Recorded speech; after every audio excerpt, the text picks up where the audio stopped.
Okay, thank you. I think Karen has fixed it, so I think we are live streaming on YouTube now. So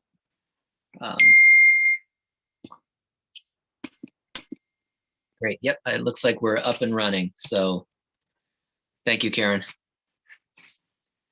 All right, with that, I think we will get into the information requests that were made of OMP going into the hearing. And so Director Gunderson, I don't know if you have an order on these documents that you'd like to go through, but if you can flag the document, then Sam can screen share it so everybody can see what we're referring to. So do you have all the documents in front of you, or do you want me to walk through it? I have a list in front of me of what we sent over, but I don't know if it's in the exact order in which you've received them. So I'm happy to do it whichever way is best for the community. Okay, I'll just go down the list on the email then if that works. So Sam, the first one looks like it's in spreadsheet MMMP informal public. If we can start with that one, and Director, you can walk us through what is in each of. Just a quick overview is good, or as and then we can take questions from the committee.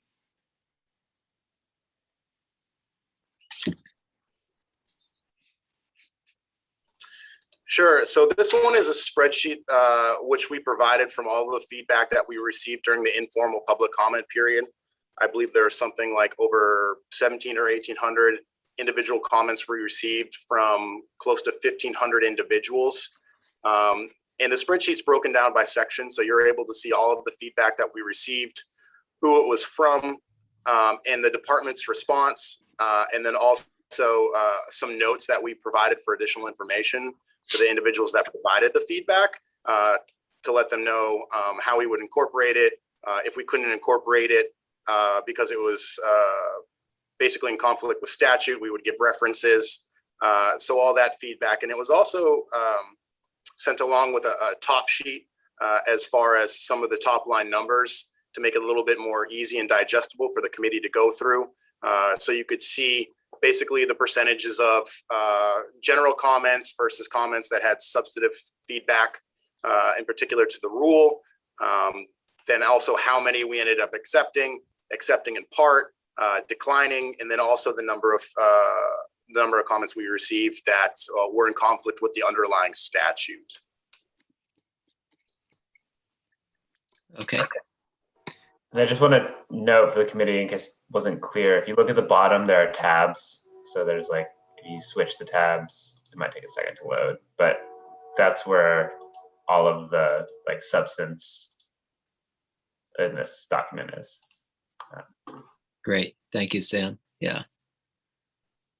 And just to be clear again, so that was made public when we released the second draft of the rule after we got through the informal public comment period, basically garnering feedback on that draft document. So everybody that submitted comments was able to go back and look to see if their feedback was accepted in part, or not accepted, and basically the reasons why. We tried to provide as much information as possible. Thanks. I guess next, it looks like we just have a general timeline, which will probably be more applicable to the rules bills. It says Maine medical marijuana program rulemaking timeline. I don't know if you can find that one, Sam. It's kind of in a different section on my email. Everybody see that? Yep, I believe the committee asked for a timeline of rulemaking activities having to do with the medical rules. So we try to provide obviously some key highlights and dates associated with that process for the committee to kind of understand where we are in the timeline and all the work and public comment periods and public hearings that we've had in that process. Okay. Thanks. Any questions from the committee on this one? Okay, seeing none, we can move on. And if anybody has questions, just raise your virtual hand, because when we're doing screen share, it's kind of hard to see. I can't see the physical hands generally. I guess next we have another spreadsheet on pesticides info.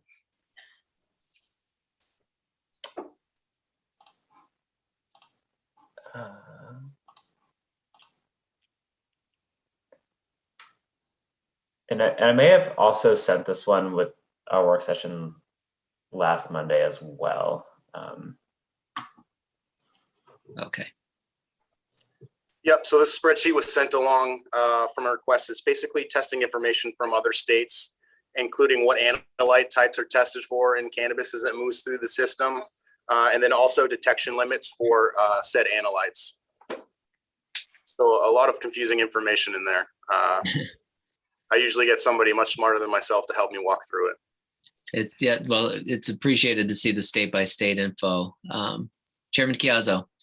Thank you, Mr. Chair. Just Director Gunderson. So the numbers there are those detection limits or are those thresholds? So stop for a second, Sam. Stop scrolling for a second.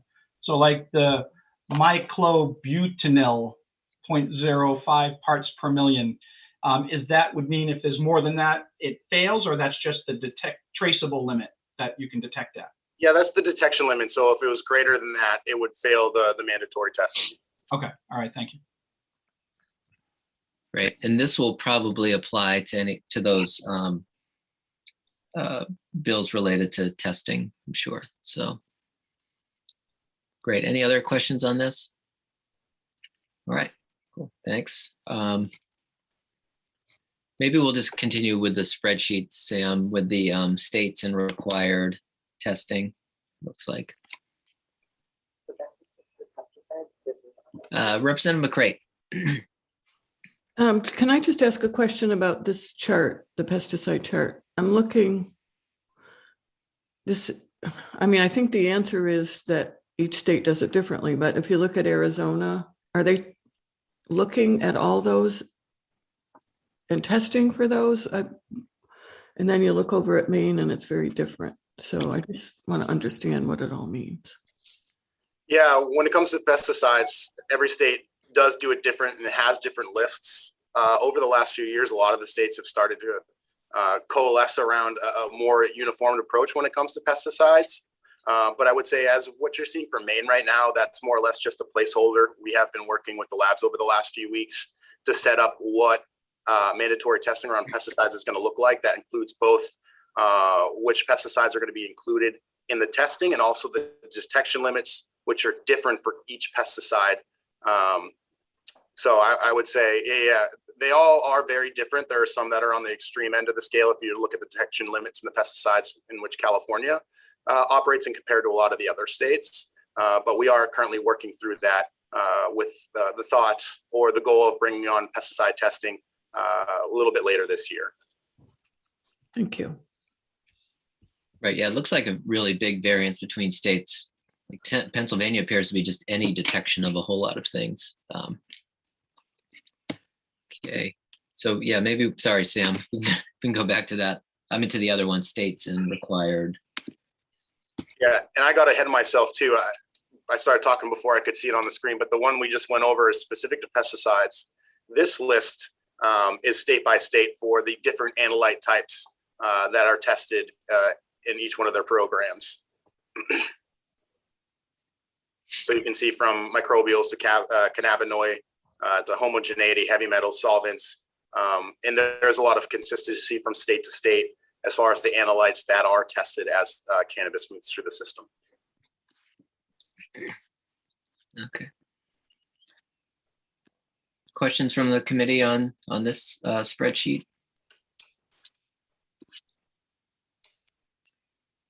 Okay, seeing none, I think we'll move on to the next. And I think there's one more spreadsheet, cannabis related. Can't read the last word. Oh, department visits. It's like. Yeah, that was from the Maine Health Data Organization. I don't remember who requested it, but they provided that to the committee and both to the committee and us as well. And that basically walks through, if I remember correctly, I looked at it late last week. It kind of divides it out from outpatient and inpatient data, the number of emergency room visits from 2015 to 2018, and then also standalone data for 2019. And if I remember correctly, it was something, there was on average from 2015 to 18, there was about 4,000 emergency room visits having to do with cannabis. And then it subsequently jumped in 2019 to about 6,000 emergency room visits for cannabis-related reasons. We've got the chart up now, so I don't know. Yeah, which tab? I guess does it have the emergency room visits on, Director? Well, it's all ER visits, and then it's inpatient and outpatient. You might want to scroll down. I wish somebody from the Maine Health Data Organization was here to walk you through this. I would say try the next tab. Yeah. Oh, okay. Yeah.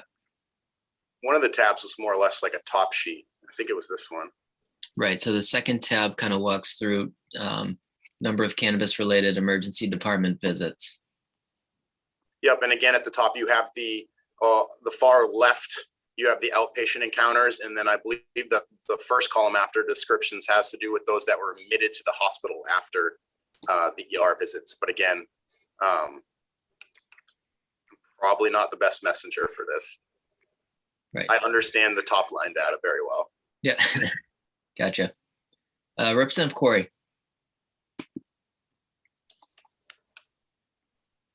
Thank you, Mr. Chair. Sort of looking in this chart, and obviously we haven't had the chance to look at it for very long, but I'm noticing that over the span of 2019 to 2020, there are a significant number of visits over that 1 year span compared to a 5-year span on the number of encounters. And are they just more aware of it now, or are they looking for it, or is it because we've expanded things in some way? Is there any sort of causation correlation? Do you know what I mean? Yeah, I don't think there's any. I don't think there's been any here. change. I don't think there's been any change in the way it's reported and received and documented. I don't know with these numbers, as I'm not the one that's collected it and put this graph together, if there's a direct correlation to the spike in numbers. I would think there could be a correlation to the expanded programs in the state, but I don't know if the numbers, if you can have a direct correlation to that or not. I would defer to somebody from Maine Health Data Organization. I mean, it's just weird, right? Because we're talking about a year and a half span in one instance, and that same year and a half span is covered in the other one. But yeah, it's interesting.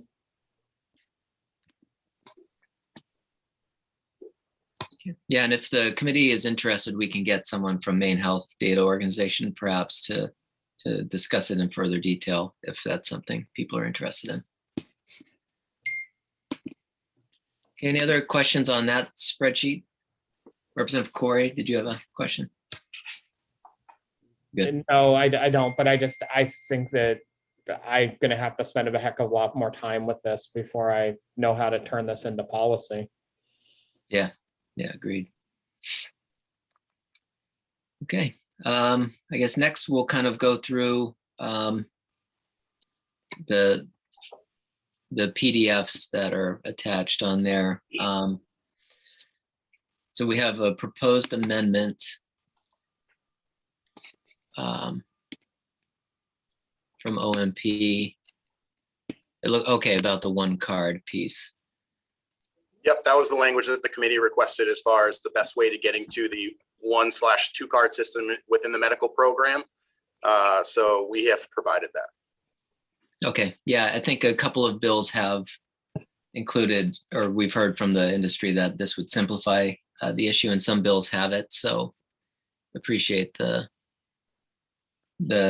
draft of how you guys can make this work. Any questions on that one? Okay, seeing none, we'll move on to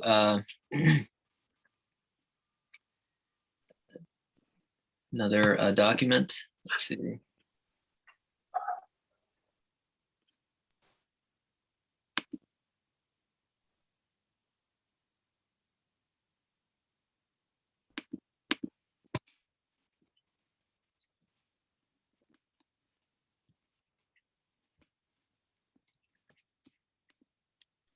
Okay, so we have one that's called info requests, OMP. This one might be one of the most direct, I guess, info request documents.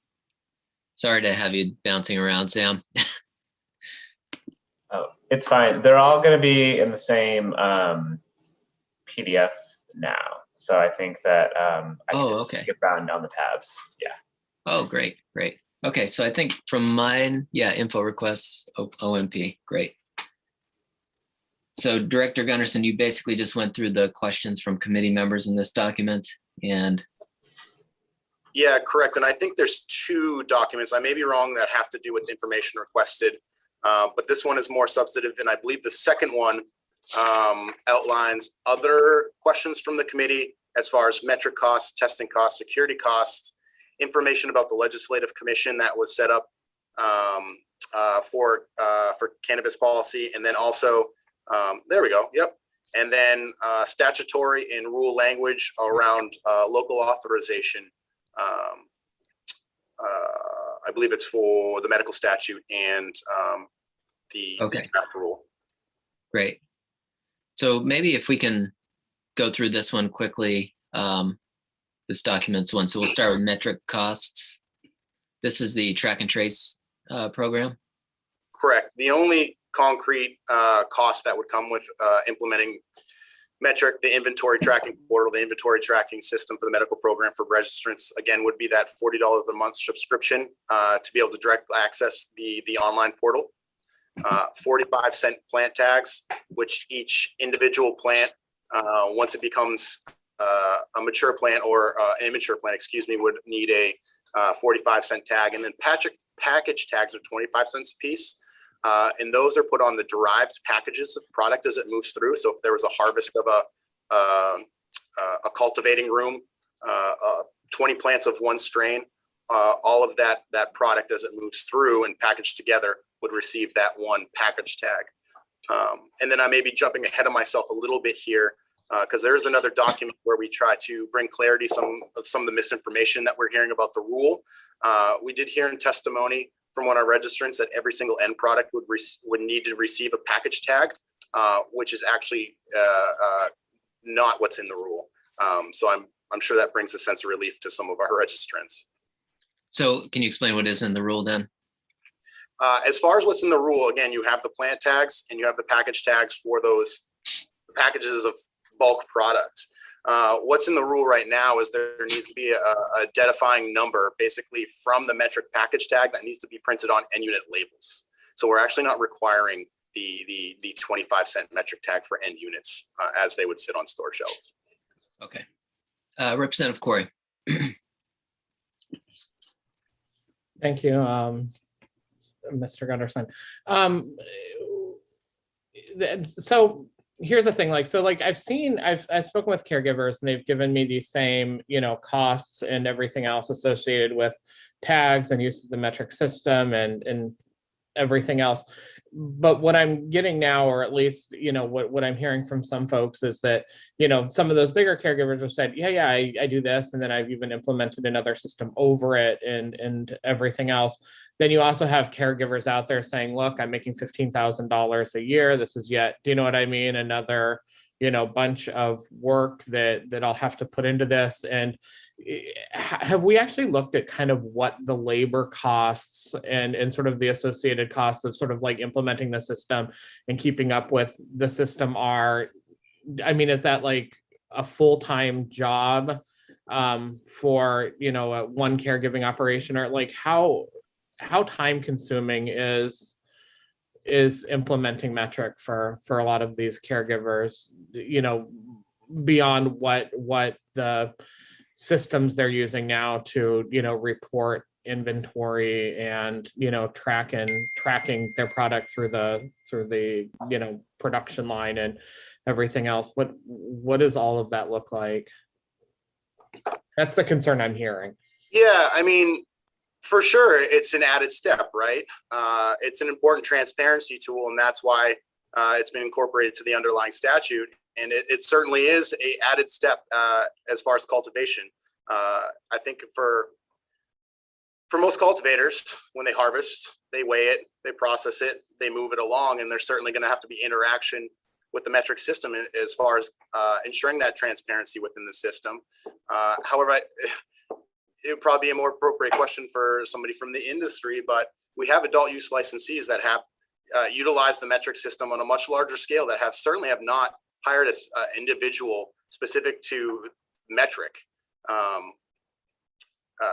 It can be done. It's a user-friendly system. I understand that. Yeah, it is an added step for sure, and it is going to take some time, but the benefits certainly outweigh the additional time for the registrant to use the metric system. You have a follow-up, or Can I just follow up on that? So I got to thinking a lot about all of this last night, and because I sat on that MLI committee, what we did is initially we created that bottom tier, and that bottom tier, the idea of that was for caregivers to essentially move over. We kind of mirrored it, 500 square feet or 30 or 36 plants, depending on how they're doing it. And what I got curious about was in terms of like the adult use licensing, and I know we're talking about medical right now, but in terms of the adult use licensing that people have done, is anybody actually buying into that very sort of like bottom tier, or people going for much larger adult use licenses? Because if track and trace isn't a big deal for adult use at 500 square feet or 30 plants, how is it different than for caregivers at 500? So I'm curious how many of those very small licenses do we actually have out there in adult use? I could certainly get into the metric system or the licensing system and pull those numbers. I can tell you off the top of my head, very few registrants have applied for the 500 or plant count. The vast majority of our cultivation licenses or applications are for tier 2 and tier 3, which is 2,000 and 7,000. And then even at the tier 4, the 20,000, I believe far exceeds applications or licensees for the 500 and plant count. So, I mean, I guess what I'm getting at is there enough economy and scale in that smallest tier that, 500 square feet or, 30 plants to even implement a metric system, or if it would just be do you know what I mean, a break even, or, impossible for, somebody to make any money in that tier? Well, if you're making a direct correlation between the scale of the operation with just metric, I'm sure it could be fine, but there's also the additional costs that are included with operating a cannabis business, especially a cultivator. Yeah. Representative Okay. Wood? Thank you. Oh, sorry. Yeah, Representative Wood. Yeah.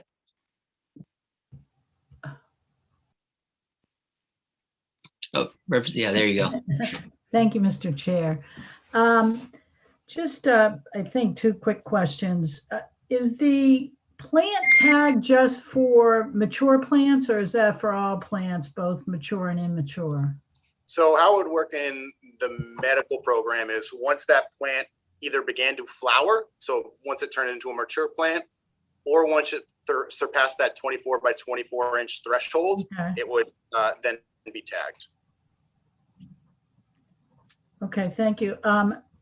My second question, is the 500 square feet, is that sort of the perimeter of where all the plants are, or is that, do they actually measure each plant individually to add up to the 500 square feet? Yeah, so it's a little bit more complicated. It's basically the canopy, it's the perimeter, but if there's large pathways in between those rows, you're counting the canopy, the foliage. Okay.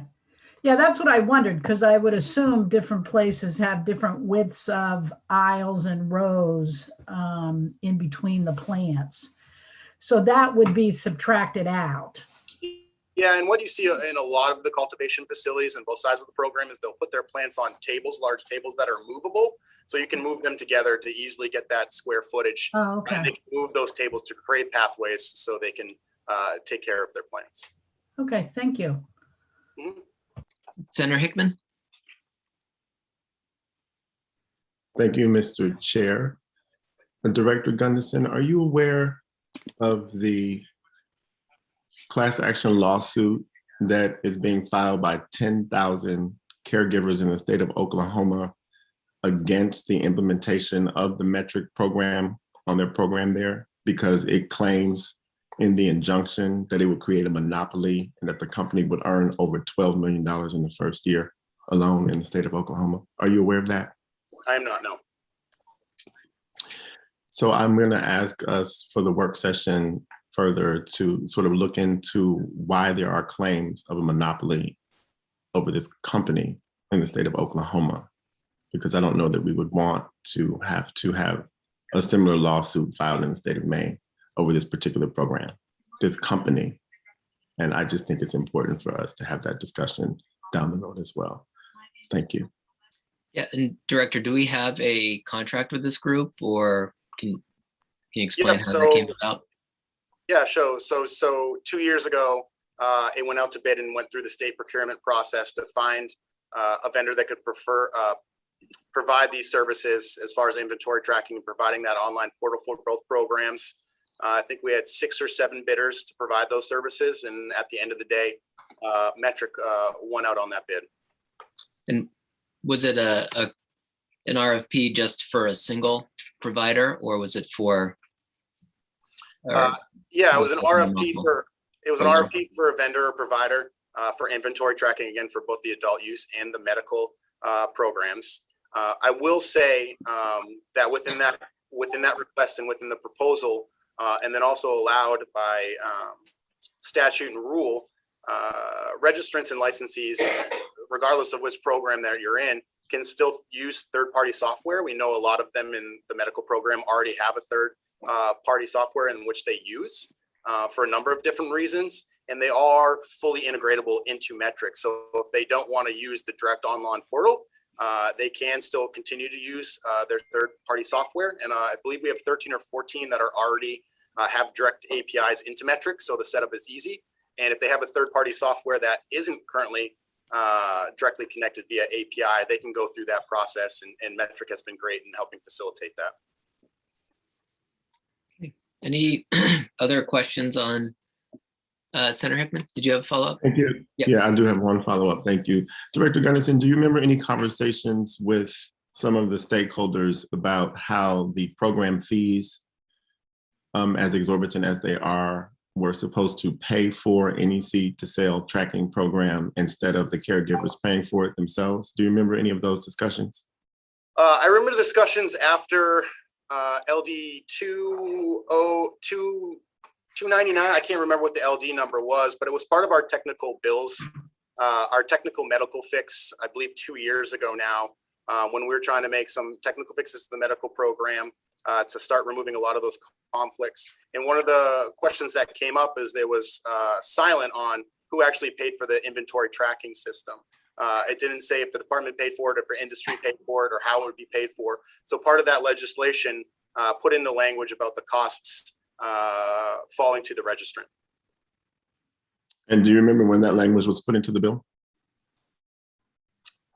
I believe it's in some of the information that we've given you. I have all of the information that you've given us. I have a memo dated March 11th from your department that summarized the LD 2009 consensus building discussions. I would refer our committee to that memorandum. And it has a list of issues that were settled or were without consensus. And if you look at the first page of that document, I don't know if Mr. Prower can bring that up onto the screen so that people can see it and walk through it with me. Where did this document come from? It's in the information that was provided by the department. So it's in one of the documents that the analyst sent to us this morning. I don't know which document it's in, but I have it printed out and I'm holding it in my hand. It's a memo from Director Eric Gunderson dated March 11th regarding LD 2099. There we go. We found it. There we go. That one. Thank you, Sam. So thank you. So I went through this, and maybe I don't see it. There was some discussion of it in this meeting. I will also say that I was a part of that meeting, but I'm not actually listed on the first page, as you can see. Representative Craig Hickman's name is not there, which is what I was at the time. I recall being at this meeting on March the 4th, And I do remember that there was a discussion at the meeting about who would pay for a program if in fact you wanted to have it tracked. I don't see that in the summary. I have not, unfortunately, been able to talk to Ross and Julia, but when we did speak at that time, shortly after one of those meetings, he made it very clear to me that there was a discussion had that said that the cost of that program would not be borne by the caregivers. But that's not actually what ended up in the law that was passed, because it was put there right before the bill was reported out of committee, and then it ended up in the law. So I don't know if you remember what I'm talking about, but it was clear to a lot of caregivers who were working on this at the time that any seed to sell costs, tracking costs, would be borne by the department out of the registrant's fees. That is what I recall. Yeah, But I don't. ended up in the law. I don't recall a conversation about the fees associated with metric system during that compromise session, the 2-day session. That was never part of the language that was in that proposed bill. So I apologize, I don't remember that. But I do remember having conversations maybe 2 years ago with Mr. Julia about inventory tracking and how we were going to implement it.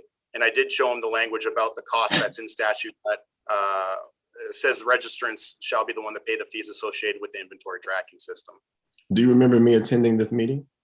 I remember you attending part of the second day, yes. Is there a reason why you didn't include me on the list? I don't believe so. Thank you. Okay. Perhaps we can get back to that previous document, SAM documents in response to VLA committee questions, and just keep going through the information requests and what has been provided by the department. If you have that one up and available, thanks. So any other questions on this metric cost element? Senator Hickman, do you have a question? No, I'm good. Okay. Okay, so perhaps let's go to page 2. And I'll just, for people in the attendees list, I'll mention again, we don't have substantive conversations through the chat or the Q&A function. Everything has to be done publicly. Okay, so page 2, testing costs per batch, director, if you'd like to. Yeah, so we worked with 4 labs here in the state. 3 of them were currently active licensees within the adult use program and certified by the Maine CDC as far as getting average costs for the different panels for the different item types as the product moves through the system. And if I'm correct here, the top one are the costs associated with the current panels that are run in the program. And the bottom ones would be for the full panels as soon as we bring on solvents and the pesticide testing. Okay. And again, they're broken down by item type. So marijuana trim, plant material, concentrates, infused product, and basically your end product, your end edibles or concentrate, edibles, yeah. Okay, questions on this item? Okay, seeing none, maybe we'll move to page 3.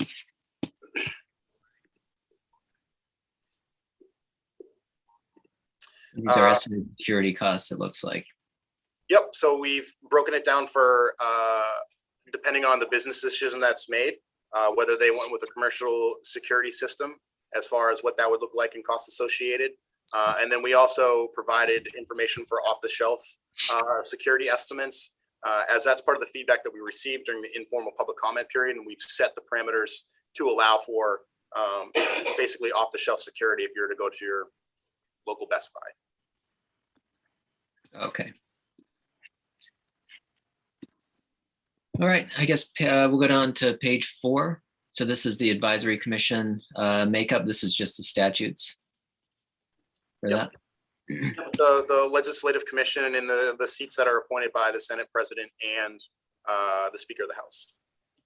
Now this commission has basically never met, or at least they've met just for very short periods, correct? I mean, they've we've- submitted no advice to us over the past couple of years on issues related to marijuana, it appears. We've met once before COVID. Right, and it's obviously called at the chair's request, so with permission from, I think it, outside of session is typically when it meets. Representative Wood. Thank you, Mr. Chair. I think I was the one that asked the question about this. And I guess I'm confused as to why this exists. I mean, is it just there in case it's needed? Does it actually have a purpose? When the Marijuana Legalization Implementation Committee went through this, I believe the intent was to meet, and I could be wrong, and Senator Hickman could correct me if the intent was to meet at least twice a year and talk about the issues with the cannabis programs within the state of Maine, and to provide recommendations to the legislature as far as program improvement. I believe that was the original intent, and that's close to the language that's actually in statute now. Okay. And if I can, my second question on that was, I heard somebody say that recently there were new appointments, and I had asked if I could get a list of who the new appointments were. And I did get a list of who was nominated from the House, but not from the Senate. So I just really want to get a full list and understand who's all on that committee currently. I mean, I can try to, again, it's a legislative commission. The Office of Marijuana Policy just holds one seat on it. I believe the Senate President's Office should be able to provide you with recent appointments. Yeah, we can reach out to them and see who their appointments are. Thank you. Senator Hickman.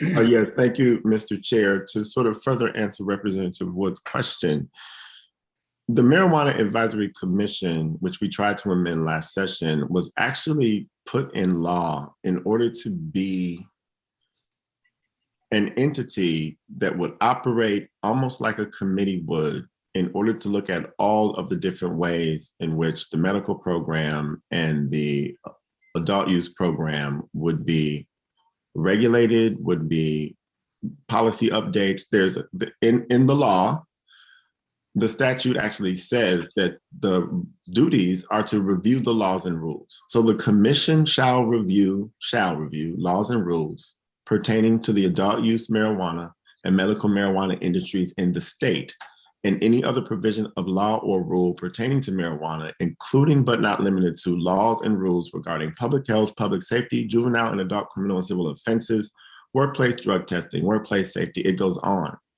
There's supposed to be a solicitation of public comments regarding law enforcement contacts with citizens based upon this. It was very important that went into that duty because I really wanted it there. And so the committee said that we will do that. And that was a way for there to be a public comment section solicited by the commission to make sure that law enforcement engagements with citizens was fair. And then the commission is supposed to submit recommendations to whichever committee has oversight over this, providing recommended changes to the laws as it considers appropriate. So the Marijuana Advisory Commission is actually supposed to be doing the work we're doing right now in this moment. Because if it were doing the work in this moment, instead of us, a lot of the confusion that we are having would probably be solved, because this was supposed to be a commission of experts and stakeholders who would know what they would need and how the regulated community should be regulated and what policies would be necessary to sort of move us forward on this. I don't know if the commission has met or not met. I'm not on it. But the statute makes it very clear that this commission is supposed to be the body that recommends changes to the law and to the rules. And if it's not meeting, then I guess everything is coming from the department, but that was not the intent of the law. And that's what this commission is for. And so I would hope that someday it will meet again so that we don't find ourselves in this pickle.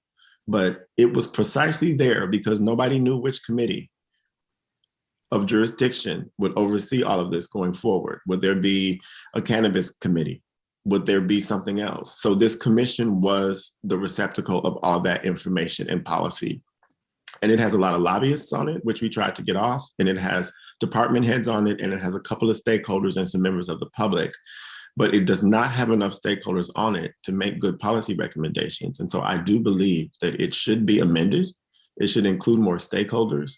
And then going forward, we could have a better policy discussion about what to do with these somewhat competing programs, which really ought not be competing with each other, because that was not the intent of this law or the commission established in the law. I hope that helps answer your question, Representative Wood.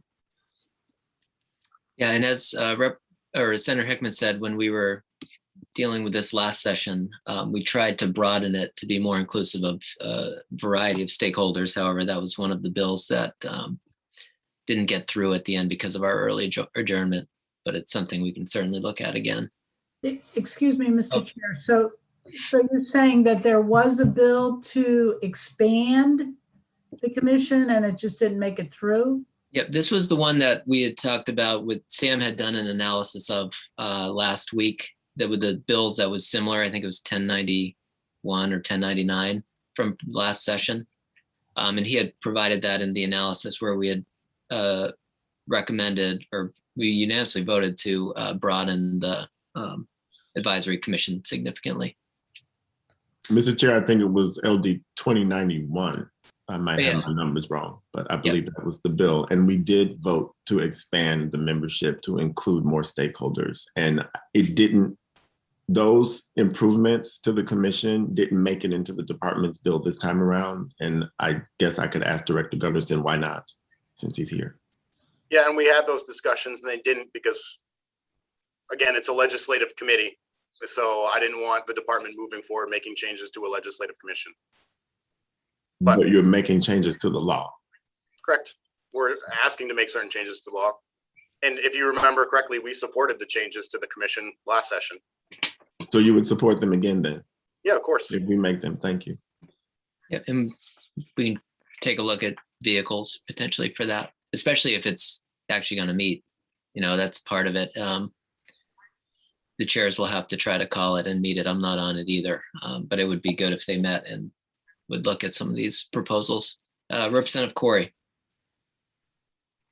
Thank you, Mr. Chair. I'm on the commission.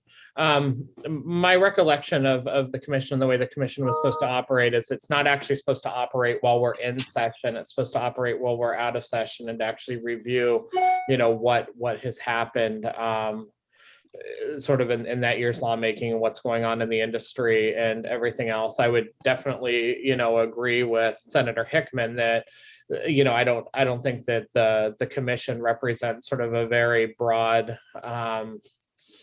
group of stakeholders. You know, I think it's got a little bit of everyone on it, meaning that, you know, like we have, you know, just in terms of representing the industry, we have a lobbyist that represents a dispensary as the person representing the entire, you know, medical marijuana part of the industry. That's what that C holder does. We have another woman that represents the recreational, you know, or adult use side.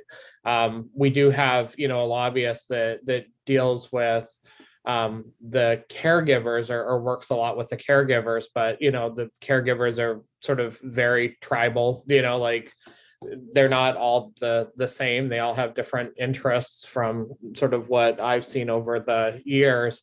But, you know, we have one lobbyist that sits as the public member that I think is, you know, appointed by the speaker that represents, you know, the caregivers. But again, we have one person that, you know, is working on behalf of the dispensaries that's supposed to represent all of medical marijuana. And I don't know how you do that. So, you know, I do think that we would need a broad stakeholder group. My understand, or my recollection of the last meeting that we had, it wasn't this last summer when, you know, everybody was pinned down with COVID. It was the previous year. What we did at that point was we essentially looked at some of the building of OMP that had taken place. We watched a PowerPoint presentation, and we saw how all of the MLI committee essentially's rules, and I don't recall that we talked a lot about medical. We talked mostly about adult use then, and that we kind of looked at what that was coming together. There's a PowerPoint presentation, and I think as Senator Hickman said, the job of calling those meetings is really up to the House and Senate chairs of that commission. So last summer we did not meet in spite of a lot going on in both industries. So we really had no say in any of the rulemaking that was kind of taking place, or whether or not there'd be public comment or anything like that. The chairs chose not to meet. So that's my recollection. Other people's recollection may be different, but that's my understanding of the series of events. And just to be clear on the staffing thing, so the Ledge Council provides staffing when it's outside of session. However, the law is clear that Ledge Council staff support is not authorized when the legislature is in regular or special session in the statute. But I don't think that would preclude the committee from finding their own staff, to be honest. But that's just my reading. It would be very difficult I think it'd be extremely difficult to put that onto any of our nonpartisan staff at this point in the session, but I don't think it precludes the parties from finding staff and hiring outside. Do we have a budget for that, though? That was the thing that I'm wondering, we can say that, but if there's no budget to hire our own staff, then we're going to need a bill and a vehicle, and everything else to do that. When we're doing the other staffing, either we would have, I guess, OMP staff it, or like you said, we would have to have our own nonpartisan staff.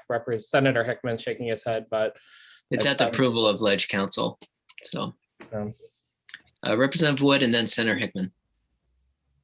Thank you, Mr. Chair. I just want to say that I'm just trying to get a handle on who's currently on it, because when I look at who was on it and at least who the new members of the House are, I see at least 3 lobbyists.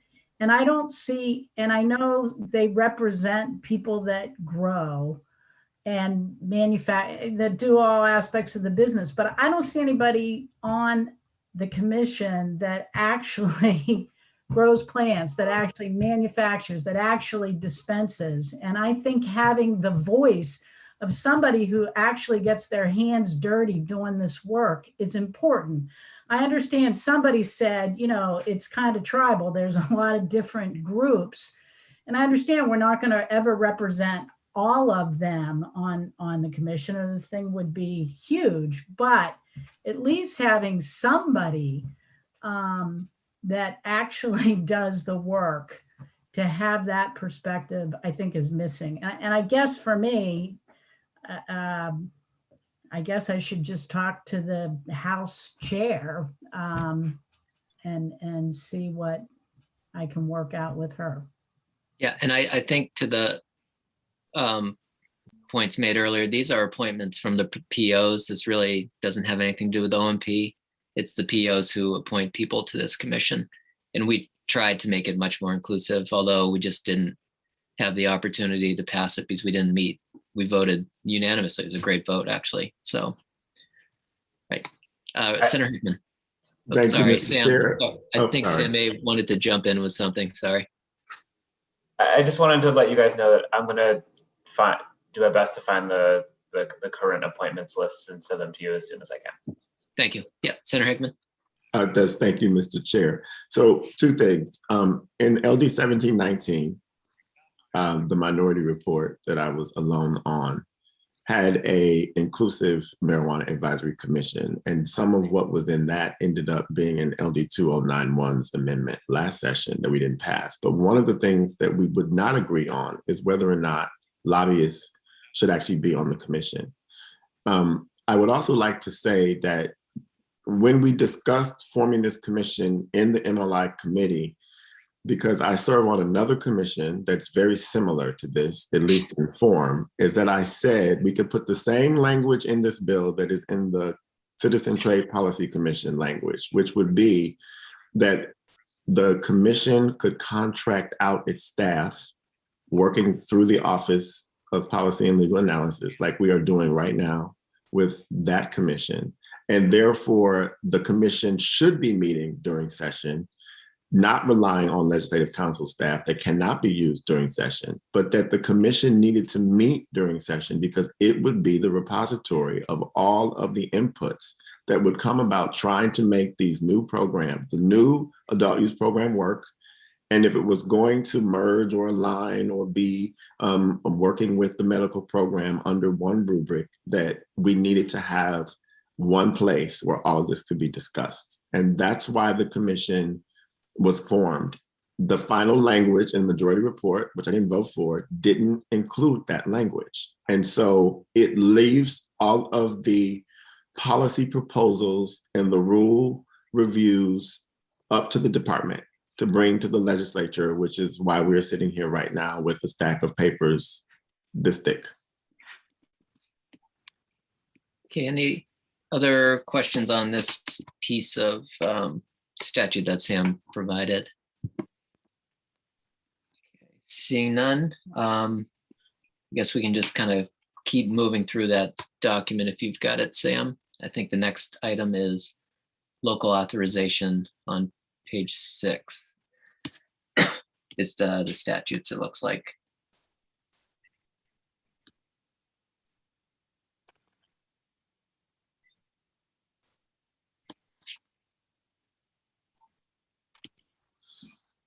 Can everybody see? Yep, thank you. Yeah. And so, Director, you provided this. I'm assuming there was a question on local authorization. Yeah, there's either a question or a request for it. So we've provided the statutory language that gives local regulations specific to caregiver storefronts, dispensaries, testing facilities, and manufacturing facilities. And I believe underneath it, if Sam was to scroll down, we've also provided the way we have drafted the language in the department rule around the local control piece. Is that the italicized text there, Director? Yes, it is. Okay. Right. Any questions on this item? Okay. Seeing none, we can go up. Chairman Chiazzo. Thank you, Mr. Chair. So I just want to be clear, Director Gunnison. So the rules you're proposing from OMP are literally just reaffirming the statute. You're not requesting any additional oversight or anything on the municipal side. That's correct. Okay, the next page, Sam, if we can, looks like page 7. This is proposed security requirements for cultivation areas. And this is from the rule being proposed by OMP. Correct. This language is from the draft that we went through the public hearing. Okay. And I think that was a request as well. I don't know if anybody has questions on that, or if we can just move on to the next piece. The rules in full are obviously publicly available as well. So next we've got legislative history of Title 22.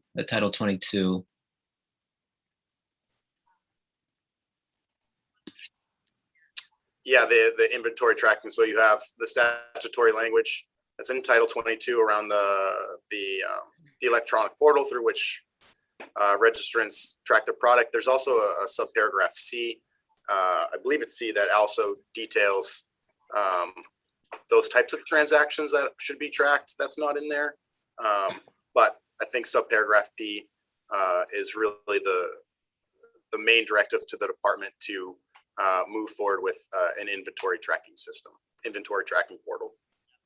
Okay. Any questions on that? All right, seeing none, I think that's the end of that document. So maybe, Sam, if we can bounce over to that info requests. I think we started it, but then we stopped that one. Senator Hickman, question? Yeah, I'm sorry, Mr. Chair. I missed that last scroll on LD 1539. Can you please put that back up? I'm not sure if that's That's what I wanted to see. okay. I don't know if that's a bill or yeah, sorry. I'm sorry. Yeah, LD 1505 looks like there. Yeah, you see how that was an act to amend the marijuana laws to correct inconsistencies. And so that language that is underlined was literally snuck in that bill and passed. That's what I was referring to earlier when I said, where did the cost come from? And I do remember caregivers being completely upset by that fact.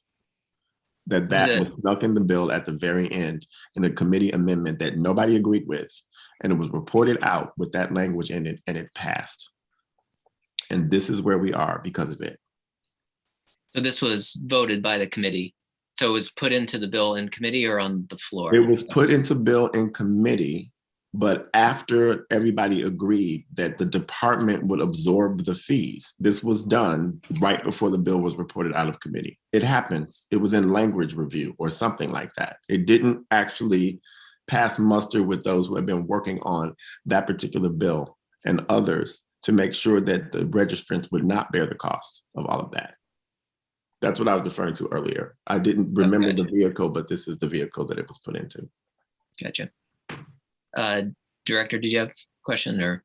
Yeah, so this language was in the bill title to amend the marijuana laws and correct inconsistencies in recently enacted laws. I don't want to make it seem like it was snuck in there. It was part of the bill that was put in front of the HHS committee. We testified, there was testimony, there was a work session. This wasn't a last minute thing. This was part of the clarity that we were searching for because there was no direction as far as the inventory tracking system, how that was actually implemented and paid for. And this was the 129th? This was in 2019. Okay, so we can look up the original bill and see when this was put into the text just by following the legislative history on it. Representative Corey. Thank you, Mr. Chair, and thank you for bringing this to our attention, Senator Hickman. I guess my big question is, you know, are people going to end up paying for this one way or another? Like, even if we say that, okay, the department's going to pay for it, well, then who's going to pay for it? Is the consumer going to pay for it through their taxes, you know, on the product that they eventually have, or who's going to pay for it? Or is the consumer going to end up paying for it through, you know, higher costs in marijuana? The concern that I'm at least hearing from folks, it's not necessarily the cost of the software and everything. And, you know, I understand where, you know, this is a contentious issue, but my understanding is they're more concerned about what the costs of implementing the software, how much they're actually paying staff, or, you know, how much that's taking away from their businesses. But I could be wrong. I mean, you know, I think that, you know, when we look at the costs of the software and the costs of tags and sort of all of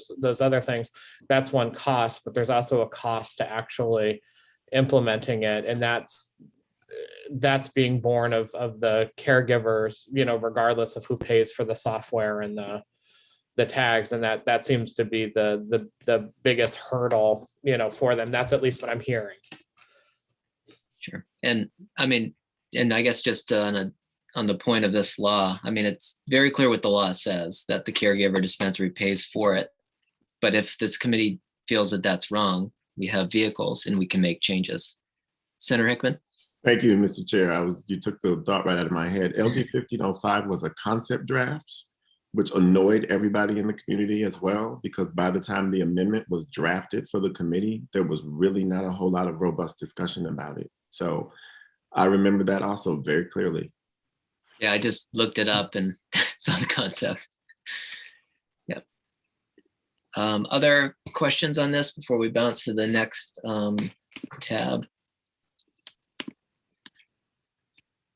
Okay, seeing none. Thanks, Sam. I think we had the info requests. was the next one that we can kind of walk through. I think these were the biggest of the topics for now.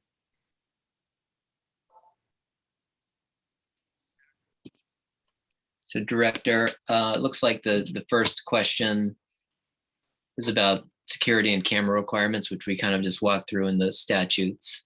Sorry, you provided the rule in that previous document.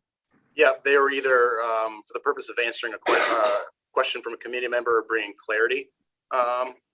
So we tried to provide as much detail as possible. Okay. Questions on that?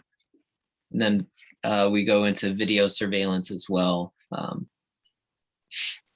And I think there were a number of questions on that one. So that kind of walks through that. Senator Hickman? Oh, sorry, Senator, you're muted. Yeah. I was wondering if we know what the surveillance requirements are of liquor establishments in the state by rule or by law, because I don't remember off the top of my head. And so I would like to see what those are as we compare the two. Thank you. Yeah, I can't remember either, but we can find that. Representative Wood? Yes, thanks, Mr. Chair. I just want to double check because I'm just sort of trying to go through all these documents. I believe this came up before in the public hearing that the video surveillance is not required if somebody has a small operation in their house and or somebody testified at the public hearing that, you know, they had their house, outside their house, their kids had a basketball court, and then next to that in a small building, they grew plants. And I believe I was told that they wouldn't have to have any kind of video surveillance for that kind of a small operation. Is that correct? So if you scroll down to see video surveillance, this is 1133 sub C, which has to do with the home-based caregivers. As drafted, there is no video surveillance required within their dwelling unit, their home. So in the scenario of a home, a driveway with a basketball court, and a separate structure, a barn that has a cultivation facility in it, that currently, as drafted, would require video surveillance. As drafted right now, it's not within their home. So if they had an attached garage or their basement or another room, there's no video surveillance inside their home. So if the building is detached from their home, they would require surveillance. Correct. Okay, thank you. Okay. I guess we can scroll down to the next page, Sam. I guess proposed medical marijuana rules. What are the electronic logging requirements?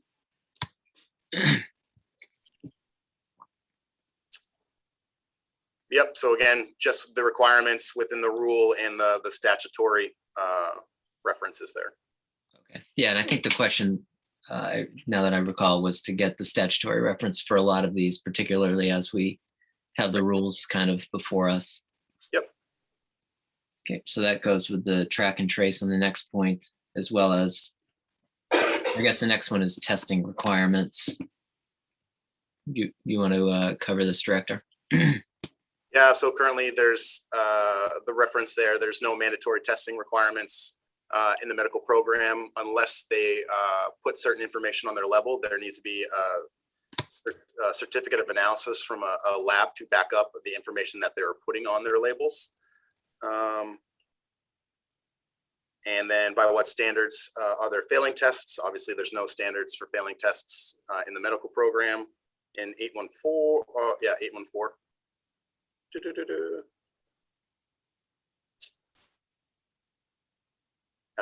We provided the spreadsheet with the different analyte types in failure levels, detection levels.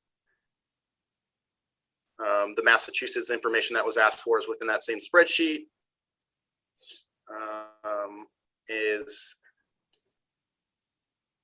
And then the MHDO did provide that information about the emergency room visits. Any questions on these?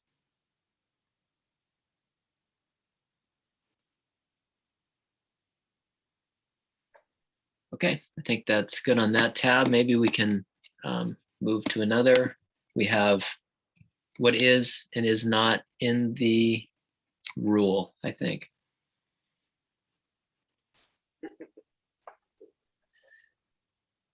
Yep, so we provided this for clarity for this committee and the legislature.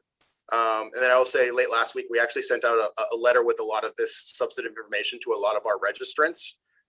Throughout this process, we've been hearing a lot of misinformation or rumors or myths. And a lot of our interactions with our registrants in the medical program simply want to be compliant and understand the new regulations moving forward. And some of these rumors have been brought up to some of our staff in the field.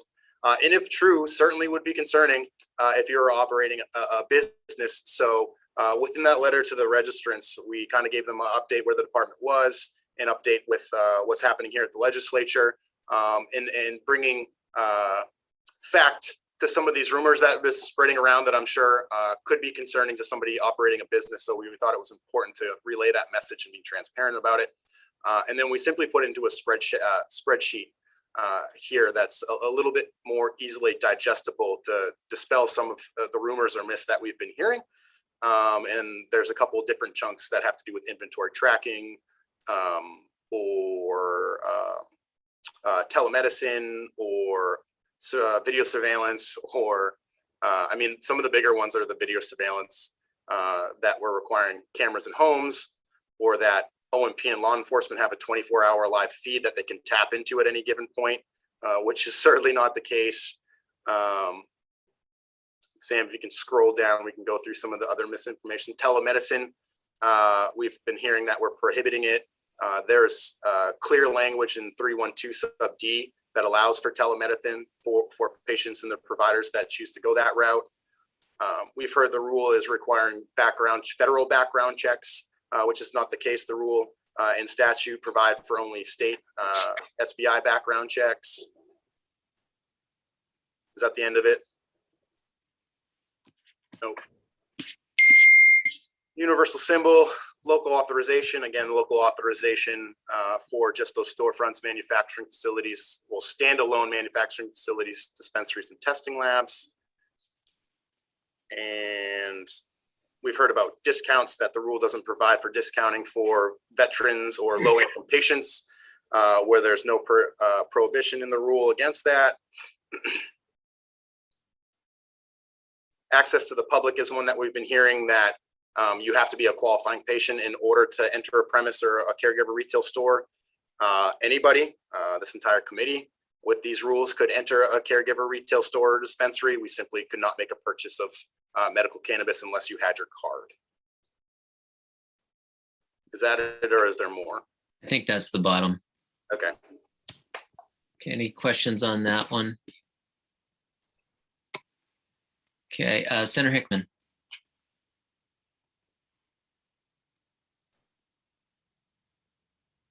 Senator, you're on mute. Yes, thank you, Mr. Chair. I keep doing that because I've got two other Two things. committees. I don't want to annoy each other with the stuff. I guess I don't have a question as much as I have a statement, and that is that the rules are long. A lot of people have read them, and they can be interpreted the way that the people have interpreted them because of the way they're written. And I think that to call all of it misinformation is misleading. It in of itself is misinformation, because I have a doctor who would really like to address the concerns about these rules being unenforceable with this committee. And I don't know at what point, Mr. Chair, I can invite him to do that. His schedule is very, very difficult, but he is here. He's been working on this issue since the beginning, and he has a lot of concerns about the rules as it relates to the doctor-patient relationship. And I really do want the committee to hear from him.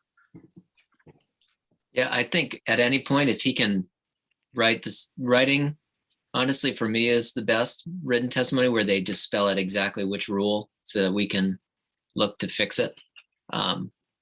Alongside with anything, written helps me the most, and I think helps members, because if we are going to change the rule, we need to cite exactly what we need to change.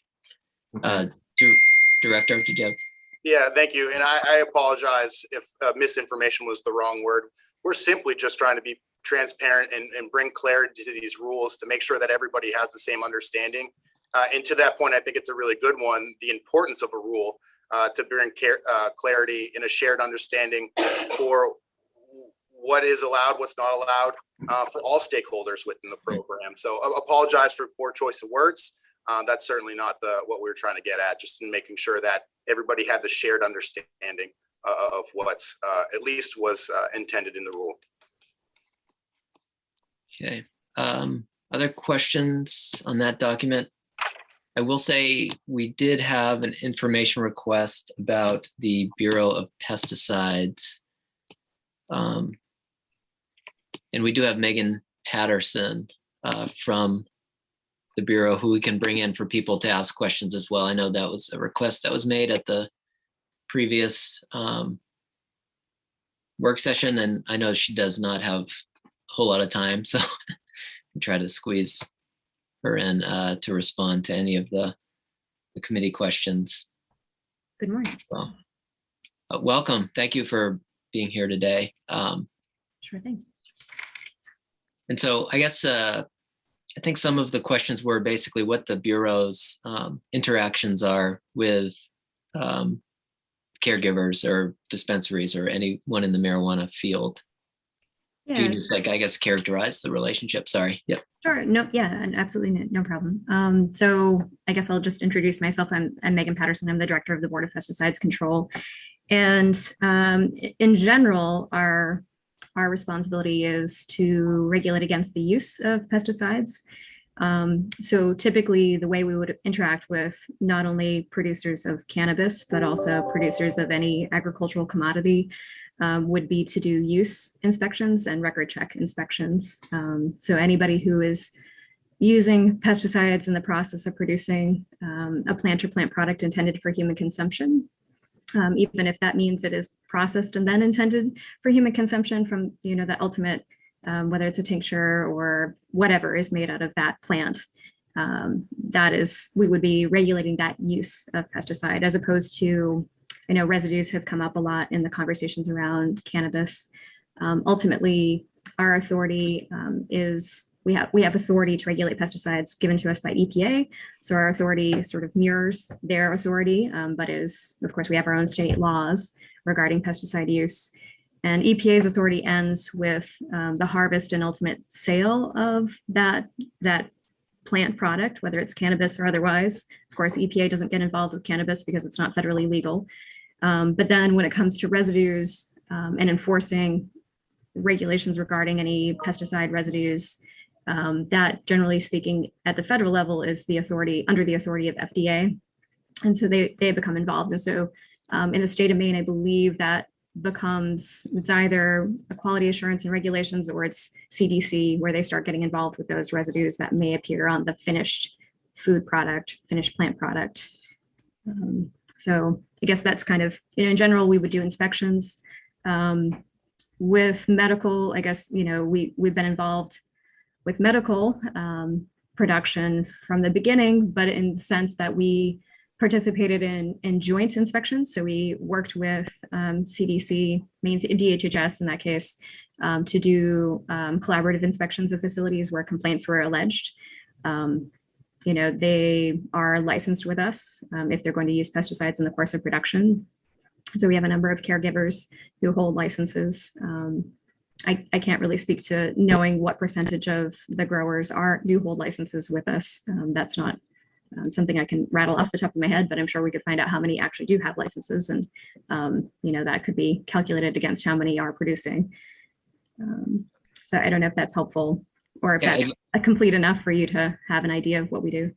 Yeah, no, that's helpful. I think the nature of your interaction, you're not like an enforcement body necessarily, correct? Or, I mean, We are. So Okay. ultimately, if there's what we're regulating against is the pesticide label and our state laws and federal laws.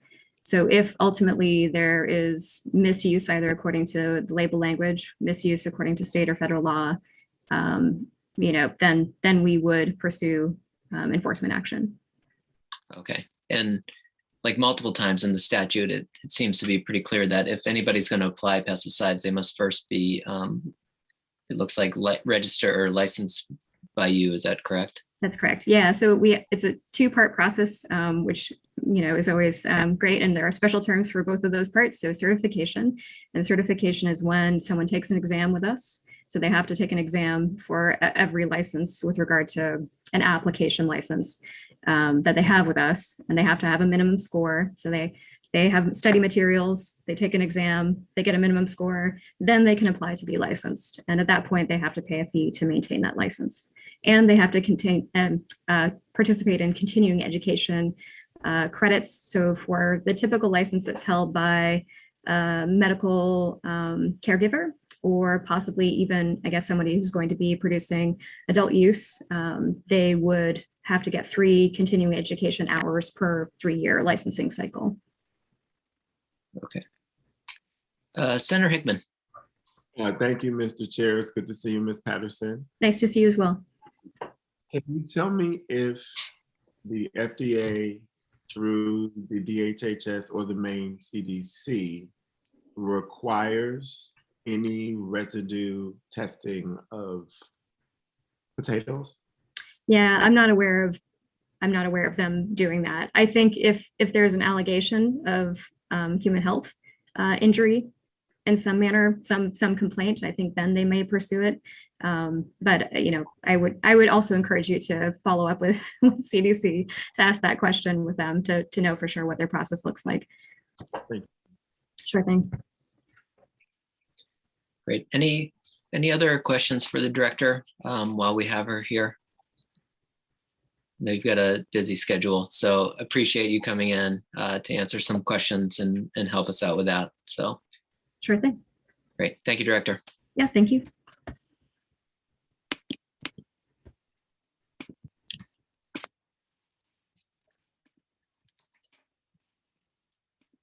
Okay, so I guess just going back to the document, Senator Hickman, did you have a question or was that from before? I'm sorry. Up, down. I wanted to know if Dr. John Wojtowicz could speak to us as an expert. I don't know who that is. Is he here or? He is here. He is in the attendee room, and I asked him to be available to speak specifically to the doctor-patient relationship because he is an expert. I mean, we can do a quick conversation about it, but I don't want to have a public hearing on a new topic. So, I mean, if this is related to, I mean, is this relating to the telemedicine part of the rules? It's related to the telemedicine part of the rules. That is correct. Great. Thank And you. can you say the name again so I can find it? Wojtowicz, Dr. John Wojtowicz.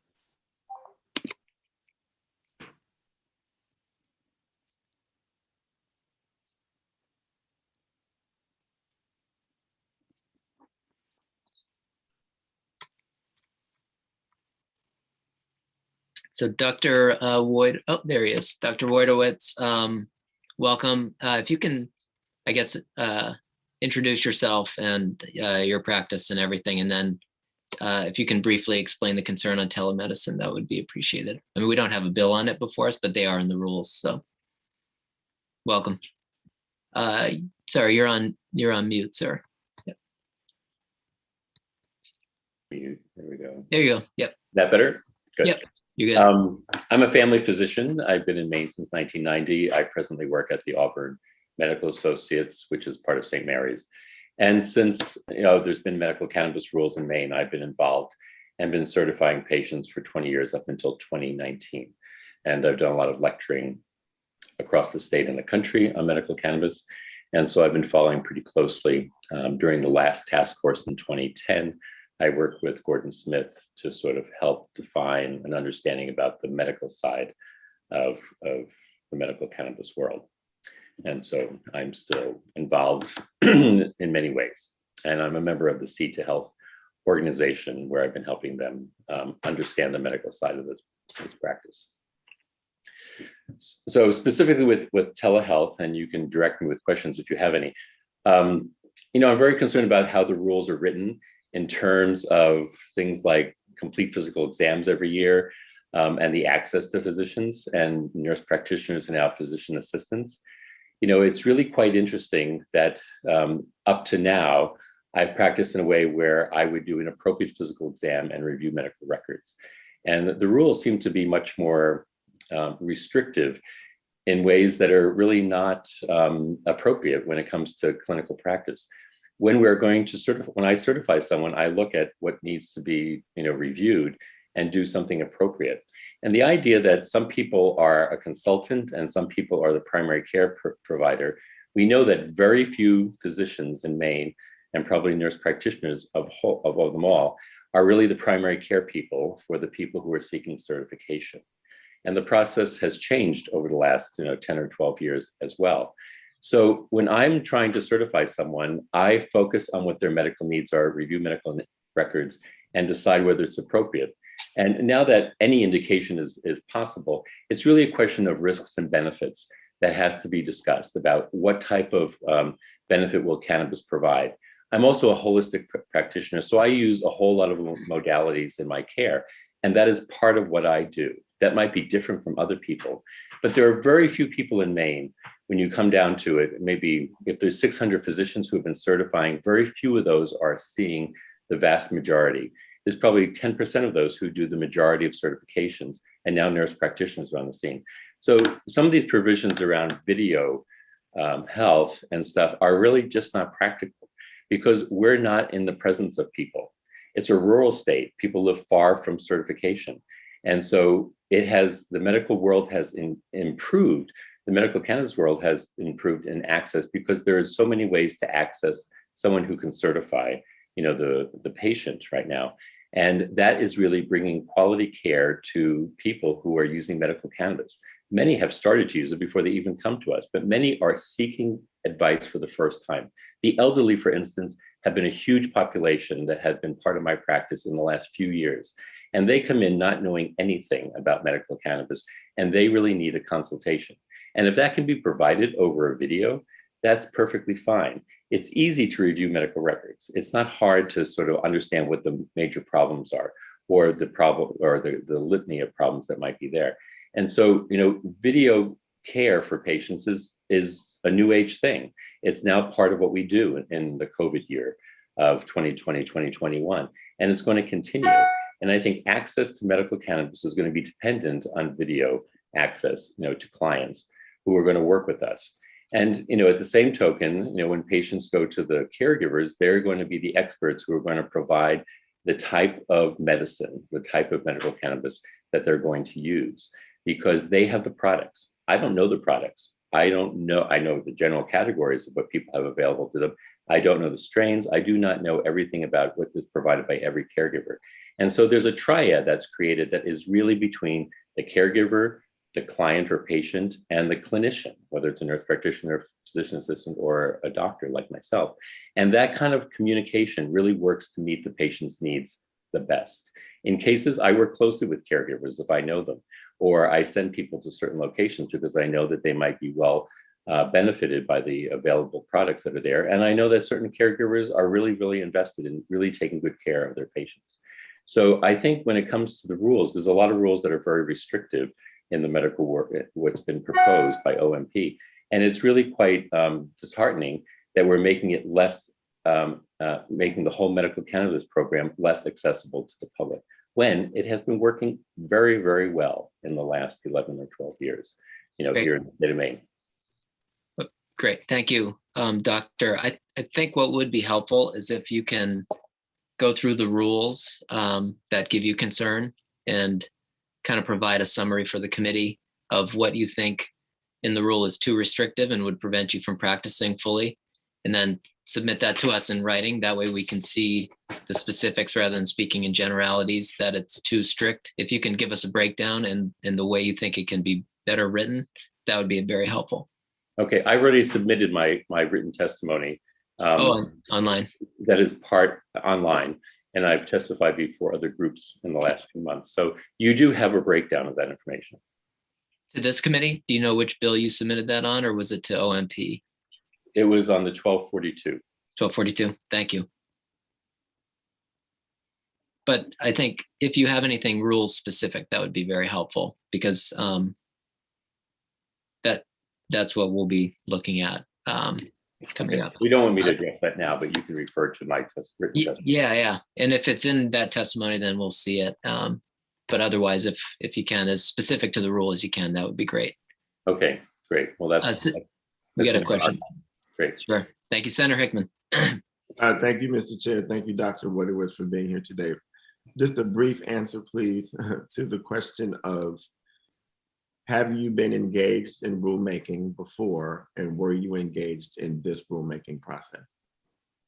In 2010, Gordon Smith and I spoke all the time. I was not on the task force, but I worked in a consultative basis with him to give him advice from a clinician. During this process, no, I have not. I've only been responding through the process of submitting comments in response to the OMP rules. And to me, it's been a little surprising that I don't think there is a physician on the rulemaking or been in consultation who has experience in medical cannabis certification in the state of Maine. It seems to be coming from outside sources that have been a consultative basis, and I have no idea what that really means. And in Maine, we are leaders in how medical cannabis rules have been designed in the last 10 or 12 years. And there seems to be a wealth of knowledge that I feel has been overlooked, whether it's me or a number of 10 or 20 other physicians who've been very closely aligned with following patients, certifying, and being very involved in testimonies on various levels in the state of Maine. Thank you. You're welcome. Okay, any other questions while we have Dr. Wojtowicz here? Okay, seeing none. Thank you, Doctor, and thank you very much. Great. Okay, Sam, I can't remember where we left off before that. I think the rest of I think mostly we've covered the information requests. I think we have a couple more. Let me pull it up. So these are the ones I had. Oh, wait. Can you guys see this? There we go. Yeah. This is what I had left. So this document was, sorry, I can't read the title and I forget it off the top of my head. But it's like similarities and differences or something. Yeah, similarities and differences between the caregiver and dispensary models. So there you go. And I think it's just a table that I believe the department had put together. Okay, yep. I think this was in response to, yep, I remember this, yeah. Okay. Sorry, I don't want to get ahead of myself if you wanted to discuss this or move forward. Yep. Okay, and this was a OMP forum. Senator Hickman, you have a question on this? I don't. Oh, okay, sorry. Sorry, didn't lower my hand there. Thank you. Representative Chiazzo, do you have? Yeah, thank you, Mr. Chair. When you say dispensary, I just want to make sure that I'm clear that that means adult use, correct? No. No, it does not. So dispensary would be the storefront, caregiver would be the home operator. Just define those two for me, please, if you would. We can maybe have the director walk through that. That'd be great. Yeah, so the caregivers and the dispensaries are essentially the two registration types within the medical program. The dispensaries are, well, originally the more commercial side, the fully vertically integrated on a larger scale side that could grow unlimited plant count and had unlimited patients. And then the caregivers was the other registrant type, which was traditionally that small operator, home-based with a limit of 5 patients, and you could grow up to 6 plants per 5. Obviously, that model has changed over the last few years, but this is a real high-level snapshot of the differences between the two registrant or registration types within the medical program. You have your dispensaries. Well, there's currently 8, but the cap's been lifted, and then there's the caregivers.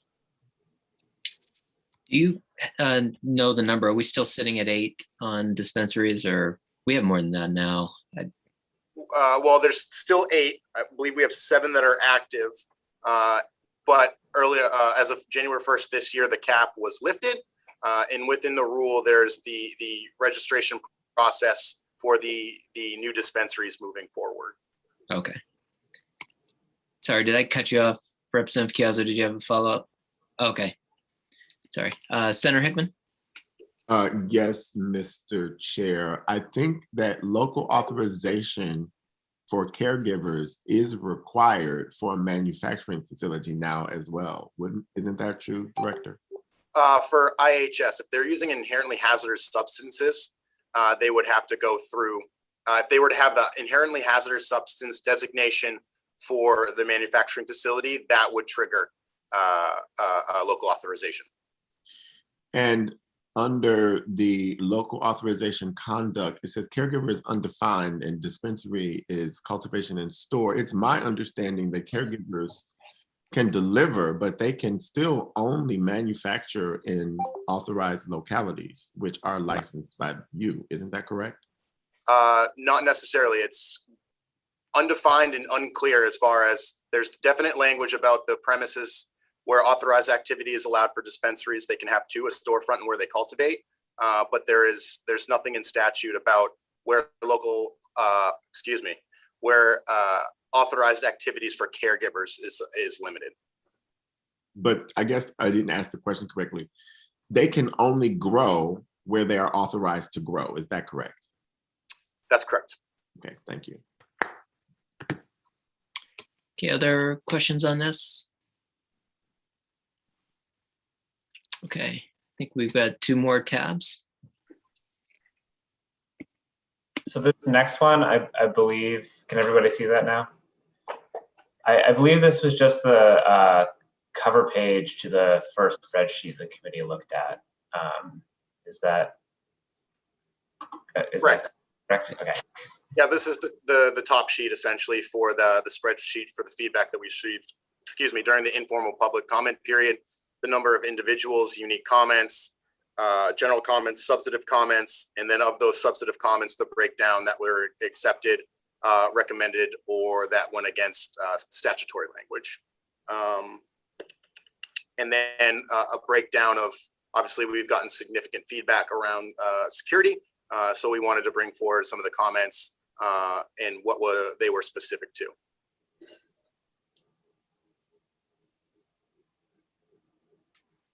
Okay, any questions on this? Senator Hickman? Thank you, Mr. Chair. Director Gunderson, if you are a home-based caregiver because you grow at home, but you sell your product at a retail storefront, then isn't your home required to comply with all security? No, it would be specific to the retail storefront. So that doesn't seem to be what the understanding is of caregivers who are reading these rules. And I think this is where we're going to need to sort of drill down on the actual language when we get to our work around. We would be happy to, yeah, absolutely, to bring clarity so everybody has a shared understanding of what's in the rule. Absolutely. Any other questions on this? Okay, seeing none, I think we have one last. I believe so. Yeah. So this was another document provided by the department, and I think it's just a compilation of cannabis-related news clips that they put together, and maybe they can speak to what's in here. What do we have here? Cannabis-related news clips. Yep. So we compiled news clips from over, I think, the last 2.5, 3 years, possibly during the existence of the Office of Marijuana Policy, that were specific to, I think, mostly the medical program, just as reference for the committee as if it may be helpful. Okay, it looks pretty long. Yeah, there's been a lot. Okay, all right, so it's just a resource.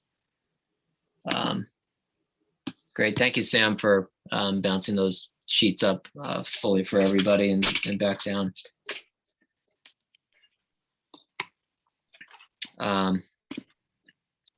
Representative Supika. Thank you. I don't know if now would be a good time. I know that there's a Dr. Hudala in attendance that I was curious about hearing from in regards to testing and I believe pesticides as well. And I don't have any specific questions for them right now, but I'd be curious to hear about their kind of view on what is in the rules. Is now a good time to call them in, or is there a better time? I don't know the person, but if it's specific to testing, we might be able to do it during the debate or discussion on the testing bills. We do have a couple of testing bills. I don't think the testing is as much in the rules so much as, I mean, but that would be my initial instinct, would be that we can do it when we move to the discussion on testing. But Okay, thank you. yeah, I was trying to get an idea of when that would be an appropriate time to call. sure. Yeah, and generally, if people want to have people speak, it's just to flag it for us in advance so that we can time it out for people. And I mean, just generally, yeah. Good to know. Thank you. Yeah. Representative Wood. Thank you, Mr. Chair. Sam, I just have a quick question. The document that was the comparison between the caregiver and the dispensaries, what's the title of that document? I can't find it and I wanted to print it off. Yes, let me just pull it back up because I closed it. Is it inside of another document?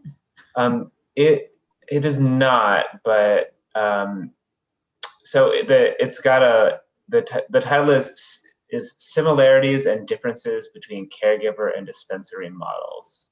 And that's what would show on the attachment as the title? Correct. Yeah. And if you have trouble locating it, I can also just send it to you again. That's easy. Yeah, actually, if you just sent that one document, because there's so many attachments, if you could just send me that one document as an email, because I keep trying to hit each attachment and I can't find it. Yeah, that's why I tried to split them up this morning, because I just knew it was going to be a lot. Yeah, thank you. Yeah, no problem.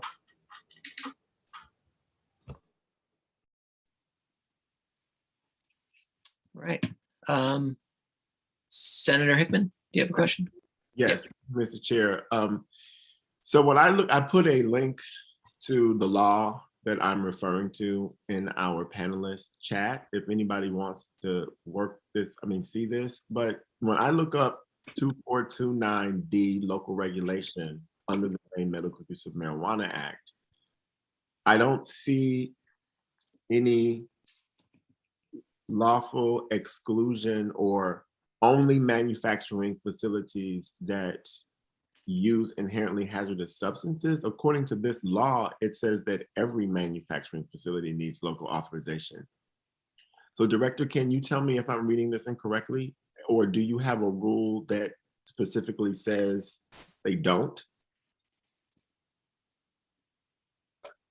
Here we go. Yeah, let me try my best to bring clarity here. So for the caregivers, manufacturing is an inherent authorized activity, much as cultivation is in retail sales to patients. Within the manufacturing section of the law, within the manufacturing section of the rule, there can now be standalone manufacturing facilities if they want to process or extract product from other registrants that are not themselves. So essentially, a caregiver would not need to be a standalone manufacturing facility.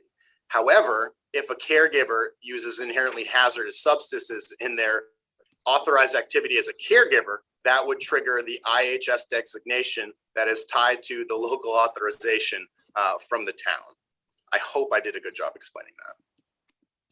Yeah, I guess I would like to see that in writing, because the way the law reads, it doesn't make that clear that they would not need local authorization, even though they're not using inherently hazardous substances to extract. So I just think that we can, as we move forward, look into that as well. I can try to bring clarity right now. I have my director of policy with her statute book open if we can do a quick switcheroo. You can try it either way. I think we'll probably take a little break before. Oh, okay. Is she right there? Okay. If she's right there. Yeah, she's got it right there. Otherwise, you can send it to us by email, which may get it in writing. It's always more helpful in writing for me. I can certainly recount this in writing. I'm Gabby Bearby Pierce, the policy director for the Office of Marijuana Policy. And so just to be clear, if you look at 2423A under section 2, that lists all of the authorized activities for caregivers. And then if you go to section 20, and I'm sorry, I'm bouncing around. I will put this in writing for you. 2423F is the requirements regarding manufacturing facilities, which are a defined term. Included in that definition are tier 1 manufacturing facilities, tier 2 manufacturing facilities, and inherently hazardous substance extraction manufacturing facilities. It is that third category that requires a special designation by caregivers and dispensaries who already have the authority to manufacture without registering as a separate manufacturing facility. And so if they are doing inherently hazardous substance extraction, they would need to obtain from the Office of Marijuana Policy a specific manufacturing registration certificate for those inherently hazardous substances manufacturing. Otherwise, caregivers and dispensaries are otherwise authorized to manufacture and do not require a separate registration. But do they require different local authorization? So manufacturing facility is a defined term, and when you're referring to stores, dispensary, testing, and manufacturing facilities in 2429D, yep. It refers to those specific registration types under subsection 2. And that's in the rule. That's in the statute. 2429D local regulation. Yeah, that's what I'm looking at. We'll have to talk offline because I'm not. Exactly. I'm not following. Okay.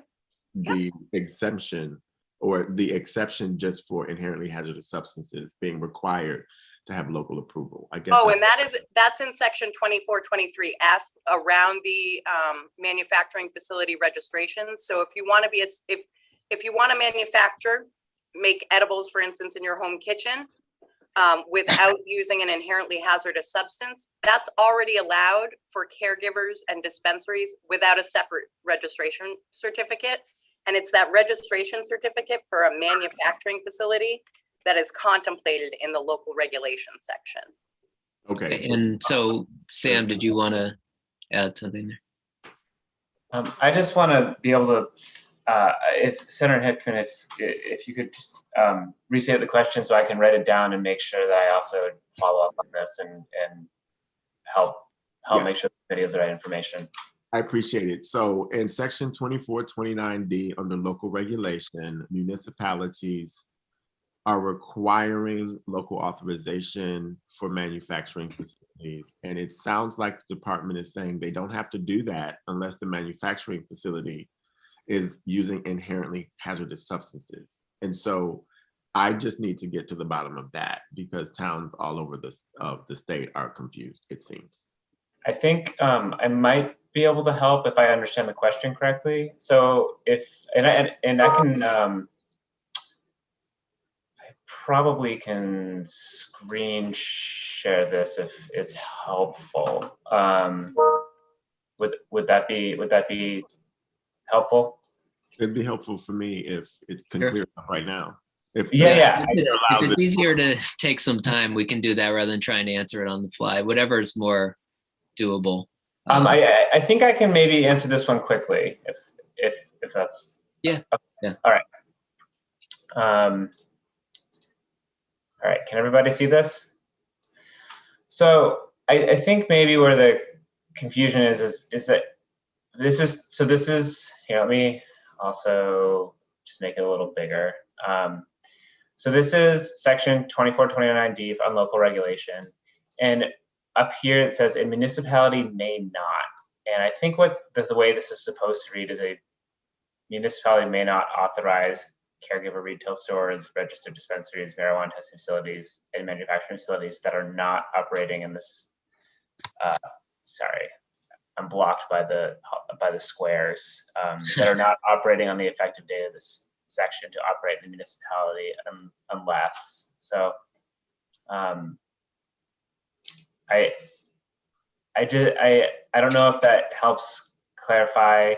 Like it looks to me like this is a I'm sorry, I'm fumbling on my words here trying to explain this on the fly. Maybe it's better if I just take time and get back to you. Yeah, that's fine, because it says Yeah. on the effective date, that was the grandfathering that was put into the law, but that means moving forward past the effective date, what is actually required is the question that I'm asking. Right. So I think rather than doing this on the fly, we can save time and do it in the background and then get the information to the committee. Representative Corey, did you have a question? Yeah, I mean, it's a question and a statement. So I'm trying to figure out what we're doing here. So I know that the department gave us a bunch of, information. Those this were information morning. requests from the committee that we wanted to give to the committee during the hearing. Yeah, but on various different bills that we'll be discussing today too, not just on one, single bill. And to keep this in bite-sized chunks, I'd like to actually look at sort of these information requests sort of based on the actual policy, right, that we'll be working on in each one of these separate bills rather than all together. Do we know if we're going to have anybody with the department with us today as we go through each one of these bills, so that as we have each one of these, we can look at the bill in context to the actual requests that we made? Yes, we've requested the department to be at our work session. To be at our work session. Okay. Yeah. I mean, I think that we're getting into a lot of specifics here about the information that they've given us without knowing how each one of these applies to each one of these bills and what bills we're going to be, taking up together, or even if, some of this information with regard to, the small parts of the rulemaking that we're talking about here relate to the overall concepts or the large concepts within these bills. Anyways, cool. Thanks. Yeah, no, sorry. It has spiraled into a work session a little bit more than I had intended. But walking through the documents I felt was important because there were a lot of them and they were provided at the request of the committee, and the committee requested multiple people to speak. So anything else? I think, and also the goal was just to get that out there prior to working the bills so people would have the information. And then obviously you can reread it when we do the specific bills. Any other questions on those information requests? I think the idea was to get that out there and then to break for a caucus so people can talk it over, read through, and then make decisions after that. So is there any other questions on those documents? Okay. So I think what we'll do is break at this point to caucus and probably get a bite to eat, and then we'll come back and start working through the bills on the agenda today, which there's a whole bunch of them. So with that, I think we'll recess and come back at probably, I'm guessing if we do lunch, it would probably be closer to 12, so people get a chance to eat. And then we'll start the committee work for the afternoon. So any questions on that? Okay, seeing none, I think we'll recess till roughly 12.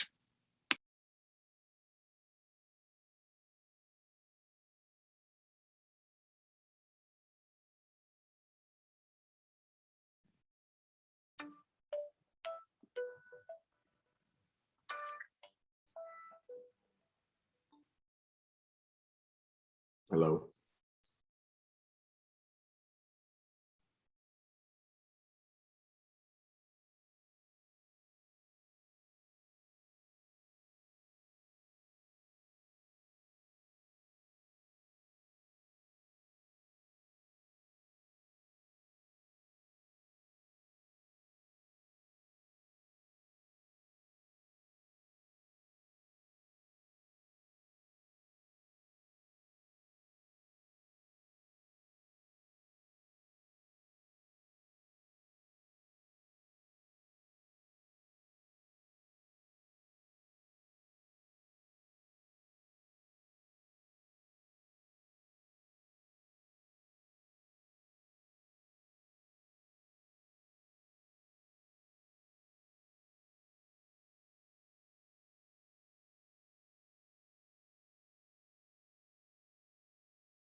section 1.3 requires that residents of set rate apartments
today.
I'm not going to do that because it's not worth it.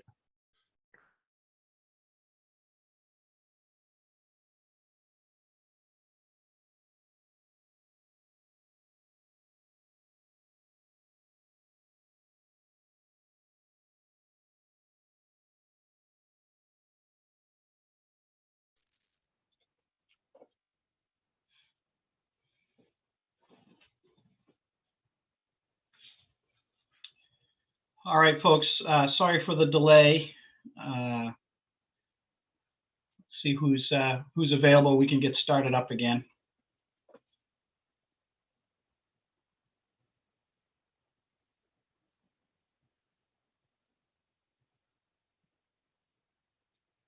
Give everybody a couple of minutes to come back on again.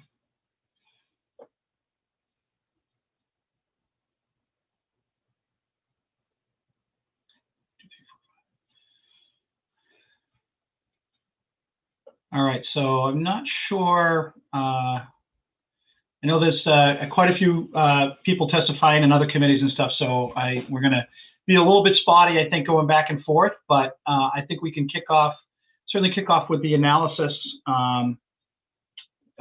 start with some analysis and go from there. Why don't we start, Sam, if you could, with LD 525? Sure, yeah. Go through that one, if you would, please.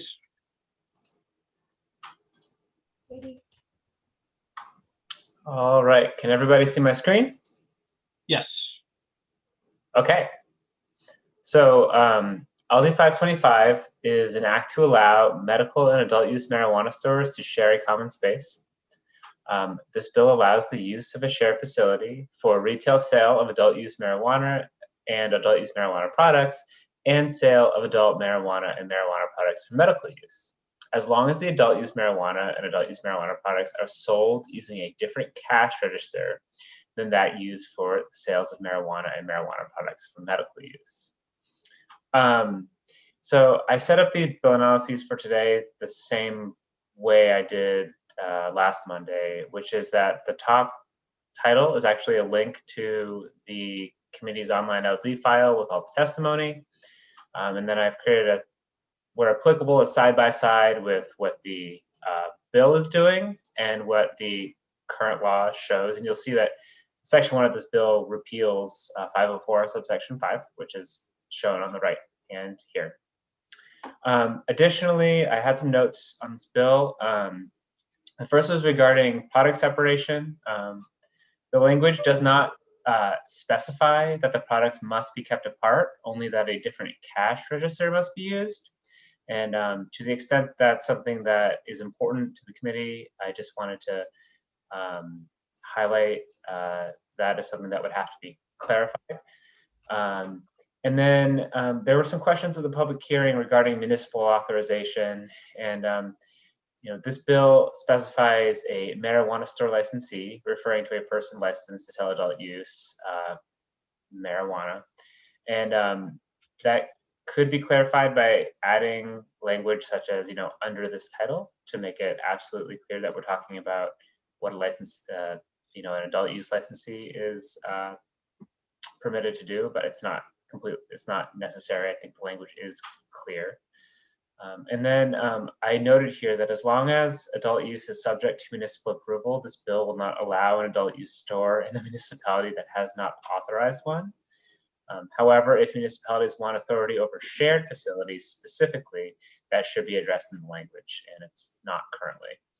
And then, as I did last Monday, I provided you the same notes on co-location of adult use and medical retail that I did last week.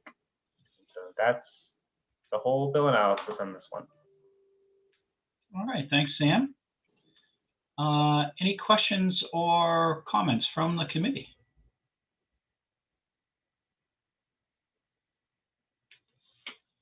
Representative Tuttle. Chairman, I move ought not to pass. Oh, all right, so motion ought not to pass by Representative Tuttle. Is there a second? I'll second. Seconded by Representative Corey. Any discussion at all from the committee? Mr. Chair. Senator Hickman. Thank you, Mr. Chair. I think that we can revisit this issue in a number of other vehicles. I think I would agree for sure. And it sounds like we have a little bit of work to do across the board on this stuff. So any other comments at all? All right. Seeing none, then Karen, I guess we are ready. Hold on a second. Let me count. 1, 2, 3, 4, 5, 6, 7. We are good. So, and we have Senator Hickman. Excellent. If you could call the roll, please, Karen. Senator Lucchini. Senator Lucchini, absent. Senator Hickman. Yay. Senator Hickman, yay. Senator Farren. We'll come back to Senator Farren. Representative Chiazzo. Yes. Representative Chiazzo, yes. Representative McCrate. Yes. Representative McCrate, yes. Representative Tuttle. Yes. Representative Tuttle, yes. Representative Riley. Yes. Representative Riley, yes. Representative Supika. Yes. Representative Supika, yes. Representative Wood. Can you tell me what we're voting on? Sure. LD 525. 525. And what's the vote that we're voting? The motion is ought not to pass. Yes. Representative Wood, yes. Representative Kinney. Representative Kinney, absent. Representative Harrington. Representative Harrington, absent. Representative Corey. Yes. Representative Corey, yes. Representative Dalla. Yes. Representative Dalla, yes. And did Representative Farren, Senator Farren return? Nope, looks like he's absent. All right, so 9 in favor of the motion, 0 against the motion, and 4 members absent, Mr. Chair. Thank you, Karen. So the motion ought not to pass prevails. By those unanimous, those present, the 4 absentees will have until noon tomorrow to cast their vote. Up next, Sam, can we move to 1249, please?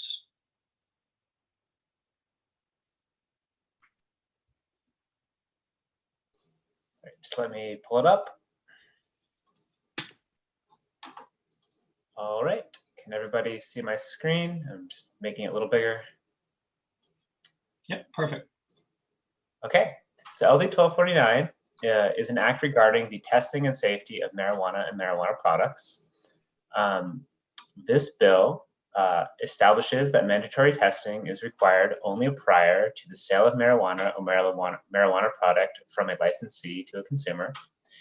It allows marijuana or marijuana product that exceeds the maximum level of allowable contamination to be remediated and retested until the marijuana or marijuana product is within an allowable level. It requires marijuana or marijuana product to be retested if it has undergone further processing, manufacturing, or alteration that can reasonably be expected to alter the THC potency, homogeneity, and cannabinoid profiles.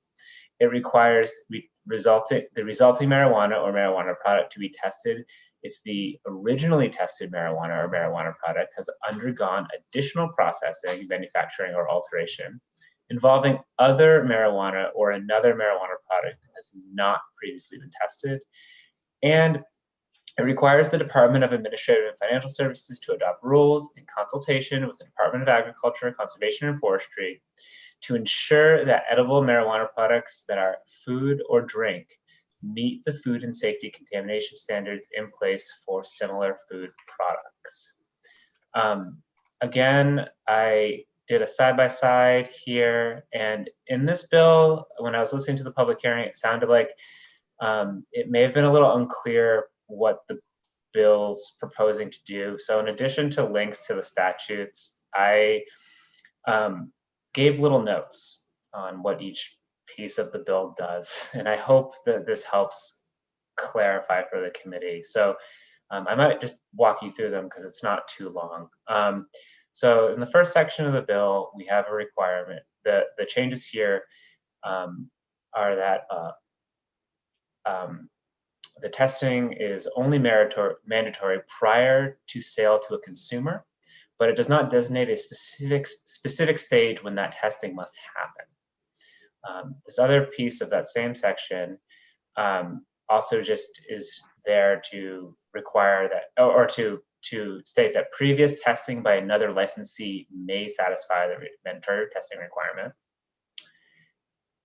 In section 2 of the bill, essentially what this does is it states that nothing prevents or requires additional testing prior to sale to another licensee, so not a consumer. So this is really further clarifying that the testing is only required prior to the sale to a consumer, so not, you know, between licensees.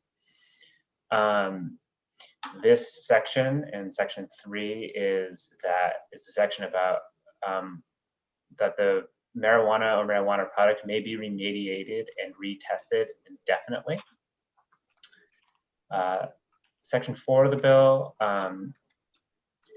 this is stating that if the product is previously tested product has undergone alteration that could change the THC potency, homogeneity, and cannabinoid profiles, then it must be tested again before the sale to a consumer. And that if previously tested product has undergone additional processing and manufacturing or alteration that involved an untested marijuana product, then it must be tested again before sale to the consumer. And this final piece regarding consultation with the Department of Agriculture, Conservation, and Forestry is in addition to the other requirements under Title 28B. So it sounded maybe from the public hearing like there were some concerns that these were the only requirements, and I just wanted to make clear that these are in addition to the other ones. And then just one real technical note on the bill, and I think this was brought up during the public hearing. In section 4, where it reads, you know, a product that has not undergone any further processing, manufacturing, or alteration that can reasonably be expected to alter the THC potency, homogeneity, and cannabinoid profiles. I'm not exactly sure what reasonably expected means in this circumstance, and it doesn't clarify, you know, who determines what that is. So, you know, this is definitely a point in the bill where there's not complete clarity. That's what I have, unless there are questions. Thanks, Sam. Any questions from committee members? Steve, are you there? Representative Tuttle. Mr. Chairman, I move ought not to pass. Second. All right, the motion ought not to pass by Representative Tuttle, seconded by Senator Hickman. Any further discussion or debate from the committee? Okay, then I guess when we're ready, Karen, we'll run the roll call, please. Senator Lucchini. Senator Lucchini, absent. Senator Hickman. Yay. Senator Hickman, yay. Senator Farren. Yay. Senator Farren, Idea, I didn't think of that. yay. Representative Chiazzo. Yes. Representative Chiazzo, yes. Representative McCray. Yes. Representative McCray, yes. Representative Tuttle. Yes. Representative Tuttle, yes. Representative Riley. Yes. Representative Riley, yes. Representative Supika. Yes. Representative Supika, yes. Representative Wood. Yes. Representative Wood, yes. Representative Kinney. Representative Kinney, absent. Representative Harrington. Representative Harrington, absent. Representative Corey. Yes. Representative Corey, yes. Representative Dalla. Yes. Representative Dalla, yes. 10 in favor of the motion, 0 opposed to the motion, and 3 members absent, Mr. Chair. Thank you, Karen. So the motion ought not to pass prevails by a unanimous of those present. The 3 absentees will have until noon tomorrow to cast their vote. Let's see. Up next, Sam, could we go to LD 1445, please? Yep.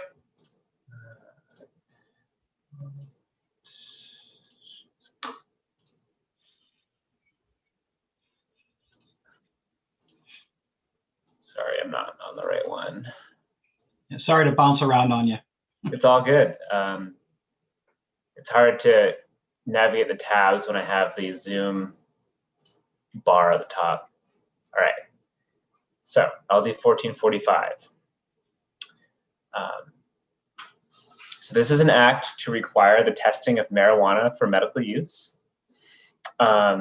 It establishes a mandatory testing program for harvested marijuana sold or distributed pursuant to the Maine Medical Use of Marijuana Act.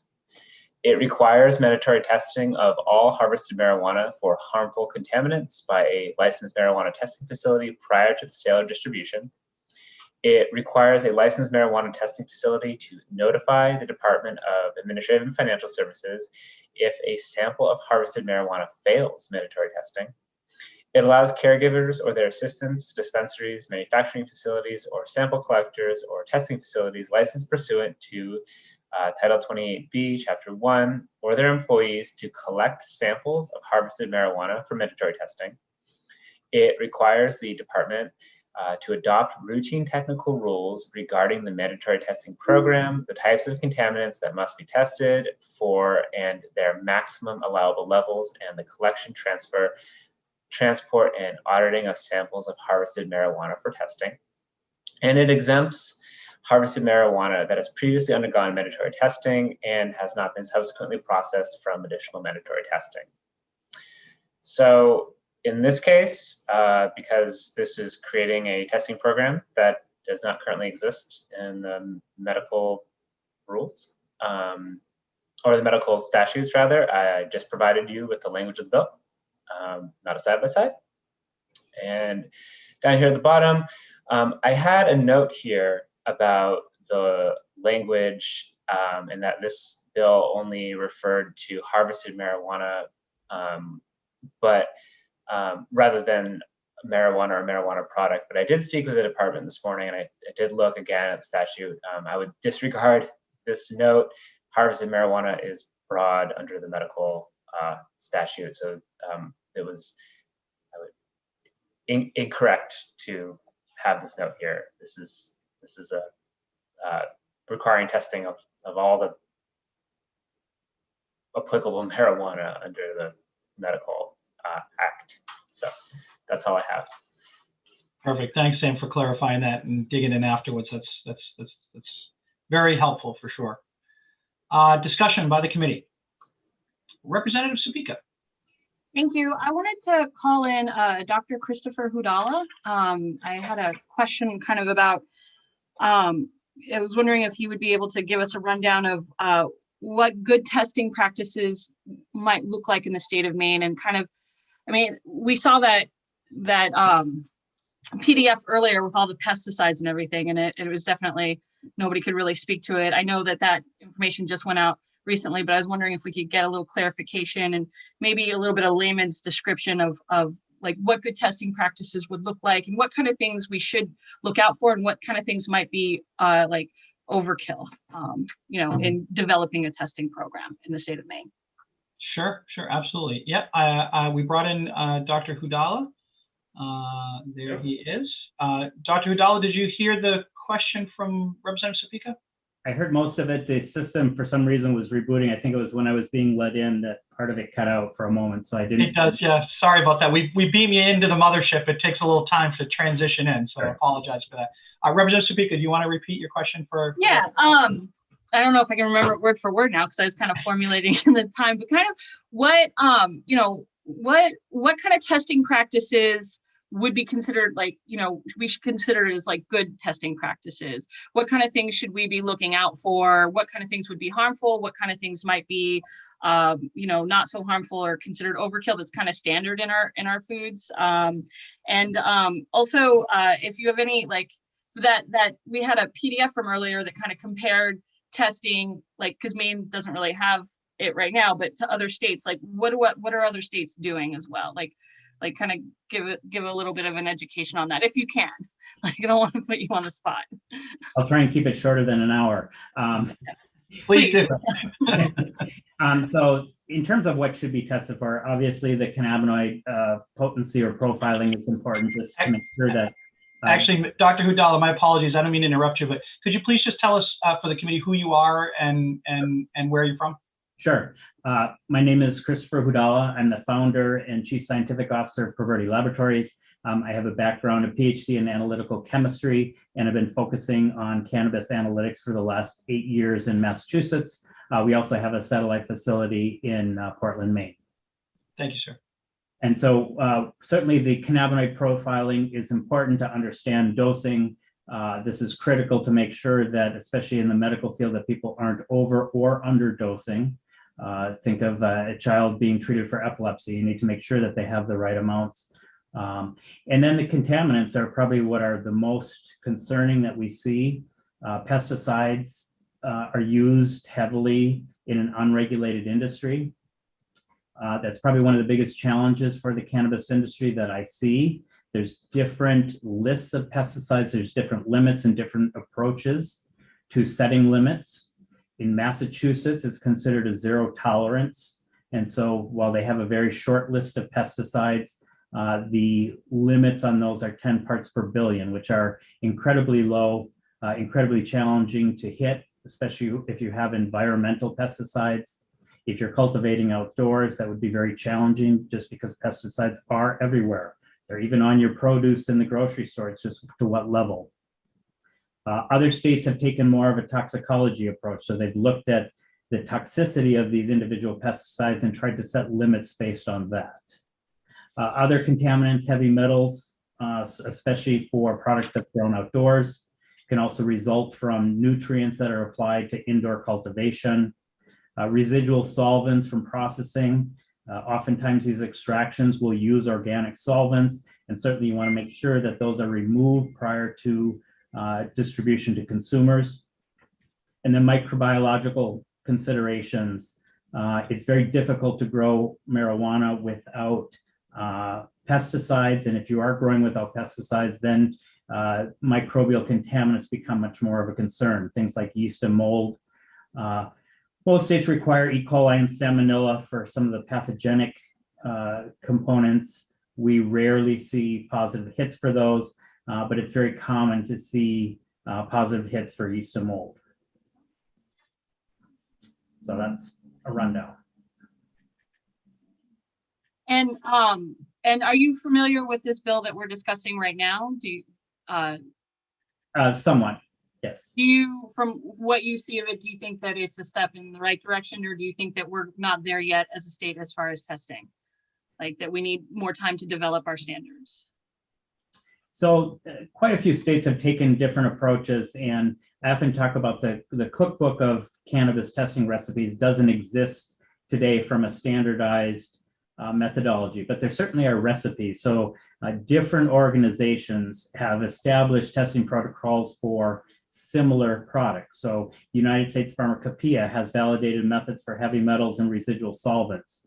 The FDA, under the bacteriological analysis methodology, has methods for testing bacterial components. AOAC, which does a lot of agricultural methodology for testing, have validated some methods for cannabinoid potency. So there are high quality methods available. And my position is that I think is significant in the contaminants that we see in an unregulated environment. Testing is critical for ensuring consumer safety. Okay, thank you. Any other questions from the committee for Dr. Hudala? No. I had one, doctor. So you mentioned the two different approaches, toxicology approach versus, was the other one the banning approach or? Zero tolerance. No Zero pesticide use is permitted. Okay. Do you have experience with both approaches? We do, in that we also test a lot of hemp, and so I test for hemp producers all over the world. In hemp production, there oftentimes is no regulatory requirements. And so oftentimes my hemp clients are subject to their local enforcement. So it could be Oregon, could be California, or European regulations. So we do test hemp under different guidelines. And are there different intent behind each one? I mean, obviously zero tolerance is pretty strict.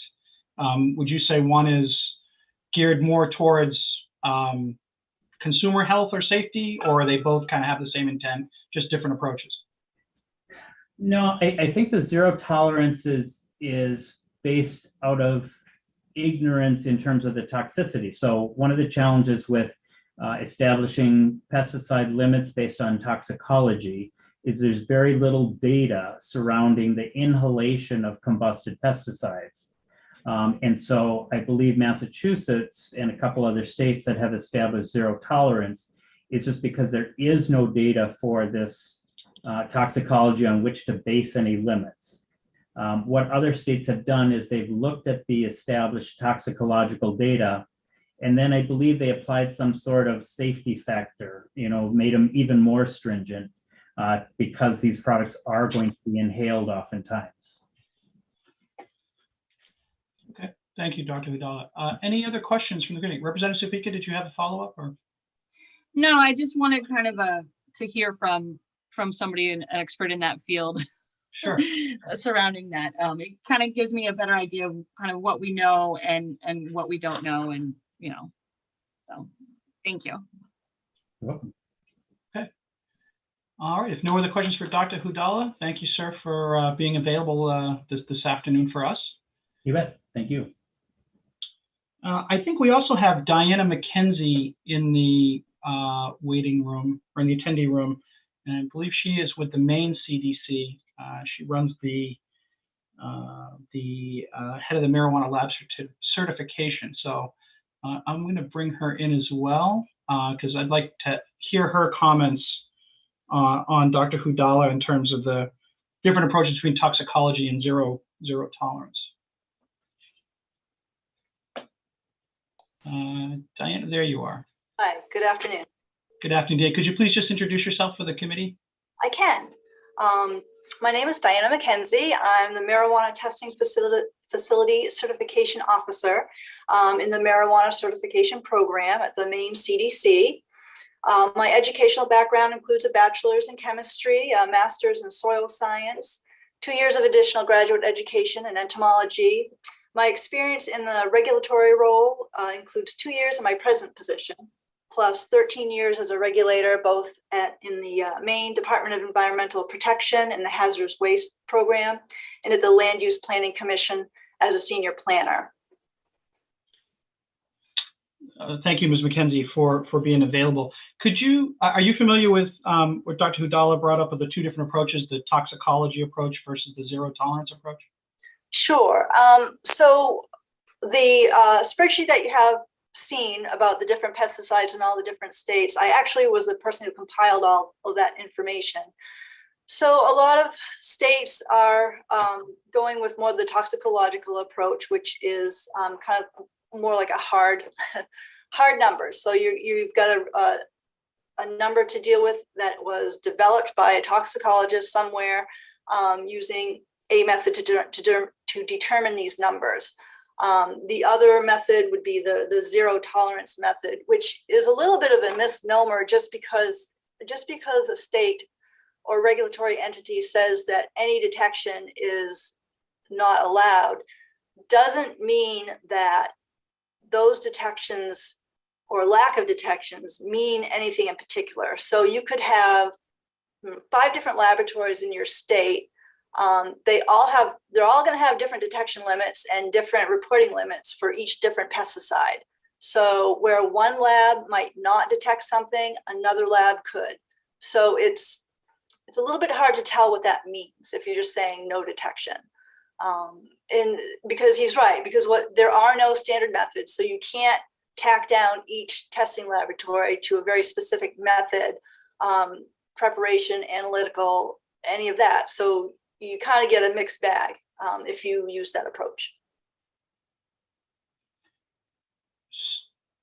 So I guess my question would be, wouldn't the state need to develop a policy to instruct the labs how to test so that they were consistent across the board? Well, like I said, if there were standardized methods that we could use to require them, we could do that. Right now, we do not require specific instrumentation to be used. There is no standard methodology to require. So we can say that we want you to analyze pesticides, and we could, I mean, you could have come to approach and just say, well, and we want you to detect at, as a random number, a 10 ppb or whatever it might be. But can they do it? I don't know. I guess wouldn't know where to start to look to know whether that's reasonable or appropriate. So, but from the toxicology approach standpoint, you wouldn't need to do that because it's just saying above a certain ppm limit, let's say, as long as it was below that limit, however they determined it was fine as long as they didn't exceed that number. Is that fair? Yeah, I'd say having a limit gives you a point to start with, which is not to say that necessarily like below that it's fine. With the knowledge that we have at this point, it shouldn't be damaging. I guess that's what I might phrase it as. And I have every reason to expect that as this industry grows and matures and more actual research is done into the toxicology of each individual pesticide and each way that the dosage, how much do people use of each type of product, that those numbers are going to change. But again, that's, that takes time. That takes research and development of the program and money. Thank you, Ms. McKenzie. Any questions for Ms. McKenzie while we have her here? Representative Supika. Yeah, I don't know. Thank you so much for coming in, by the way, Ms. McKenzie. Do you know, I don't know if you're the right person to ask this, but how many labs, and this might have been answered earlier and I didn't write it down, so I apologize to the rest of the committee, but how many labs in Maine are like testing or for pesticides? How many labs we have that are testing for pesticides? Well, pesticides is not required yet. Okay. So once it is required, yeah. So we have 3 certified marijuana testing facilities right now for adult use marijuana. Okay. All of those 3 labs are working toward developing their pesticide analysis to be ready by the end of this year, which is when it's slated to be put into to be required. Okay, so there's 3, and have they been around for, how long have they been around for? Well, I know one of the laboratories has been around for a long time, but it's only been in this program for about 1 year. So, I mean, the program is pretty young. And the other 2 laboratories are, brand new for this program. And I know there are 2 or 3 others kind of in the wings. I know that they intend to go through the program and get certified. But I can't tell you when that might happen. Thank you, though. Thank you. I really appreciate your time here. Thank you. Thank you, Representative Supika. Representative Corey. Thank you, Mr. Chair. I'm curious, in terms of sort of like toxicology and taking these things in, does it make a difference if things are ingested or inhaled in terms of how we set those standards? Like, is smoking it different than eating it in terms of where those limits would be set? Yes. Yeah, I know I'm not a toxicologist, so I can't tell you like specifically what the differences are, but I know that the the route of exposure is one of the variables that is taking into account when these numbers are developed. And I think it I mean, like I might assume that inhalation would be worse than eating it, but that may or may not be true with each individual analyte. I think they differ across the across the list of analytes. Thank you, Representative Corey. Any other questions for Ms. McKenzie while we have her here? All right, seeing none, thank you very much for your time this afternoon. You're welcome. Any other questions or debate from the committee?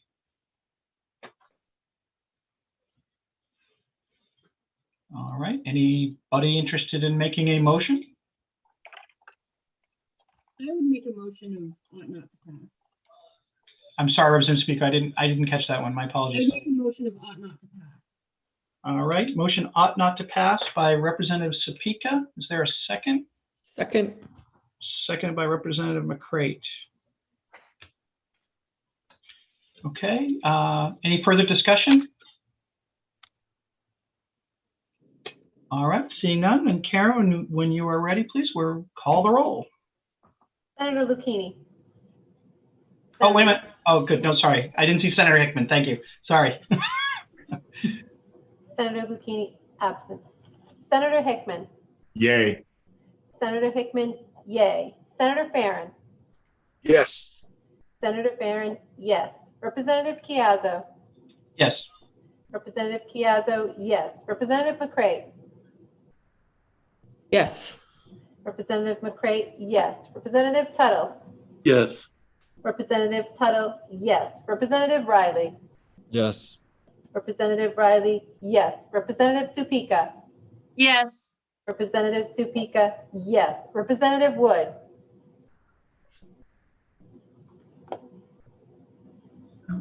Yes. Representative Wood, yes. Representative Kinney. Representative Kinney, absent. Representative Harrington. Representative Harrington, absent. Representative Corey. Yes. Representative Corey, yes. Representative Dollop.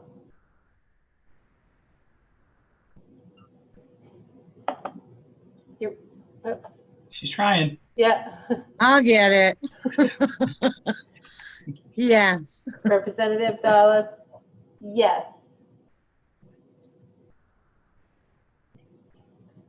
10 in favor of the motion, 0 opposed to the motion, and 3 members absent, Mr. Chair. Thank you, Karen. So the motion ought not to pass prevails with a unanimous of those present. The 3 absentees will have until noon tomorrow to cast their vote. All right, Sam, can we move on to LD 1452, please? Sure thing. All right, can everybody see that? Yes. Great. Sorry. So LD 1452, an act to amend the law regarding the advertising and marketing of adult use marijuana.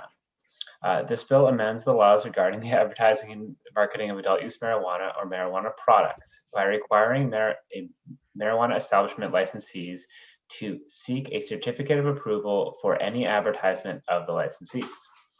The Department of Administrative and Financial Services is required to determine by a preponderance of the evidence that the advertising is intended. Sorry, go ahead. Okay. No worries. The department is required to determine by a preponderance of the evidence that the advertising is intended for the appropriate audience and not to appeal to persons under 21 years of age.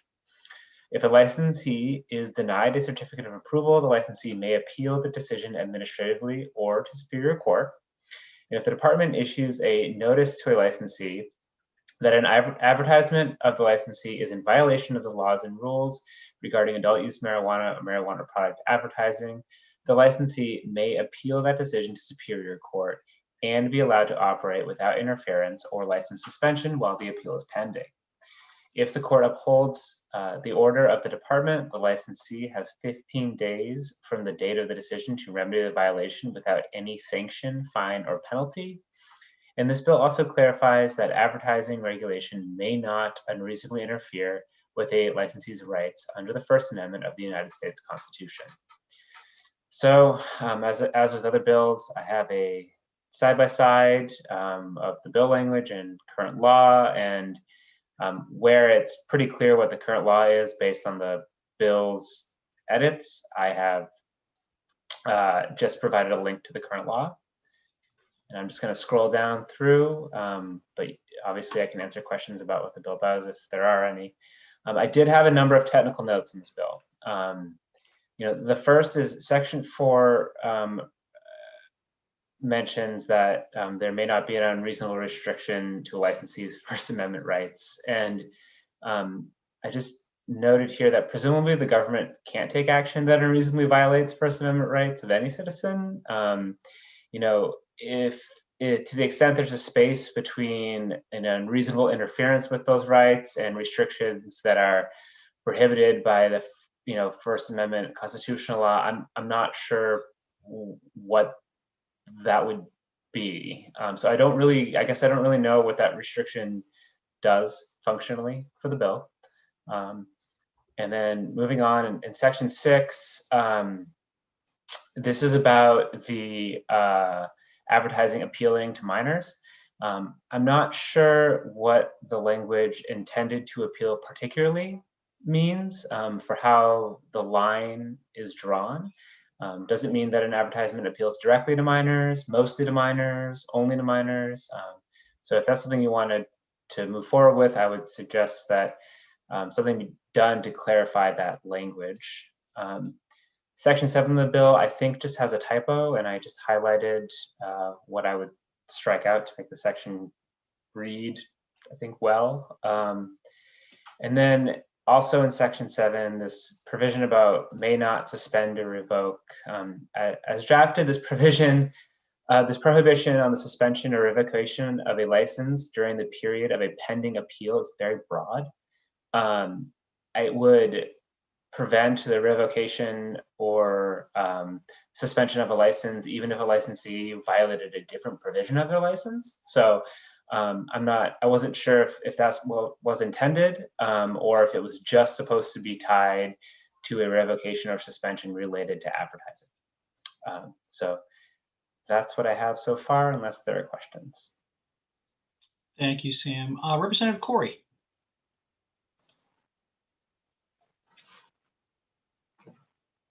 Thank you, Mr. Chair. I have a question, Sam. So I'm kind of stuck right now on the term preponderance of the evidence in this bill. Like, this is an evidentiary standard, something that would typically be used in a civil case, not really a determination made by a department. It would be something that you would use in court. Are you aware of sort of any other law that we have that causes a department to have to establish a preponderance of the evidence outside of something that happens in our judicial branch?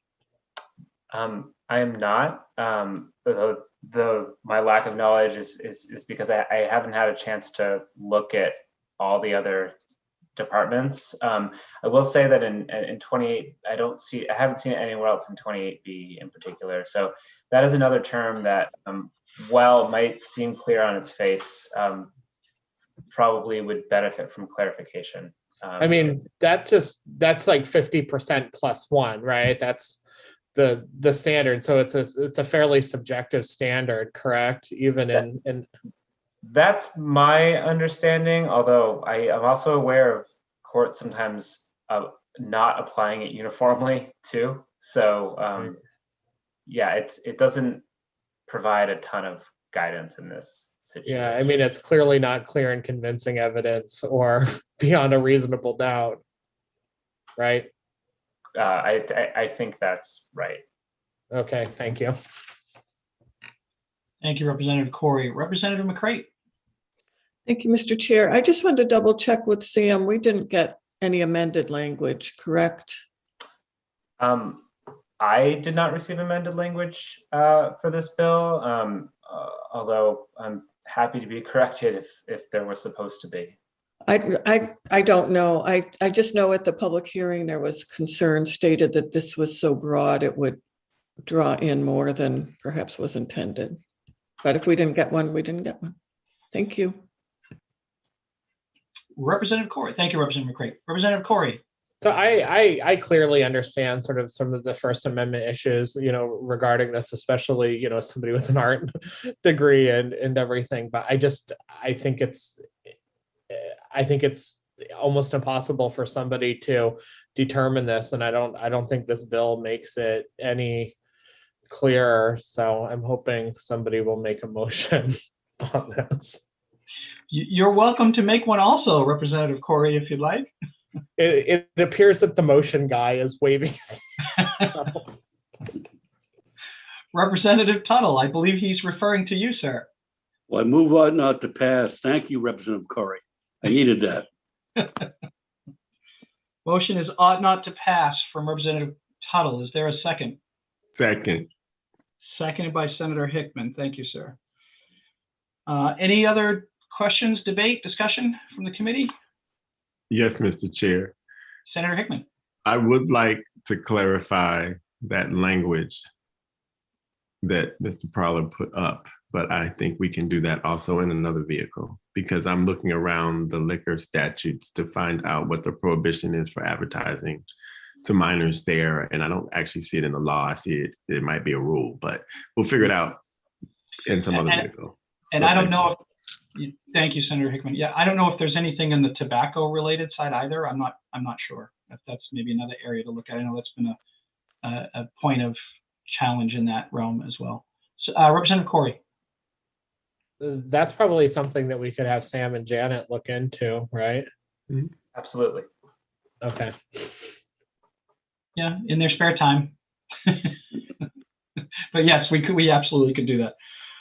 Any other questions, concerns, comments? All right, seeing none, and the motion on the floor is ought not to pass. Karen, when you are ready, please call the roll. Senator Lucchini. Senator Lucchini, absent. Senator Hickman. Yay. Senator Hickman, yay. Senator Farren. Yes. Senator Farren, yes. Representative Chiazzo. Yes. Representative Chiazzo, yes. Representative McCray. Yes. Representative McCray, yes. Representative Tuttle. Yes. Representative Tuttle, yes. Representative Riley. Yes. Representative Riley, yes. Representative Supika. Yes. Representative Supika, yes. Representative Wood. Yes. Representative Wood, yes. Representative Kinney. Representative Kinney, absent. Representative Harrington. Representative Harrington, absent. Representative Corey. Yes. Representative Corey, yes. Representative Dolliff. Yes. Representative Dolliff, yes. 10 members in favor of the motion, 0 opposed to the motion, and 3 members absent, Mr. Chair. Thank you, Karen. So the motion ought not to pass prevails by the unanimous for those present. The 3 absentees will have until noon tomorrow to register their vote. Let's see. Why don't we go to LD 1434 next, please, Sam, if we could. All right. All right, here it is. Can everybody see? Yes, thank you. Awesome. Okay, LD 1434, an act regarding controlled entry areas within retail marijuana stores. So this bill allows a marijuana store to have a controlled indoor entry area directly inside the store where the identification of a purchaser can be verified and the purchaser can await entry into the sales area. The area must be physically separated from the sales area of the store, prevent a purchaser in the area from viewing adult use marijuana or adult use marijuana product displayed for sale in the store, and have a means to prevent a purchaser from entering the sales area except as permitted by an employee of the store who is present in the area. As before, I did not do a side-by-side because this would be a new section of law. And I did have just some brief technical notes for the committee. I wasn't sure exactly what means to prevent entry entails. So the committee may want to consider elaborating on this requirement, or alternatively direct the department to determine parameters in order to make it very clear what kind of means to prevent entry is sufficient or required under this bill. And I think that's all I have, unless there are questions. Thank you, Sam. Representative Corey. Thank you. I don't really want to say this, but I don't know what we were doing on the MLI committee when we created even the requirement that this seeks to fix. So, we created a requirement, it seems like, that made it, I see Representative Hickman laughing. But we made a requirement, it seems, that you have to get carded even before you enter the store. Now we're talking about creating a requirement that we have a room within the store that you have to show your ID even before you go into the store, just in case you might see some marijuana or something, which just seems bizarre to me. When I walk into a liquor store in Maine, they don't card me before I enter the store. They don't card me even once I've walked through the door. They card me when I get my product. Now, if I want to get cigarettes, like in the state of Maine, right, like anywhere, they're generally behind the counter. And I don't know if that's because that's in statute or if it's like a loss prevention, type thing. But the marijuana establishments that I've visited, not to buy anything, but as a state legislator, it makes sense to go into places and see things. All of the stuff is behind the counter. It's not just sitting there floating around on the floor, and somebody could correct me if I'm wrong, but why don't we just card people when they purchase the product, as opposed to having this like little dark entrance where somebody is carding you even before they let you into the store? Those are just my thoughts on that. Thank you, Representative Corey. Anybody care to answer? Senator Hickman. What we were doing on the marijuana committee is the question I ask myself still every day. What were we doing? In any event, I agree that it seems like we're creating more of a problem. And so can you please, Mr. Prowler, put that analysis back up on the screen, because I can't find my sheet in my pile of papers. Absolutely. I wanted to see if there's a way to do what Representative Corey is suggesting. Can everybody so by adding this provision of law, we're allowing for people to have their IDs checked instead of in the cold outside. So my other question is, what part of the MLI right now, the Marijuana Legalization Act, requires that happen? Because this is adding something to the law. I'd like to repeal something from the law so that this is not even necessary. That's actually how I feel at this moment, listening to my colleagues speak about this. Do you know the answer to that question? Because I can't, I guess I can look it up. Not off the top of my head, but I can find it for you, I think, pretty quickly. I believe there's a provision that requires that nobody under 21 may enter an adult use store. And the fact that people are getting carted out, like supposed to be carted outside the store, may be in an effort to prevent people from under 21 entering. But I can find that quickly. Okay, no, you're right. I get it. I guess I don't know what the committee thinks, but I would actually, if we were to go forward with this bill, because we got to do something about making people be carded in the cold. If we don't want to repeal that provision of the law because it's too controversial, I just think that C I don't even think we need that section. It's separated from the sales area and it prevents a purchaser from viewing. I mean, that's the B section is just weird too. I mean, to prevent a purchaser from viewing adult use marijuana is odd to me. So why do we even need B and C? Don't we just need A?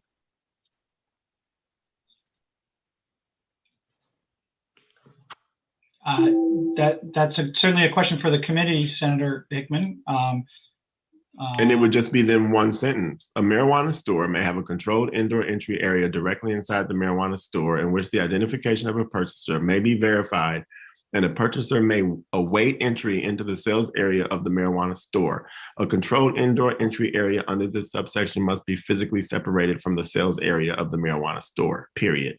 What's wrong with that? That's my suggestion. Okay. If we were to move forward with that motion, which I haven't made. Yep. Understood. We're still into the discussion and debate phase for sure. Representative Wood, I think you were next. Sorry. Thank you, Mr. Chair. Senator Hickman, you stole my thunder a little bit around B. Preventing visibly seeing the product. Just, I actually have not been in an adult use store, but I've been in a large medical marijuana store where I stood in a sort of foyer area just because I didn't want to go in with somebody else who went in to purchase. And it was all glass. I mean, I could see all the things for sale on the other side of the glass wall. I don't understand why it matters whether you can see it or not. And then to go along with the rest, that's what I was originally going to say, to go along with the rest of what you had to say. I think we are trying to just bring people in from outside and, you know, they need to show their card to get inside. I mean, to me, it's sort of like getting carded at a bar to get inside, not in a liquor store. But I would be open to making an amendment to remove B and C unless somebody has a really good reason why it needs to remain. Okay. Well, we don't have a motion yet, so we're still kind of in the debate discussion phase. But okay, that's understood, Representative Wood. Representative McCray. Thanks, Mr. Chair.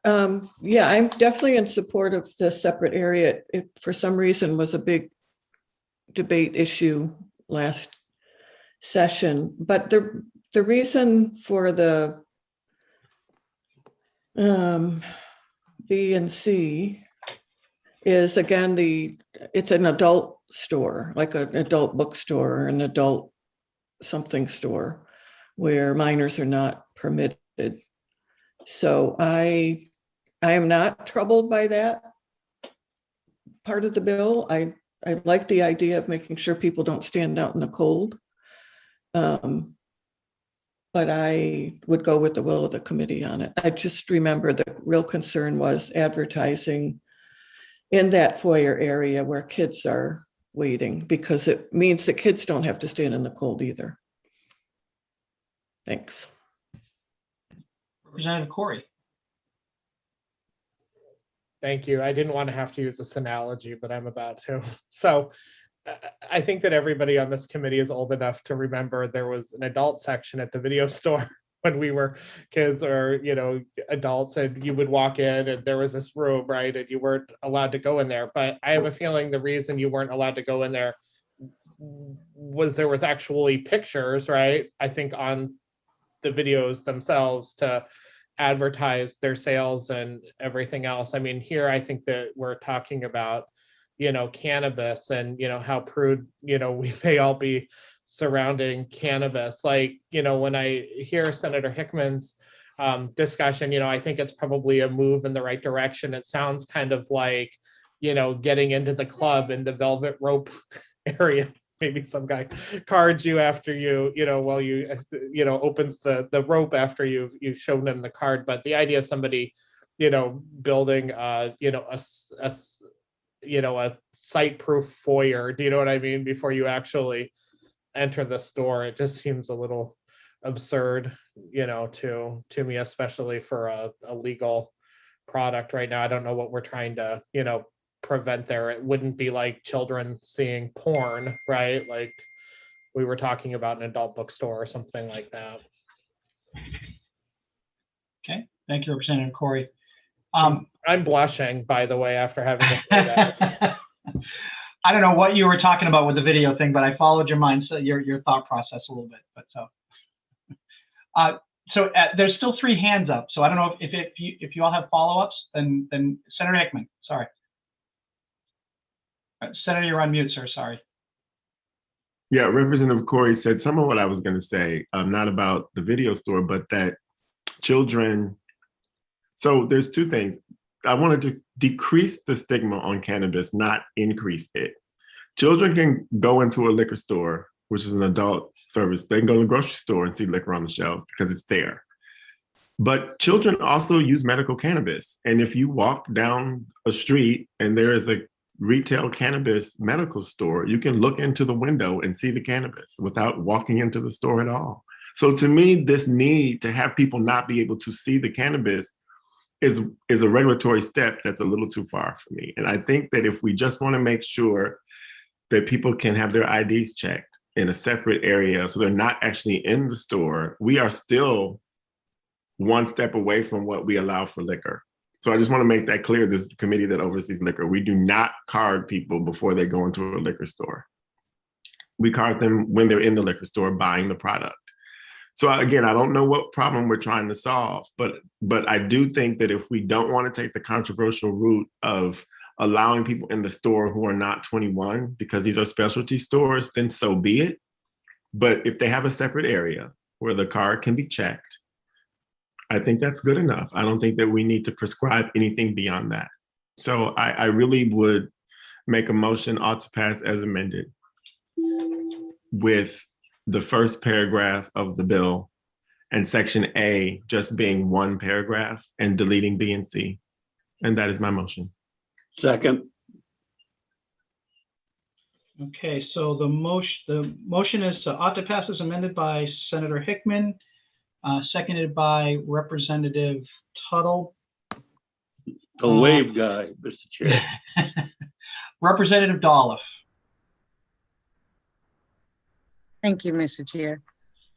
I want to understand Senator Hickman's amendment, but I want to state too, you keep talking about walking into liquor stores or even the corner store that sells liquor, but we have just sales of cigarettes and tobacco, cigars and stuff like that. And on the doors, it says no one under 21 allowed. And when you get to the counter, if they don't think you're 21, you need your ID. Very simple. And there's no reason why these types of stores couldn't be handled in that same fashion. If you're not under 21, you have kids in the car and you gotta run in, well, they can't go in the store, period. Because it's posted outside. That's the law now. So I guess I have to ask Senator Hickman, are you still making a separate entry or a separate place off to the side for these people to go in? I don't like it. Thank you. May I respond, Mr. Chair? Yeah, Representative McCray, I will get to you next, Senator. Okay. I'm sorry, just Representative McCray had her hand up waiting, so I will get to you next, sir. Representative McCray. Thanks, Mr. Chair.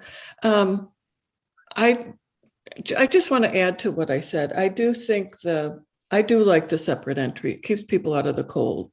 I do think checking ID is a good idea. I think the concern about no advertising was what it was about, the other parts of the bill. And this industry is not the tobacco industry, but I think that's where some of that public health concern is coming from. Tobacco companies clearly target youth to get them to use. And again, I want to be clear, I'm not saying particularly the small caregivers are not in that business. But I think that's why the concern is there, and why smoke shops, you can't, as Representative Olive said, you can't go in. But again, I'm fine if you want to, with the Hickman amendment is fine. I just want to say that that's where I think this concern, my concern, is coming from, because there've been some bad stuff that's happened. If we're talking small caregivers, I'm not worried. Thanks. Thank you, Representative McCray. Senator Hickman, you can follow up if you'd like. Yeah, thank you, Mr. Chair. For Representative Doloff, I didn't draft the bill. I think the bill sponsor wants to make sure that people don't have to have their IDs checked out in the cold. That's been an issue for a lot of storefronts. And so the bill sponsor put the bill in to make sure that there was another area where IDs could be checked before they entered the store. And I'm not going against that intent.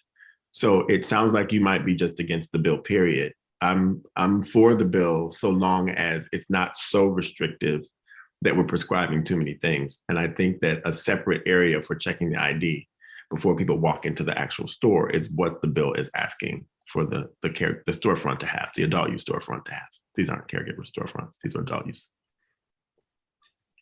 So Representative Doloff, I will get to you next. I'm sure you want to respond, but Representative Corey had his hand up first. So Representative Corey.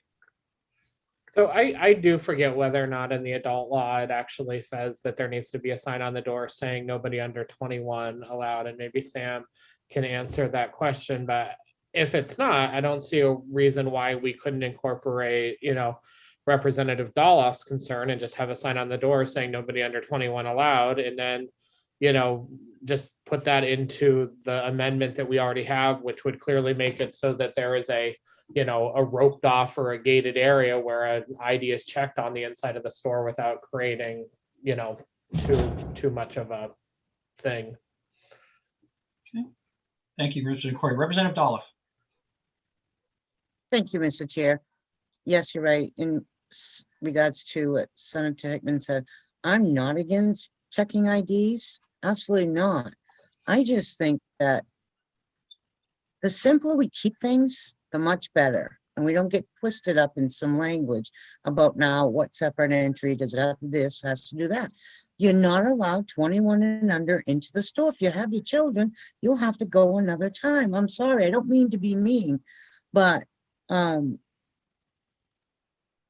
never been in a marijuana store, so I have no idea what they look like. But all I'm simply saying is, if we go by some laws that we already have in the books, which is a sign on the door that no one under 21 can enter, and when they go to purchase whatever they're purchasing, you get carded at the counter, which you do when you're buying tobacco products, alcohol products, and this would kind of fall in that same line of being 21 and over. Thank you. Thank you, Representative Doloff. Sam, did you want to respond to Representative Corey? Yeah, I thought this might be helpful for everyone too. So the section of law that's creating the topic of discussion is Title 28B, Section 507. And that it's an entry into marijuana establishment by persons under 21 years of age prohibited. So it's a 2-sentence section, and it just reads, a person under 21 years of age may not enter the licensed premises of a marijuana establishment. And then the next sentence is, a licensee shall ensure that persons under 21 years of age do not enter its licensed premises. So, I obviously am not part of the industry, but it looks, just from looking at the law, like what's probably happening is they're reading that shall ensure that persons under 21 years of age do not enter. And that's likely why people are getting their IDs checked outside. Thank you, Sam. Representative McCray. Representative McCray, you're muted. I'm sorry. Of course. Thank you. Just to reiterate, the problem is there are lines of people waiting outside. That's not the same as some of the other evidence we've given. What we're doing. I'm initially thinking there was some unfairness involved. Sorry, To be in two Representative committees. McCray, go ahead. Senator Hickman, I was doing it earlier. Yeah, the whole idea is there are lines and lines of people waiting outside in the cold, and this would allow people to not be stuck in the cold and their kids not enter the store if they're under 21. My kids are over 21, but so yeah, it's just to keep people from being frozen and comply with what the law says. And I don't have a problem with that restriction, but I know some do. Thank you, Representative McCray. Representative Supika. Hi, thank you. I wasn't gonna really weigh in, I was gonna listen, but when Sam sort of read what the law said, so I worked at a bar for many, many years, and late at night, people who are under the age of 21 are not allowed into the bar. When it is cold out, the bouncer is inside on a stool, and there's long lines of people trying to get into the bar, and the bouncer still is able to check all the IDs of people, and maybe somebody under the age of 21 is trying to get in, bouncer sees a card and is like, get out. On nice warm nights, the bouncer is outside. So I don't know at what point, like this conversation, it seems to kind of be a little overcomplicated and a little over-regulated in my eyes. Like shall ensure that nobody enters is like, so 1 foot in and then all of a sudden the store owner is in trouble? Or is there, I don't really, like the way that the law is now, I don't really see how there would be a problem if somebody, and maybe I'm wrong, somebody correct me on this, but I don't really see how it's a problem if there's like, a bouncer inside checking IDs and then telling people to leave when they try to come in, So, I mean, am I incorrect in my kind of interpretation of that? I mean, I don't really think that building a separate entryway is really needed. And I don't really understand what this law is kind of addressing. Yeah. Yes, Representative. Thank you, Representative Supika. Representative Wood, sorry. Thank you, Mr. Chair. All of a sudden it's hitting me. Why is there a line? I don't understand why there's a line to begin with. Is it because of the pandemic? Is there something in the law that says only X number of people are allowed in the store at a time? I mean, why is there a line to begin with? At a bar, a lot of times the bar opens at 8 o'clock and there's a line, or a whole gang of people show up at once. But this is a store that would be open throughout the day. Can anybody tell me why there would be a line? Senator Hickman, you're nodding and you're next in the queue. So if you'd like to respond, then please feel free. You're muted, Senator. Sorry. Demand, I think, is one of the reasons. And second is because the store owners know that this is a highly regulated industry. They don't want to break the law. They're not going to let anybody into the store until they check their ID. And that means they're checking it outside. And so you have to wait in line to get your ID checked before you can go into the store. And maybe there have been a limited number of people allowed in any store at any given time because of the pandemic or because of occupancy reasons, depending on how big a store is. I have not been in an adult use store at this point either, but I saw the photos of when adult use stores opened and the lines were long and people were having their IDs checked outside. So this bill to me creates a vestibule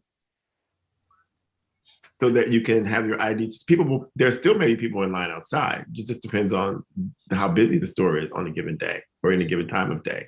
But this creates I'll call it a vestibule for lack of a better word, where if it's raining, if it's cold, you can huddle in the vestibule to have your ID checked instead of having to wait outside in the cold. That's how I look at the bill in the simplest, most direct form.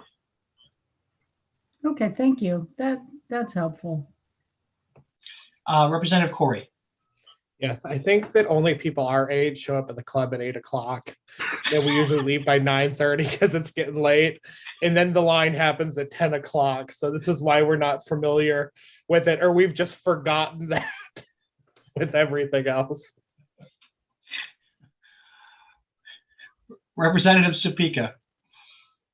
I don't know if there was a second, there probably was for Senator Hickman's motion, but I would second or third it at this point. And especially because it seems like it's unfortunate, but it seems like without extra clarity, people are living in fear of doing something wrong. So I can see why that this could be helpful. I think let's make it clear that it's okay for people to check their IDs inside. I think a vestibule is fine. I personally don't think there needs to be a blanket hanging up, so that people can't see inside. But that's just myself. But so I support the amendment. Sam. I just also was thinking while this conversation was happening, it might be worth clarifying in section 507 that there's an exception for this controlled indoor entry area too, just to keep it absolutely clear, that this is allowed. Senator Hickman, would you be okay with amending your amendment for that? Okay. Yes, whatever language is needed in the lead up to this to make sure that this is an exception to the law there is great. Thank you. That's why I was wondering where this was in the law. So you just solved that problem. Thank you, sir. Thank you, Senator Hickman. Representative Tuttle.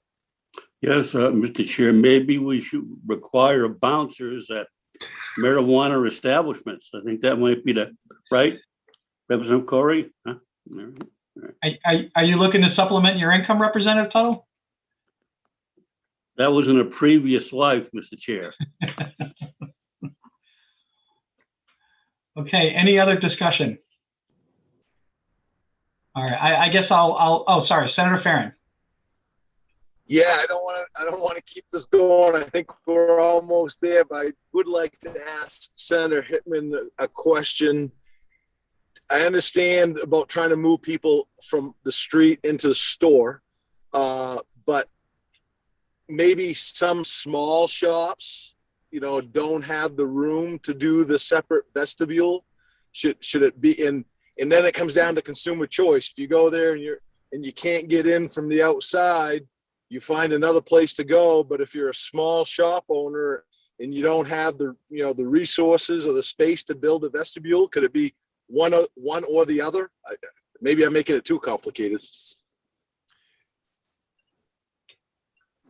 Senator Hickman, yeah, please. Mr. Prowley, can you please put up the language of the bill again? Because I can't answer the question without seeing the language of the bill. Oh, sorry, I just did something weird. There we go, we're good. And I think if I understand the question correctly, I may be able to help too, but the language in this bill is permissive. So right. It's a marijuana store may have a controlled indoor entry. That answers it. Thank you. That's what I thought it said. Any other questions or discussion? All right, I'll just add my 2 cents. I mean, I tend to concur with the group. I think, sometimes we tend to overregulate common sense. And, I'll give you an example. I think some of you may have heard this during the pandemic. I shop at the local Hannaford. Been going there for 20 years. Had a mask on and went to buy a bottle of wine, and they carded me, which, I was flattered, but then asked me to take my mask off after they know who I am, after they've seen my card and seen it there. So I do have concerns about being over prescriptive and allowing, people to exercise a little bit of common sense. And I know that was on their part, it wasn't ignorance, it was out of fear of repercussions. So I think, I agree with Representative McCray. We don't want to allow it to, we want to restrict that area. We do that in tobacco stores. We do that in bars after hours. So I concur with that concept. But I think maybe giving the store owners a little bit of the benefit of the doubt. Obviously, the biggest thing we want to prevent is them selling to underage people. And if we catch them doing that, that should be the catalyst for the action, not if somebody is standing outside of the rain, waiting to get ID'd because they want to go in and browse in the store. So I can support Senator Hickman's amendment,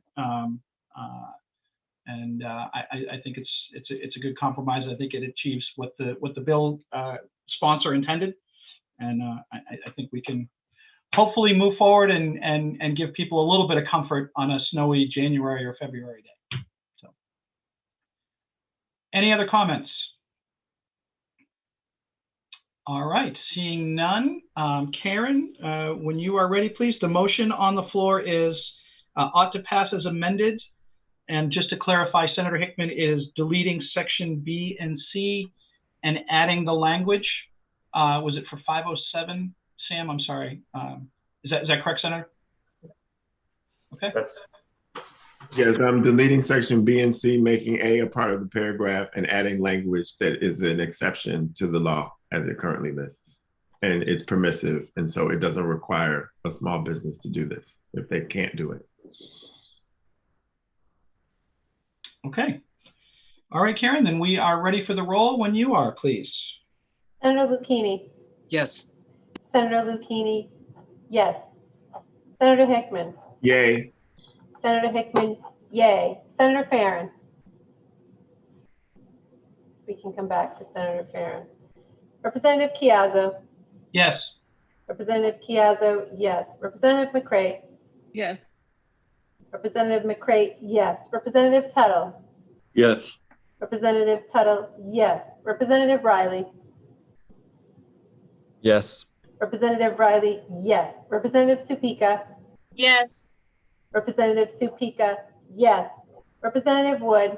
Yes. Representative Wood, yes. Representative Kinney.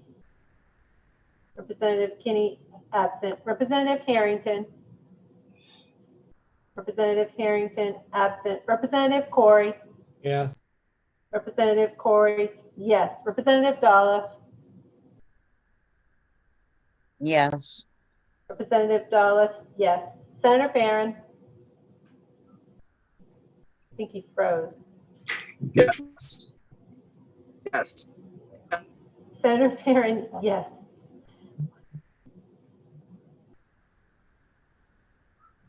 $11 in favor of the motion, 0 opposed to the motion, and 2 members absent, Mr. Chair. Thank you, Karen. So the motion on the floor ought to pass as amendment is successful with the unanimous of those present. The 2 absentees will have until noon tomorrow to cast their vote. And I see Senator Lucchini is back, but if he is ready, I will hand him the gavel. If he is not, then we can continue. We can continue moving on. Sir, I'll defer to what you'd like to do. Thanks, Mr. Chair. I've been in a different committee, so I don't know where we are on the agenda. The only bills we have not taken up yet are LD 421, LD 939, LD 1242, and LD 1319. Okay. Should we go to LD 421? Works for me. Great. You have the gavel, sir. All right.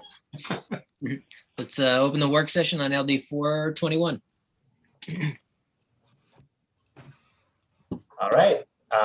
Well, can everybody see this all right? Okay, so this is a short bill analysis. This bill increases, this LD 421 is an act to increase the number of plants a medical marijuana caregiver may cultivate. This bill increases the number of mature plants from 30 to 60 and the number of immature plants from 60 to 120 that a medical marijuana caregiver may cultivate. And as you can see, I provided some information on caregiver in the current law, and that's the lead-in that this is that this is paragraph B under, and that's it. This is a pretty straightforward bill. Great, thank you, Sam. Questions for Sam on the bill at this time? It's just 2 number changes. Any discussion on this? Representative Corey. Thank you, Mr. Chair.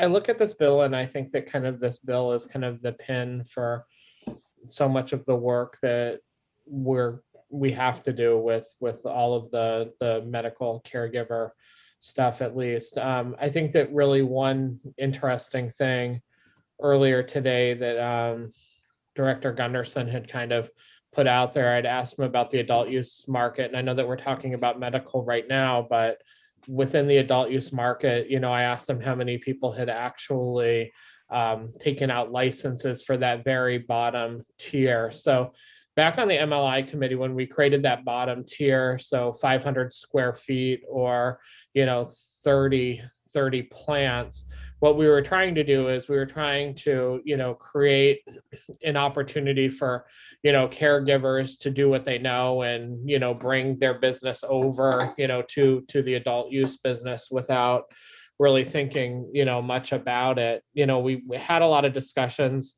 in this committee, surrounding, track and trace and everything else. And I think when I initially saw the rules that were put out that have been, much of the discussion we've been having here, I think that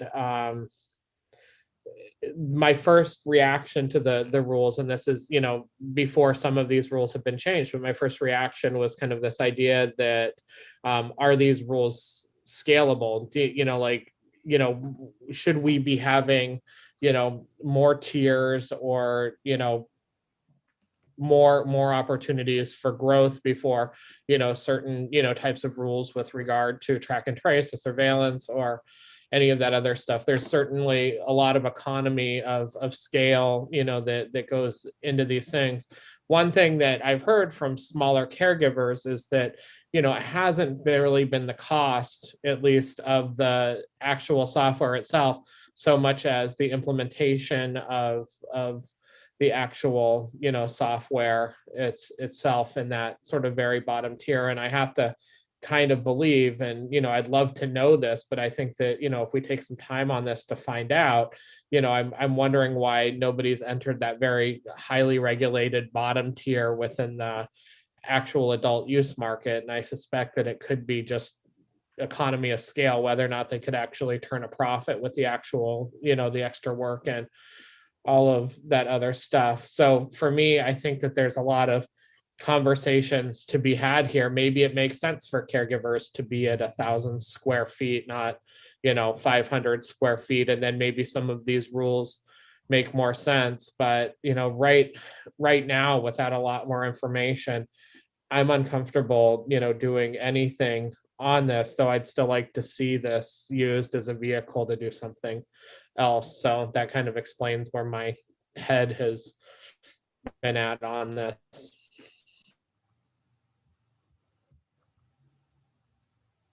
Thank you. Representative Wood. Thank you, Mr. Chair.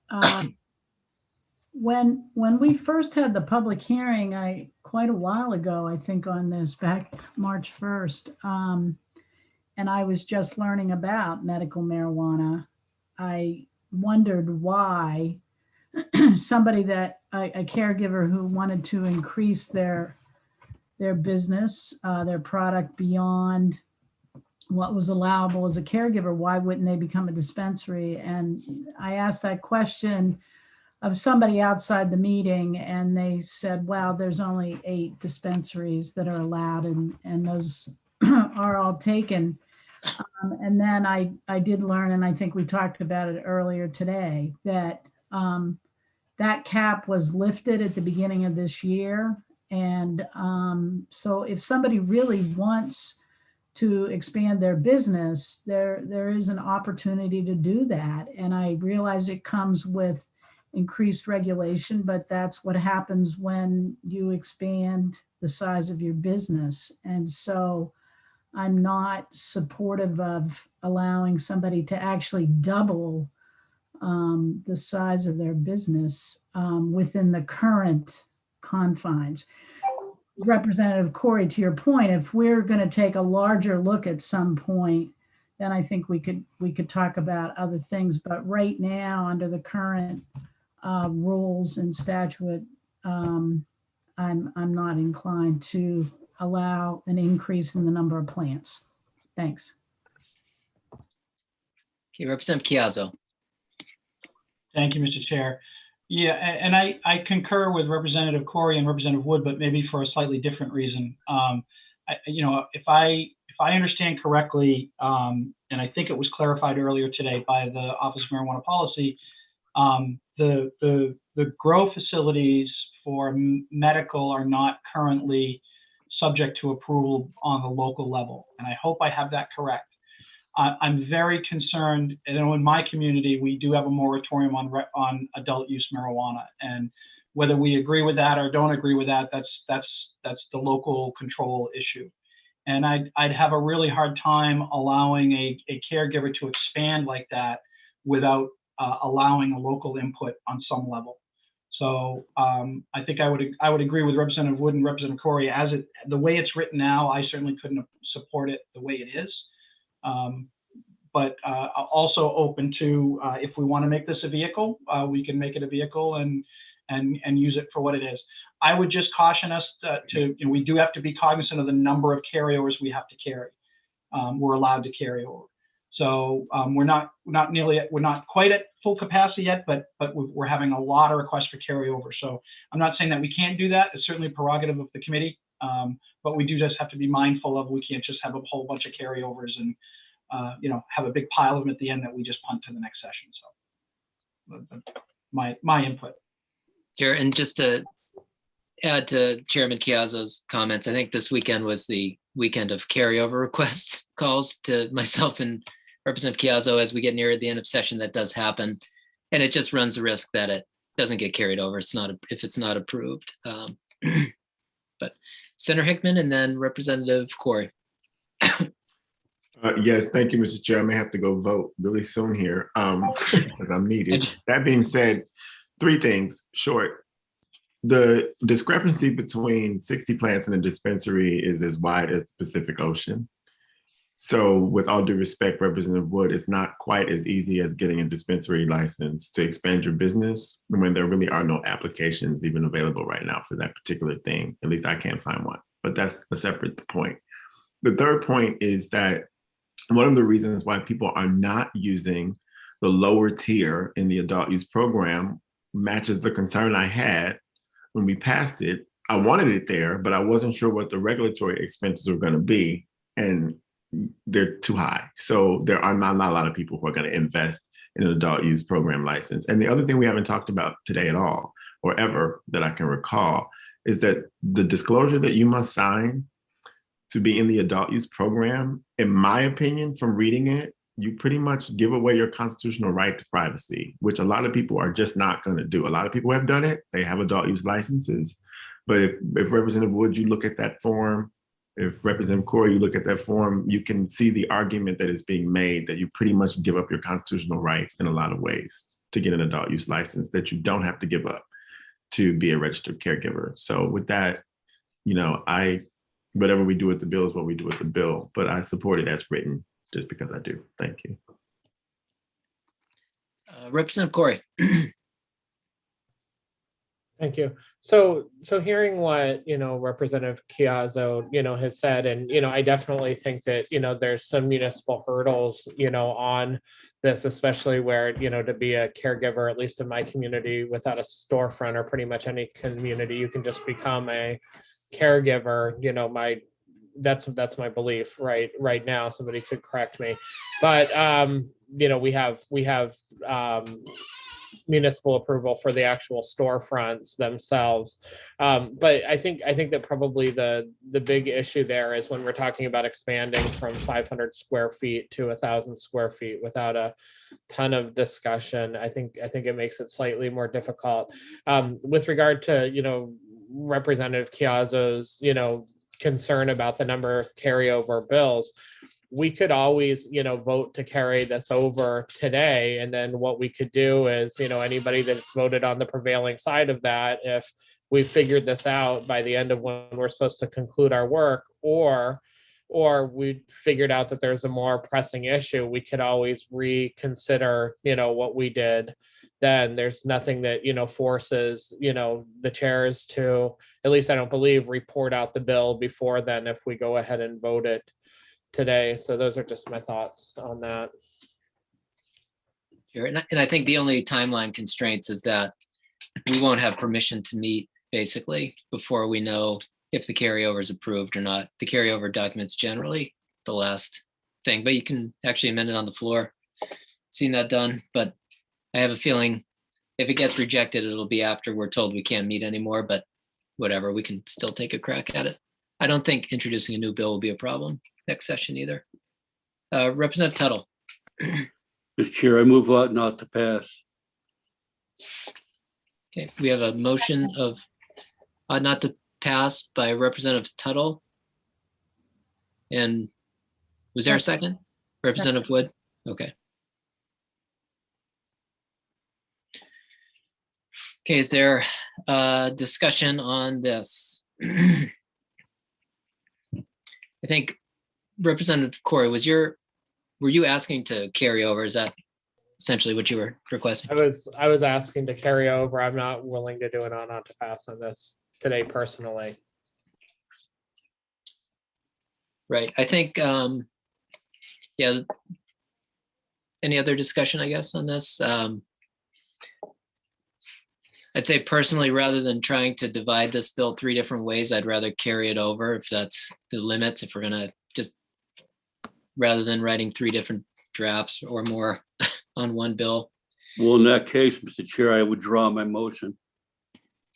Well, thank you, Representative Tuttle. I think I appreciate that. And I think in terms of just trying to expedite the finish of the session, it may work, but I'd be fine with that. Senator Tuttle, Senator Hickman.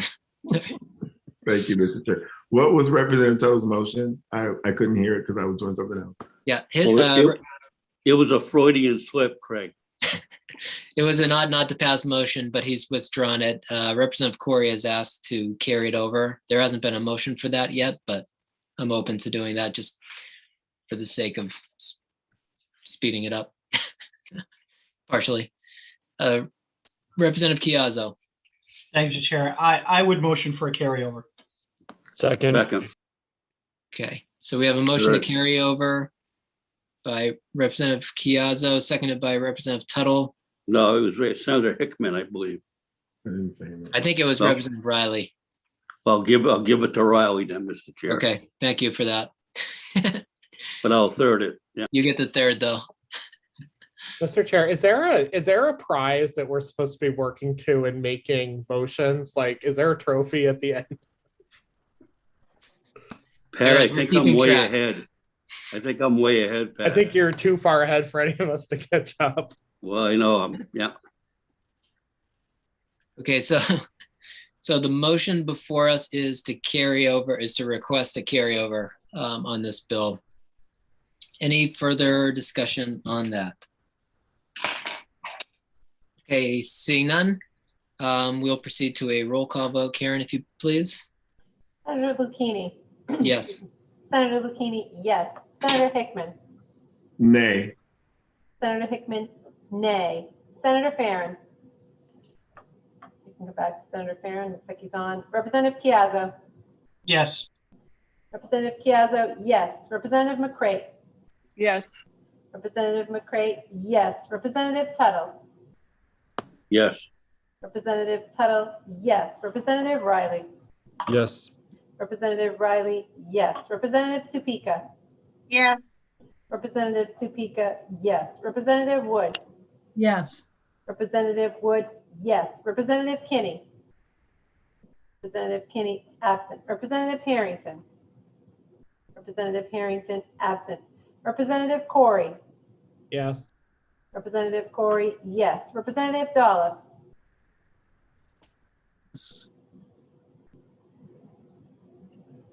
You're muted, Representative Dalla. Oh, I'm sorry. Yes. Representative Dalla, yes. It's like Representative Farren is still not back, so mark him absent. So 1, 2, 9 in favor of the motion, 1 opposed to the motion, and 3 members absent, Mr. Chair.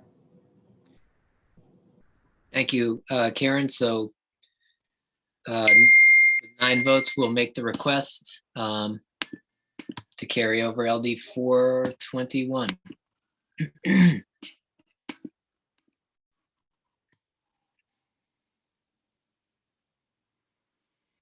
Okay, so we have 3 bills, I believe, left based on what the chairman said. So we have LD 939, LD 1242, and LD 1319.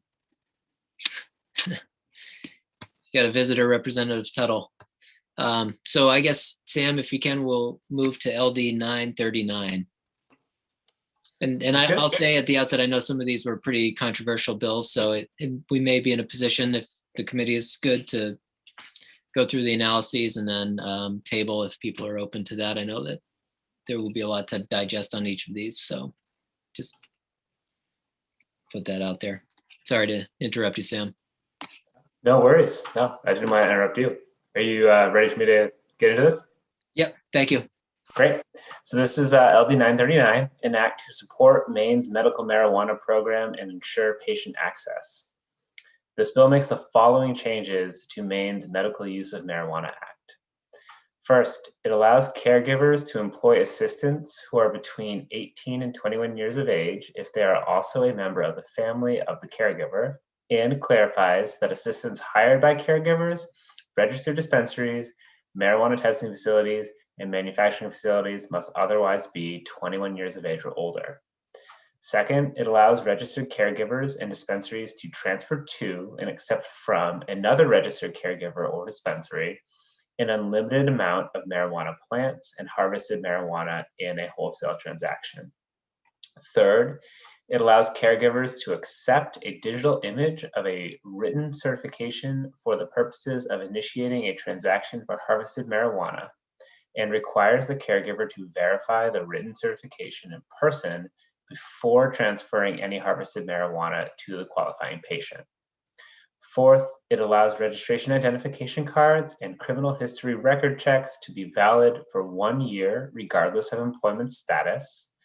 5, it adds a fee structure for caregiver cultivating based upon plant canopy. 6, it repeals the prohibition of marketing marijuana plants or harvested marijuana to any adult use marijuana market within the same sign, advertisement, or marketing material. 7, it removes a provision allowing the department to adopt rules allowing advertising or marketing using location-based services if the marketing is a mobile device application installed on a device by the owner of the device who is 21 years or older, if it includes a permanent and easy opt-out feature. And it provides instead that the department may adopt rules allowing advertising or marketing using location-based services if such marketing includes a permanent and easy opt-out feature and the owner of the device is 21 years of age or older. 8, it changes the period of time registered caregivers, registered dispensaries, marijuana testing facilities, and manufacturing facilities must keep records from 7 years to 2 years. And 9, it repeals the requirement that registered caregivers, registered dispensaries, marijuana testing facilities, and manufacturing facilities have annual audits by an independent third party. So, as usual, I have given the text of the bill on the left-hand side and links to current law, and in some cases, pieces of current law on the right-hand side. And in this bill, I also just added a few notes in here. So section 6 about the acceptance of a digital image of a written certification for the purposes of initiating a transaction for harvested marijuana. I just noted that OMPs testified that currently the law and rule allow for this, as long as the sale and verification of the patient certificate are done in person. And moving down, I believe I have another note. Yes. So in section 13, this piece about the annual registration fee and making a fee structure for plant canopy versus number of plants. These changes are the same as the ones that were included in LD 881 that was passed as amended by this committee last week. And I don't know, I didn't have any other notes in that section, but just some technical notes for the committee to consider. Section 12. So if we look at, I'm just going to scroll back up to section 12 so you can see it. So it reads, a registry identification card expires 1 year after the date of issuance, regardless of the person's employment status. So as drafted, this language makes a registration card expire 1 year, after 1 year, even if the holder is employed. However, if the goal is to prevent a registration card from expiring until a full year from the date it was issued, even if the holder ceases to be employed in that timeline, the language would have to be adjusted. I wasn't quite sure what the bill was getting at in that section. So basically, if the goal is to make sure that a registration does not expire, until a year, even if someone's not employed, I think that needs to be clarified. And then in section 18 of the bill, this is the part about the prohibition on advertising or marketing directed towards a location-based device. Had a few maybe concerns or points that I wasn't clear about. So the first is what the goal was of removing including but not limited to cellular phones from the language. If cellular phones are still intended to be covered, removing that language may make this, section unclear about their inclusion. And I was also just curious what other location-based devices were envisioned. Maybe it was just struck for, to make it seem cleaner, but I wasn't sure. So I wanted to flag that for the committee. And then my second was, how does the marketing provider know that the owner of the device is 21 years or older? So the language being repealed tied the age requirement to the person installing the application on their phone. And the new language does not. It just says, and the owner of the device is 21 years or older. So I'm not sure, like this piece, I guess, doesn't really address how you ensure that. So, that was most of what I had in my analysis. Are there questions? Thank you, Sam. Senator Hickman. Yes, thank you, Ms. Perla. I don't have any question, but the bill sponsor is here and may be able to answer the questions that the analyst asked, because I'm curious. I missed the public hearing, and so I don't know what the intent actually of that part of the law is. Sure, we can bring in the bill sponsor. Just take a second. And this was on the tech notes, Senator? Yes. Representative Pluker, welcome. Did you hear the question? I know you kind of drop audio when we bring you in. I do, yeah. And that was a question on the advertising. Is that what we're asking about? I think so. Is that what you wanted, Senator? It was a question. The bill analyst, Ms. Power, had a question about why certain language was dropped from the law regarding cell phones, and he's just unclear about how that all would work. So the intention. I don't know if he wants to put it up on the screen or not, but it's your bill, so maybe you know what he was asking already. Yeah, I think I did catch that part. He said we took out the aspects of the bill that referred specifically to cell phones, and we were talking more generally to location-based services. And then he was saying it was a little confusing as the fact that cell phones were no longer mentioned at all. And the intention was to make it clear that that to not restrict it just to cell phones or other. By not mentioning cell phones, we thought we opened it up. That was the intention, but didn't intend to create the confusion around whether or not cell phones were included. So I guess, Representative, so this would make it clear that you're allowed to do cell phone advertising? What it is you can download an app onto your cell phone if you're 21 years of age or older, and then use that app as the way of accessing the folks who are selling. Okay, and then they could use like a location-based way to, basically they could market whatever the nearby store is to that app. That's right. Gotcha. Representative Corey, did you have your hand up? I think that answered my question. It would just be like if somebody was like, where's a weed store near me? And then they punched it into that app, it would show them where it is, correct? Yes, I believe so. Okay.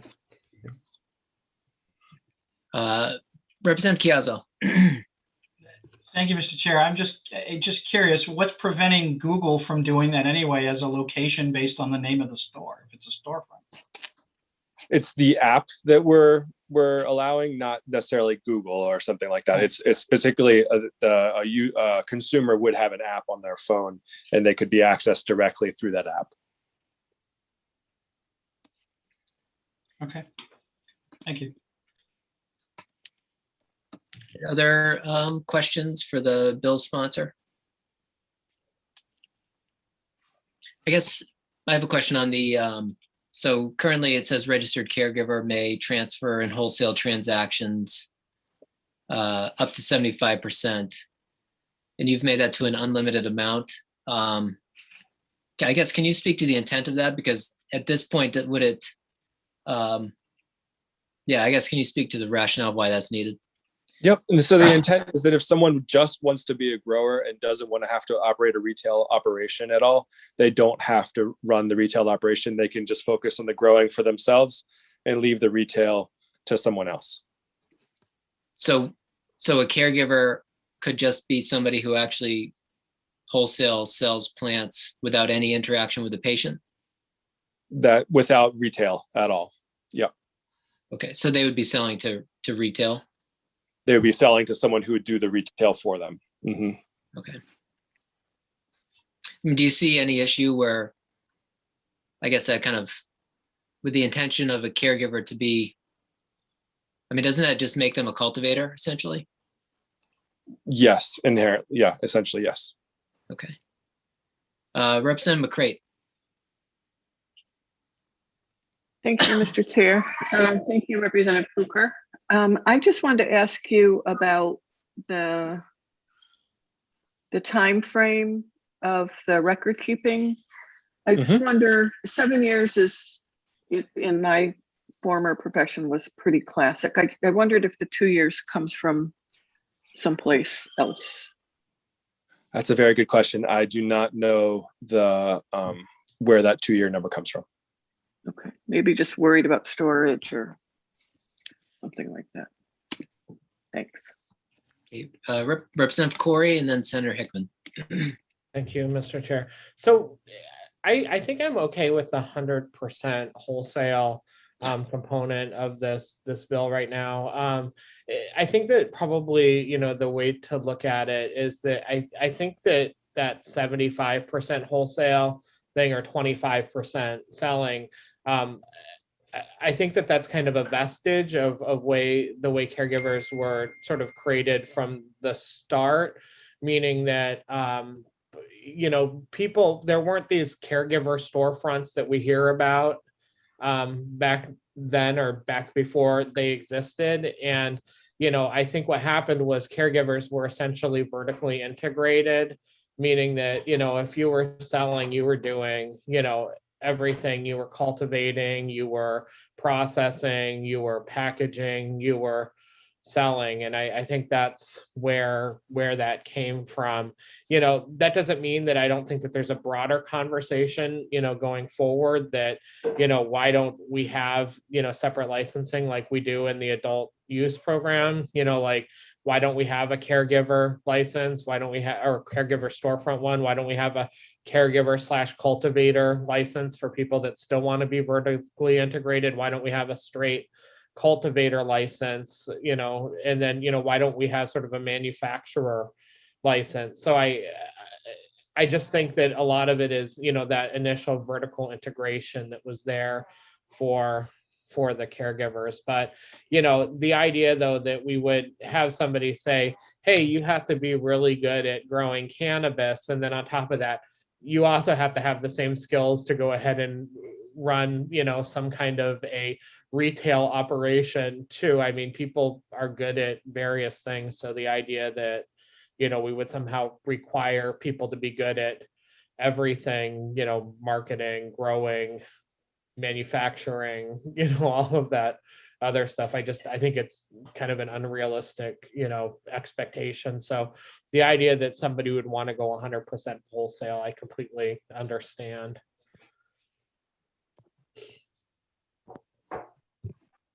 I don't know if that was directed at the sponsor. No, I don't think so. If you wanted to respond, I suppose you can, but. No, I had a clarification for Representative McCrate on the 2 years. And that 2 year comes from the agriculture rules around how long you need to keep your records for food safety reasons. Thank you. Senator Hickman. Oh, yeah. And Senator, you're muted at the moment. So that long Friday night, when the stakeholders came together to discuss the details of 1539, I believe is when LD 1539 is when the 75% wholesale went into law. So I think that was agreed upon because they did want caregivers to still have a relationship direct with patients. I don't know who drafted this bill or who you worked on this bill with, Representative Fluker, and that's my fault. I probably should have asked, but I think that the wholesale being 100% now might be a response to the fact that despite what the director said earlier, if you have a caregiver storefront and you cultivate all your cannabis at your home, you actually do have to have your home be available at all times of the day or night to inspection. And so if you don't want to have that intrusion in your home-based growing operation, this would allow for you to then be exempt from that rule. But of course, as the Senate chair said earlier, we can fix any or all of this in this vehicle or any other vehicle. But I believe that's why the wholesale provisions are there in this, is to get around this notion that if you cultivate at home, you have access to inspection day or night. Representative McCrate. Thanks, Mr. Chair. Representative Fluker, you moved. You're at the bottom now. Probably this record keeping is the smallest piece of this, but I'm just thinking that where 7 years is required in other places and we don't know how often inspections would happen, is there some middle ground there for keeping these? I would go, up to the committee's discretion. Middle ground we'd be welcomed. We'd welcome a middle ground. Yes, thank you. Am I frozen? I don't know if it's me or who it is, but I think Representative McCrate might be frozen actually. Right. Okay. Representative Corey, and we can come back to Representative McCrate. Thank you, Mr. Chair. I think another way that at least a lot of the caregiver storefronts have been good is that I get fewer calls from constituents now. I remember, when I first became a state representative and we would have, caregivers doing it, out of their home-based business, I would get, calls from people in little neighborhoods saying there's a long line of cars down my street, at this guy's house, and they're, essentially running a business out of their house. And I think that caused sort of a lot of suspicion, for people and everything else. But I think now that, there's caregiver, storefronts, I think I don't get those calls anymore. I don't know if anybody else on this committee gets those calls. I did have two other things in this bill that I kind of have questions about. So for me personally, like in the summary number 6, the idea of putting recreational and medical advertising in the same ad, that doesn't really work for me, especially where I think we've been consciously not co-locating, the two things. One is recreation and one is medicine. So, I'd probably prefer not to do that with this. Another one that I noticed, I think it was number 9, and it talked about independent audits. And I think that there's actually reference to that in 1242. So we would have to think about where we're going to do that. I know there was some discussion surrounding just what exactly is an independent audit. And I think that people had a problem pinning down what exactly that means. So I think that that's a little bit further discussion, but that's my concerns. I mean, the other one was, should we go for a minimum of, 3 to 4 years on record keeping as opposed to, it's 7 now and then, 2, but I don't know where the committee is on that. I'd be comfortable with 3 to 4 as well. So thanks. Right. And I think on the independent third-party audits piece, that's something we've heard a lot of people complain about in the rules, but that really is grounded in statute. And that was as part of that stakeholder group from a few years ago, put that in the law. Yeah, but is it defined though in law? That's I don't think so. I think it says a independent third-party audit, but we can find the specific reference. Yeah. Because I know that's clearly expensive, but I think I think it's part of actually it was part of that group's bill, which I wasn't involved with. I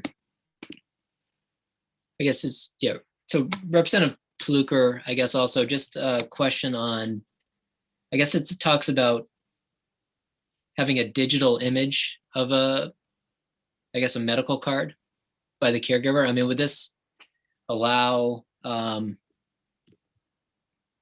guess, just anybody to store medical records on their home computer, essentially? And if that raises any concerns. I had not thought about the intent behind this was merely that you could begin the process with a digital image and then finish it up in person.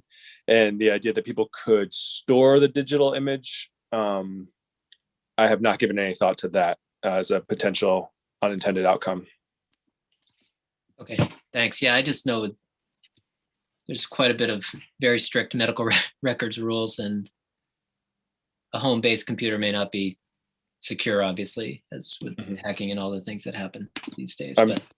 I'm hearing now that currently they do accept digital images from out-of-state card holders, if that informs your conversation at all.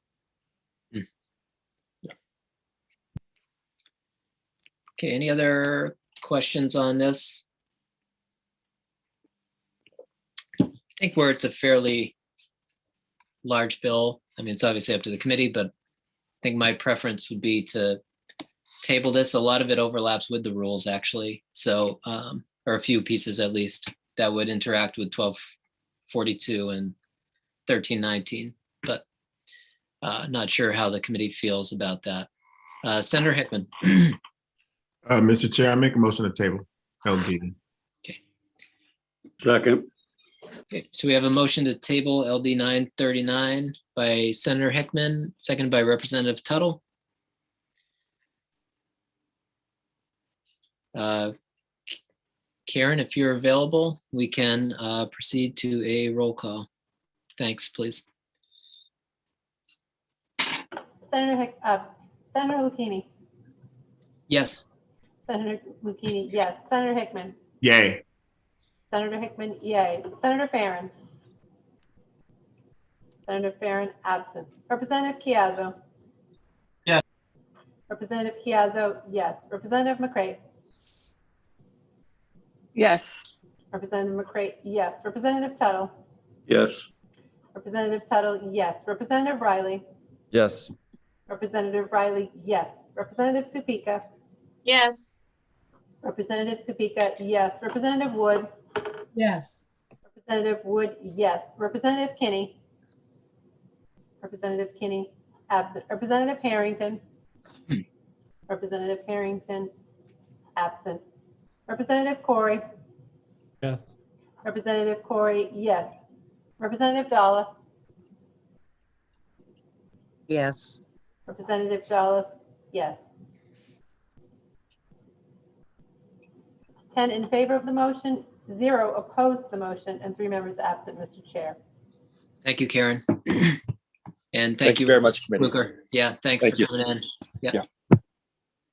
And we'll advertise those obviously for a future work session to fit within our schedule. So next up, we have 2 bills, and I believe, Sam, we did a joint analysis on these where they're similar and related to the rules. So we'll open up on 1242 and 1319. All right. Right.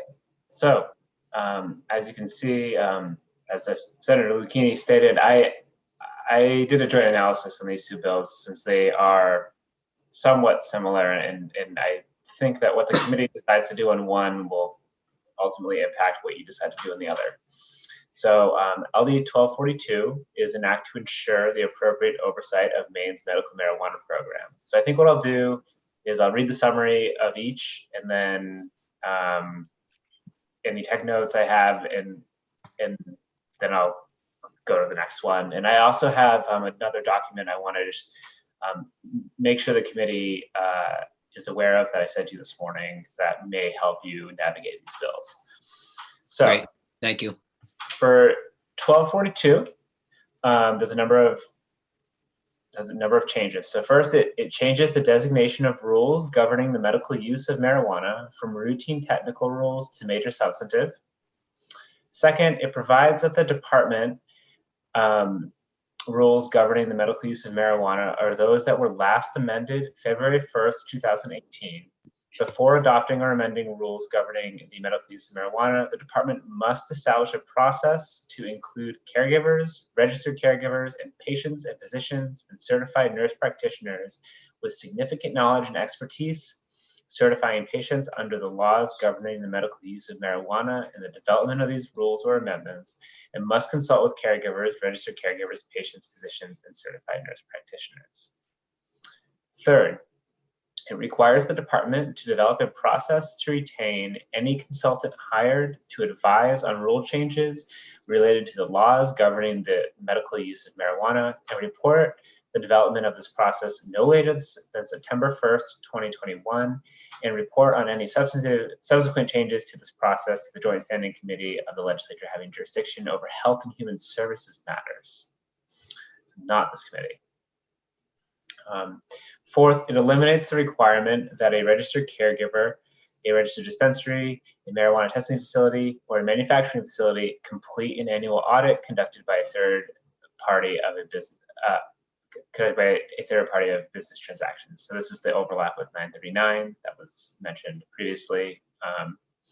And fifth, it eliminates the requirement that the department develop and implement a statewide electronic portal through which registered caregivers, registered dispensaries, marijuana testing facilities, and manufacturing facilities may submit certain records to the department. And I believe this is in reference to metric.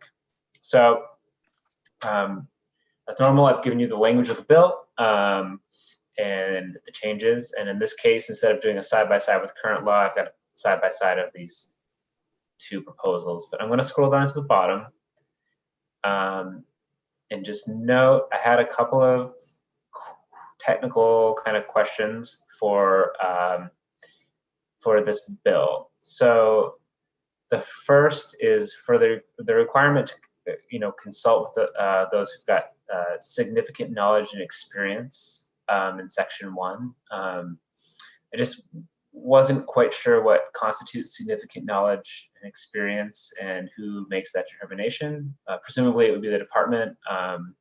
This isn't a huge technical issue, but if there's something in mind that like you want people to have certain certifications or other specific qualifications, it might be beneficial to list those specifically. And then this piece about shall develop a process to retain any consultant hired. I'm not sure what that means. Does it mean that, and it's unclear of like what kind of process and what kind of retention. So is it requiring the department to hire people they're consulting with? Or is it just requiring them to keep in contact with certain types of consultants? It wasn't that clear to me from reading the bill, so I wanted to flag that. And then, so if it's okay, I'm going to go on to 1319 before I stop. Is that okay? Yeah, that makes sense. Yep. Okay. So I'm just scrolling back up. Apologies if it's disorienting. So LD 1319 is an act regarding registered dispensaries and rules under the Maine Medical Use of Marijuana Act and the definition of resident in the Marijuana Legalization Act. So first, this bill provides that the department may not issue more than 14 marijuana dispensary registration certificates. Second, it provides that the department may not adopt rules governing the medical use of marijuana until December 1st, 2023. Third, that beginning December 1st, 2023, the Office of Marijuana Policy may adopt rules governing the medical use of marijuana only if the office, using existing resources and before the adoption of those rules, conducts studies on the economic impact of the rules and how the rules would affect the access of patients to marijuana for medical use. And fourth, the bill also extends the repeal date of a portion of the definition of resident in the Marijuana Legalization Act from June 1st, 2021 to June 1st, 2025. And I believe that's the provision about having to have a state income tax for the last 4 years. And so I'm just going to scroll down to the bottom again. I really had one question about how this bill works. And there's this moratorium on the department adopting rules until 2023. And it's unclear if this rules moratorium disrupts the old rules, like the current ones. And it might be beneficial if the committee wants like the current rules to stay in place, those ones that were in place in 2018. It might be beneficial to clarify simply that they either may not adopt new rules or use the language that's actually in the other bill, 1242, that clarifies that the current rules stay in place if you're to do this. So that's what I had on the bill analyses themselves, but I also prepared another document for the committee. So I'm going to switch to it. And the goal of this document was hopefully just to help keep everybody on track and keep everything clear. So there was a lot of discussion at the public hearing about what the department's rulemaking authority was regarding the medical marijuana program. So what I did is I made a table for the committee. This table includes the statutory section with a link to that statutory section, the relevant rulemaking authority language from that section that's being linked to, and a quick hit summary of what kind of rulemaking authority that section gives the department. So I tried to basically chart out all the parts of the medical marijuana statutes that give the department rulemaking authority, what they do, and just to make it really clear for the committee. And this takes up quite a few pages.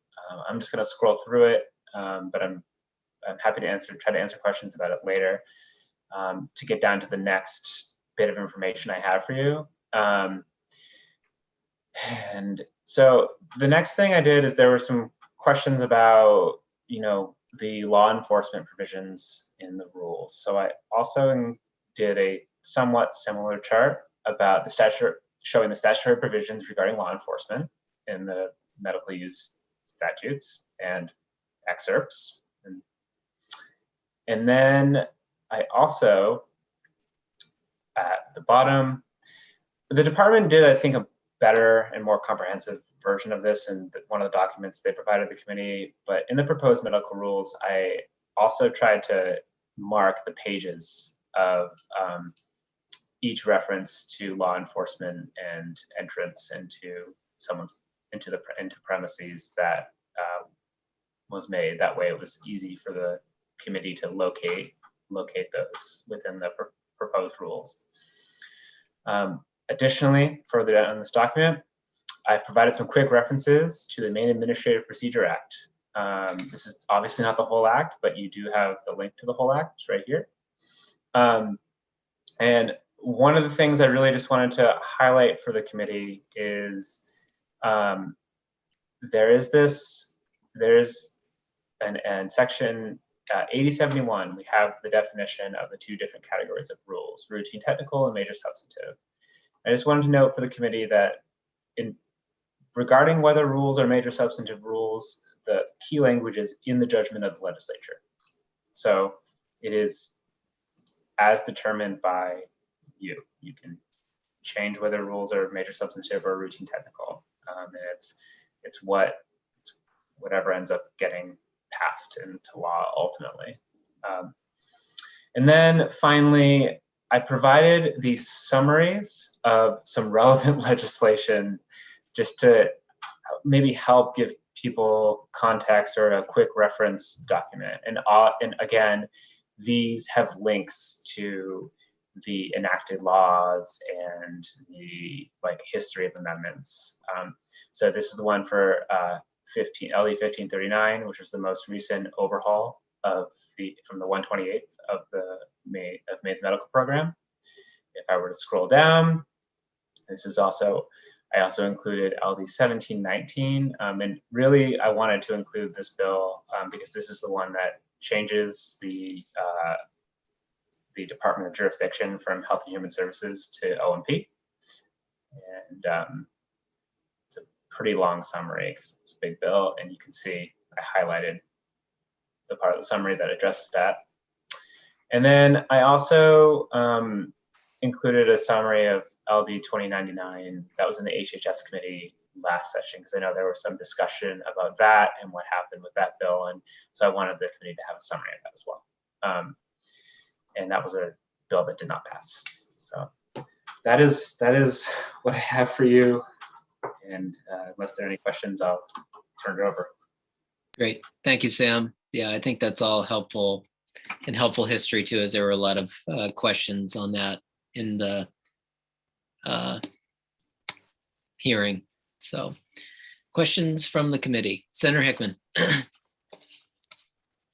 Thank you, Mr. Chair. Mr. Power, does your analysis, again, I don't have it, I had it, but it's gone, include the unallocated language in 1719, where you spoke of how the committee voted to move jurisdiction of the oversight of medical marijuana to some office that has yet to be determined, because the Office of Marijuana Policy didn't exist when we wrote that, but there was unallocated language in that law, which I can look up in the record if I have to, that said that the committee of oversight, however, for the medical program would still be HHS. Did you see that in your research on LD 1719? I haven't identified that particular section yet, but I can pull that up pretty quickly, I think, because I have the link to the enacted law. Well, the enacted law doesn't include that language because it was it would be it would be in the unallocated section of the enacted law because it was unallocated language. Thank you. I can try to pull that up really quickly and get back to you. Thank you. Okay. Other questions? And if not, we can get it for the next work session if that works.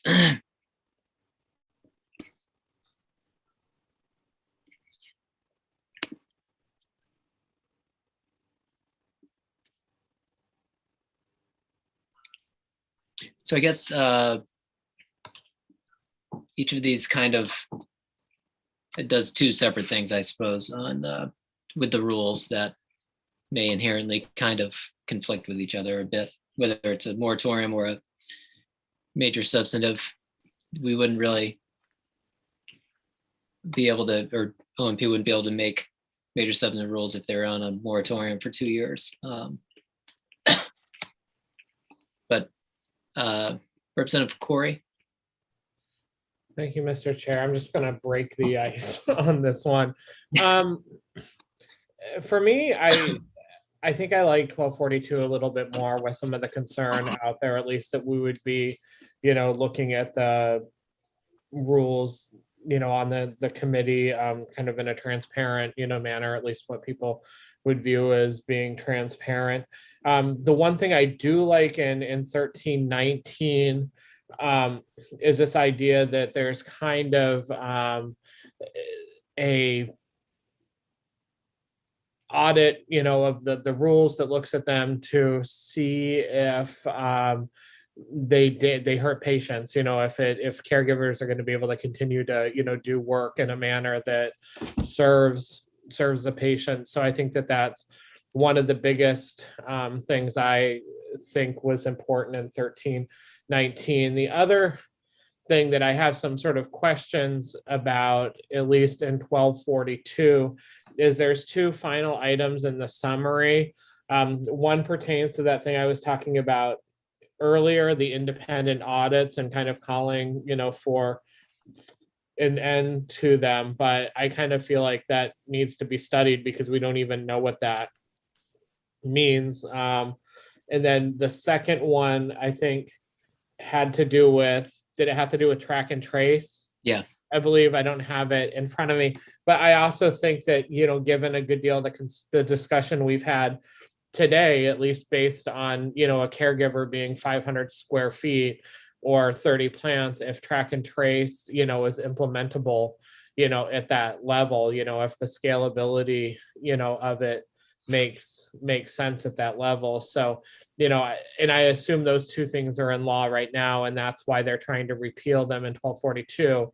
But I feel like, if we're going to do this and we're going to look at, making those other roles major substantive, I think we should, wait for that, that audit, or analysis on, how financially viable these things are for a small caregiver business to essentially put like a short moratorium on those two items for the time being until we actually know what their impacts are. So that's where I'm kind of at on the two bills. On 1319, I just don't know what putting a moratorium does and how we come back, or how actually the next legislature comes back and processes all of that based on the report back. I know that I'm moving up the time frame a lot on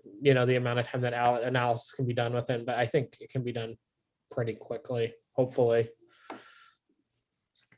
Yeah, and to your points, I think on eliminating both the third-party audit and the track and trace portal, I'm not sure what oversight ability remains with OMP at that point on this. I mean, it would have OMP write major substantive rules, but it would eliminate in statute two of their oversight capabilities, which would be either the audit or the track and trace. So I'm not sure what oversight other than dropping by somebody's place or reports would give them sufficient oversight. Those are things that would be a bit different than the adult use side.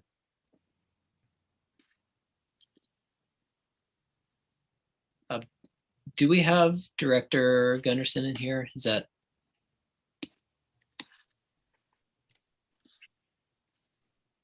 So Director, I mean, can you speak to like the tools? I mean, between third-party audits and metric, which obviously your office supports the metric piece.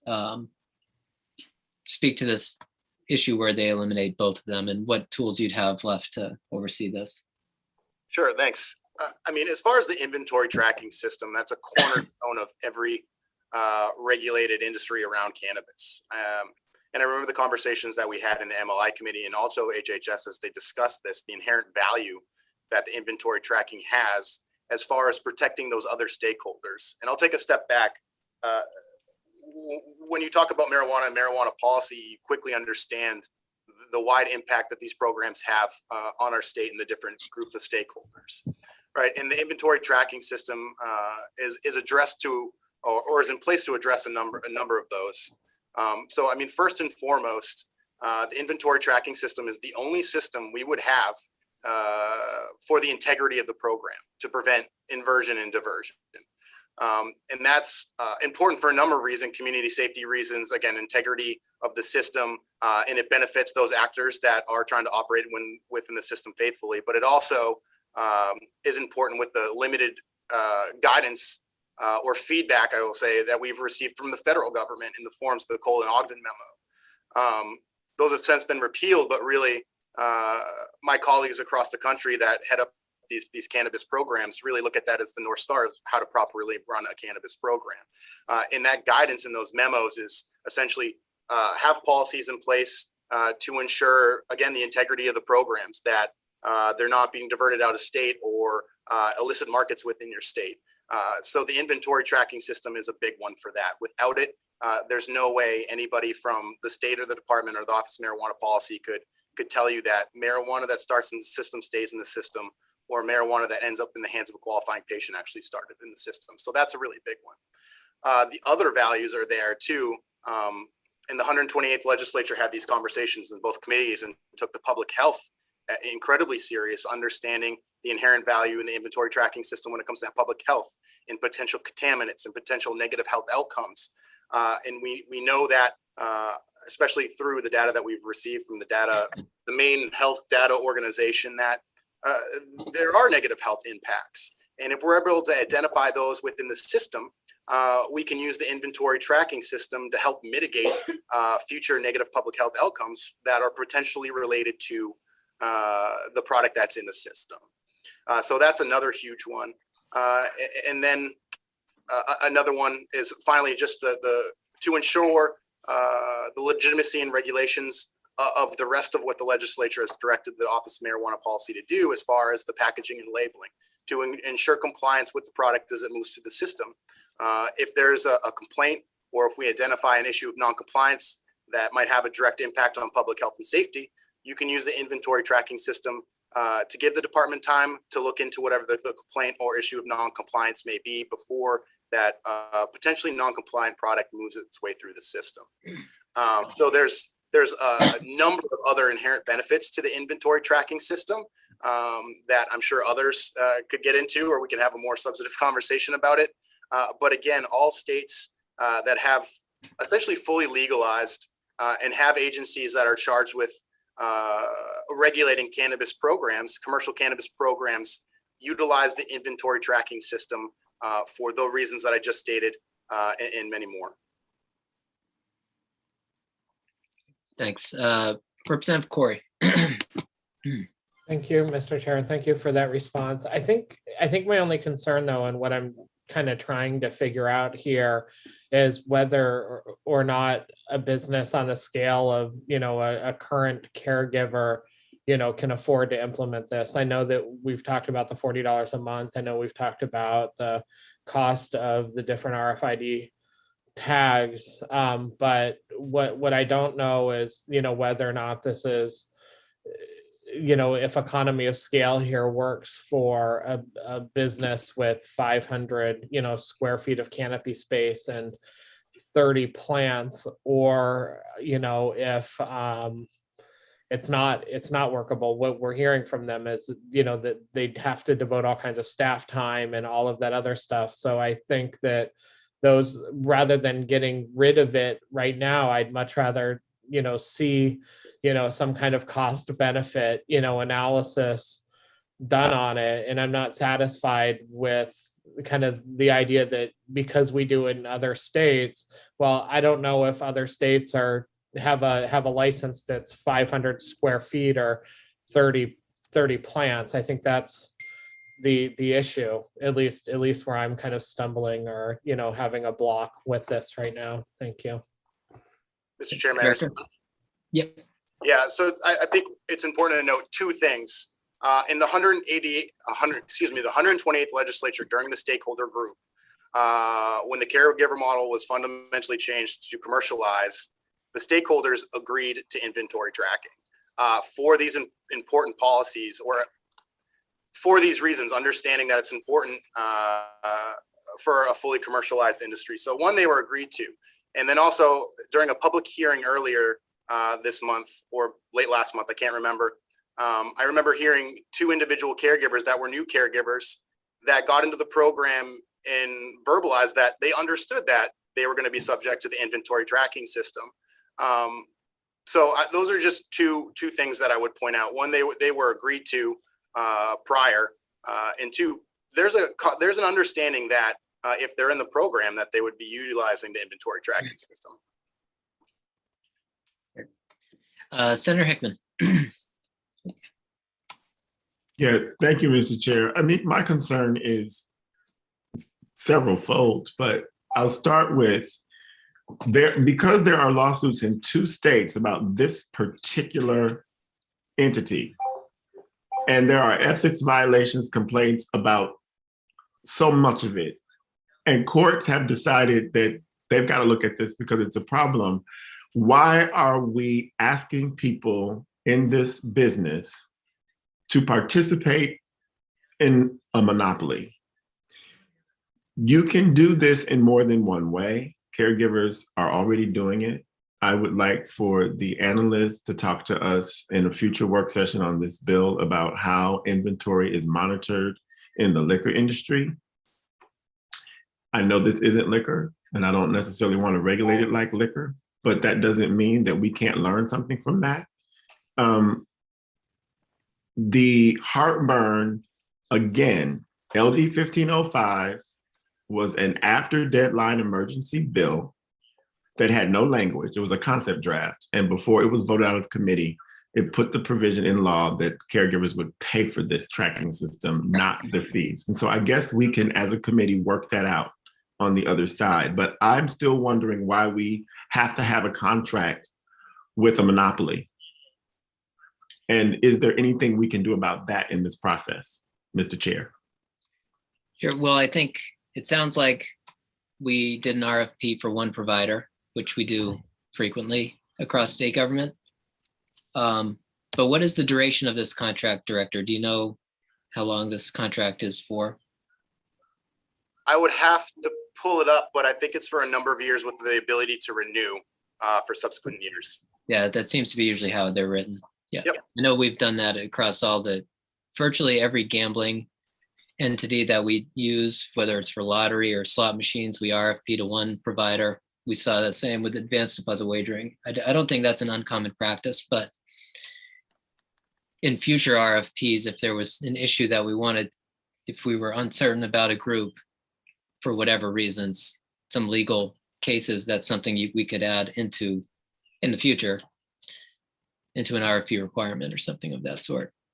In terms of alcohol regulations, we can also get the committee some resources on that, but I don't think anyone in the marijuana industry would want to be regulated as stringently as they are in the alcohol industry, particularly the spirits industry, where the state owns the entire thing, everything's stored in a state warehouse. That stuff is tracked very, very closely. I mean, it's owned by the state. So I think the 3-tier system generally is something that people, when the initial marijuana conversations were had, people didn't want to get into, because if you make alcohol, you can't sell it at retail. So if you grew marijuana, you wouldn't be able to sell it at retail. But we can get more of the guidelines on alcohol regulations for members of the committee. Representative McCray. Well, thanks, Mr. Chair. I don't know where, and I hate to ask Sam, but it seems like I read somewhere in all of this material that we can't use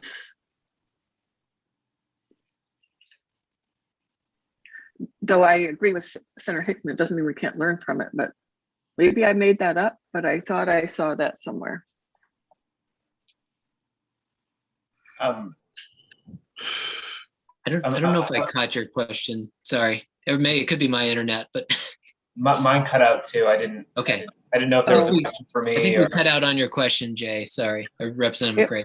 It might have been me. Just that I thought I saw somewhere in the documents around medical marijuana that we can't use the liquor sales model, and I maybe made that up. I read it somewhere, and as Senator Hickman said, it doesn't mean you can't learn from it, but we don't. And as Senator Lucchini said, we probably don't want to use it. I think it's just a very, very regulated system between the state regs and the TTB. I mean, the number of disclosures and rules around this, like when we talk about percentages of alcohol that can be allowed and percentage of bubbles that can be allowed in certain types of alcohol. I mean, it's pretty remarkable. And it makes it very hard for instance, our apple producers to make hard cider, because if their carbonation goes beyond a certain limit, they're no longer hard cider. And then they have to be wine, and then it becomes a much different system. But some of the fundamental stuff is similar. So, Senator Hickman? Yes, thank you, Mr. Chair. I mean, there is no track and trace, though, in the inventory system. It's not as if, a cultivator of hops has to keep track of all of that before it sells it to the brewer. But that's a different story. I think that I do want to clarify what I was in the room for when the industry agreed. They didn't agree to metric per se. They agreed to a sales portal that was run by the state for ease of putting in their information. And so I just want to make sure that as the committee moves forward, that we honor the intent of that, because that was the intent. They agreed to a sales portal run by the state so that they could put their sales and their inventory in that system. But there was no agreement that metric be the means by which that was done. So again, I have a different memory, but I also know that we can figure out a way to fix this going forward. And I think that it's not outside of our power to ask the Office of Marijuana Policy to cancel its contract with Metric, because we get to do that too. Sure. And just one more thing on spirits, like every bottle of spirits that enters the state is tracked and has to enter, or produced in the state and has to enter the state's warehouse. So it is crazy regulated. Beer and wine is less though. So that, but they do, there is tracking into wholesalers and then to retailers because we have that required third tier of distribution. Correct. So Correct. I don't think anybody would want the alcohol system. I certainly wouldn't. No. So we can learn from it, Mr. Yeah, Chair. yeah, I got you. Okay, any other questions on this? I think I would just raise one other option that we have as a committee that I'm interested in looking at, but obviously it's up to the committee to do whatever, is that if we were to make the rules major substantive, they would just come back next year in the same form, most likely. And then we'd have a resolve where we can change the rules. So rather than doing that, we have the opportunity now to change these rules in the exact same manner that we would major substantive rules. So if people, especially within the industry, were interested in changing these rules significantly now, that is an option that's on the table. And we would do it in the exact same manner that we would as if these were major substantive rules. We do it through, if there's an underlying statutory change, we can change the statute. And then we would do it through essentially like a rules resolve where we direct the department to change the rules in the manner that the committee sees fit. And so rather than delaying the whole thing a year and then doing the same process, that's something that I think is a very possible solution this session. So I just wanted to put that on people's radar. And then because the ultimate end game is that if neither of these bills passes for whatever reason, whether it doesn't have the votes or if it gets vetoed or anything along those lines, if neither of these bills pass, then the rules go into full effect. So that's kind of the, I guess, the gamble that can be taken on what procedure to follow. So Senator Hickman.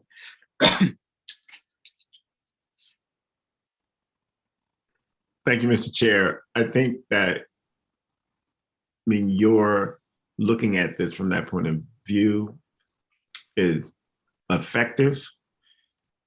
It's a great idea.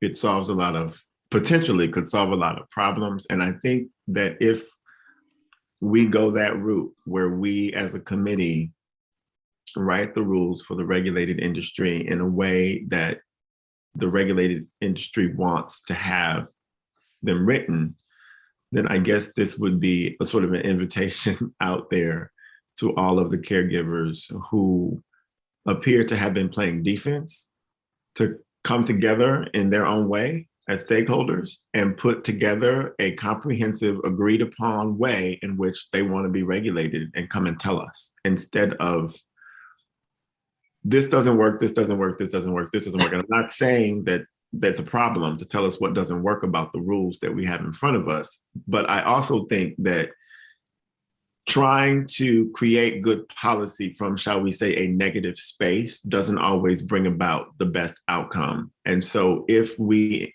do go down this road that the chair has offered, that the regulated community actually sit down and figure this out and then just come and tell us what they want us to do, it'd make it a whole lot easier for us, because so many people on this committee have no idea how any of this works. And that's also itself a problem. And maybe the regulated community needs to tell us how best which committee of oversight ought to be looking at what they're doing going forward. And even if it's the Marijuana Advisory Commission being more robust or being a part of the Joint Standing Committee of the legislature, I really don't know. But I think that if you tell us, if everybody who's listening can sit down and come together and tell us what you want, it will make life a lot easier for us. And you don't have to keep playing defense every time the Office of Marijuana Policy presents a bill or changes some rules that are gonna threaten to put you out of business. So that's an invitation along the lines of the chairman's guidance. Thank you, Mr. Chair. And thank you, Senator. I think that was why I asked everybody at that lengthy Friday hearing on these bills, actually, to be as specific as you can on what you don't like about the rules. Don't just say they're bad and we're watching you or whatever you want to say, because that's not effective whatsoever. But if you can tell us the specifics of what's wrong and what needs to change and what will help the industry, that's what we need to know to make decisions. And we learn more from the industry on what it is. And not saying that the industry will get everything that they want, because it's always a give and take with these things, as we saw in the previous agreement, which has disagreement now. But it helps us to make better policy, for sure, to hear specifics. And I've had good meetings with caregivers where they just laid it out point by point. That was super helpful to me. Representative Corey. Thank you, Mr. Chair. I mean, I understand that approach. I just don't feel like I have enough information yet to make decisions, especially decisions surrounding metric and, how that, might be affecting individual caregivers. I mean, we can, take the rules point by, point, but, a lot of this is going to come down to, whether or not, I think that, 500 square feet is feasible, any longer. I don't know what works within the business model, anymore. And I'm certainly hearing from different size caregivers. I'm hearing from caregivers that are much, larger, that, probably got their feet in the door, like a long time ago when there were very few rules and no metric or anything like that. And they were able to, build themselves up to where they are now, to, people that may even have, be caregivers that now have their foot in the adult use market. And, they may not think that the rules are that big of a deal, but, that's because they're now in competition with other caregivers. So I need to understand how the rules, themselves, and especially, things like track and trace. And we've done a lot of conversation surrounding testing even. I don't know how that, all of that goes and affects, patient access to medicine. So I think that I need a heck of a lot more, information before, I think that I'll be comfortable, looking at some of these rules. Some of the rules I can look at right now, but I don't know that I can look at all of the rules right now without more information. I'm certainly not suggesting we do this today. So I think we have time to look through the rules and to talk, as Senator Hickman said, to the industry and see what exactly I think is the big problems, try to find a way around it. So, but it's a lengthy thing to do, but it's the same process we would be doing next year. Representative McCrate. Thanks, Mr. Chair. Sort of ditto what you had just talked about, and the more specific, the better. And I know people are working together on this. I think, I've heard some of the people who are so concerned about this have said, we feel like this is a crisis because these rules are pending, and that crisis has brought us together. So we have some specifics to give you. And I certainly need that. I'm not a caregiver. And I think Representative Corey is right too, that things change over time. What felt okay a year ago doesn't feel okay. And that's not going to change. It's an evolving industry, but we have to figure out where we are now and learn from mistakes, perhaps. And what did you say? Quit playing defense? Yeah. I would like us to be more of a team process, but again, as you said, we're never going to have everybody agreeing, but we can certainly do our best. And I do think people have coalesced around this. Can't be everybody because it never is, but some of the groups that I've been hearing from seem to be more on the same page. Yeah, and I think based on the hearing, there's a lot in this rule that we can change and that I'd be happy to change. But again, we just need as specific as we can get, and then we can, if that were the path in the final weeks of session, we can send that directive to OMP. And then a lot of the rule is backed up in statute, so that's why it's kind of helpful to also make those accompanying statutory changes as well. Okay, any other discussion or questions on these two? I know we can get the copy of the rule to everybody if you, I'm sure you've all probably already had it and have sat through a lot of rules hearings essentially. But we've been approved, I think, through the end of the next 2 weeks. So we can have time to continue working on this as we go. So if there's no other discussion, we could entertain a motion to table both of these if somebody were willing to make that. Representative Tuttle. Being in my tradition, Representative Corey, I move that both items table. Okay, there's a motion to table LD 1242 and LD 1319. Is there a second? Seconded by Senator Hickman. Karen, can we please proceed to a roll call? Senator Lucchini. Yes. Senator Lucchini, yes. Senator Hickman. Yay. Senator Hickman, yay. Senator Farren. Senator Farren, absent. Representative Chiazzo. Yes. Representative Chiazzo, yes. Representative McCray. Yes. Representative McCray, yes. Representative Tuttle. Yes. Representative Tuttle, yes. Representative Riley. Yes. Representative Riley, yes. Representative Supika. Yes. Representative Supika, yes. Representative Wood. Yes. Representative Wood, yes. Representative Kinney. Representative Kinney, absent. Representative Harrington. Representative Harrington, absent. Representative Corey. Yes. Representative Corey, yes. Representative Dolph. Yes. Representative Dolph, yes. 10 in favor of the motion, 0 opposed to the motion, and 3 members absent, Mr. Chair.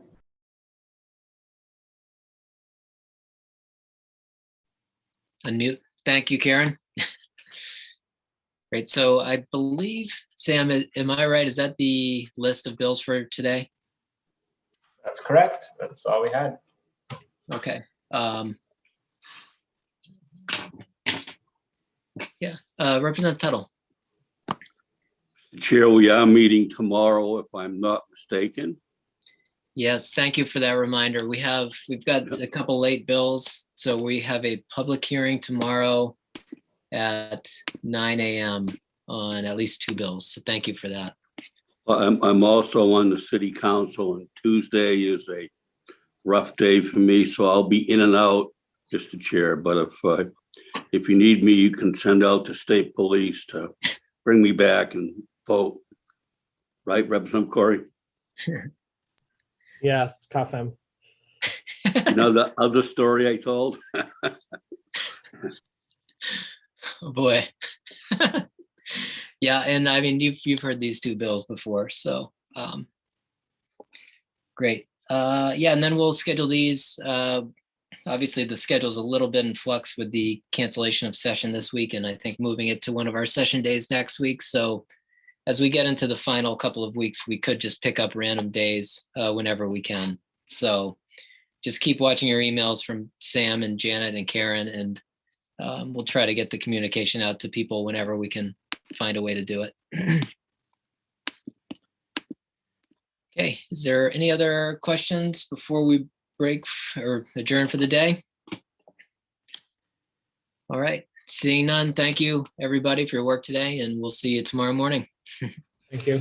Good job today, guys. Thank you.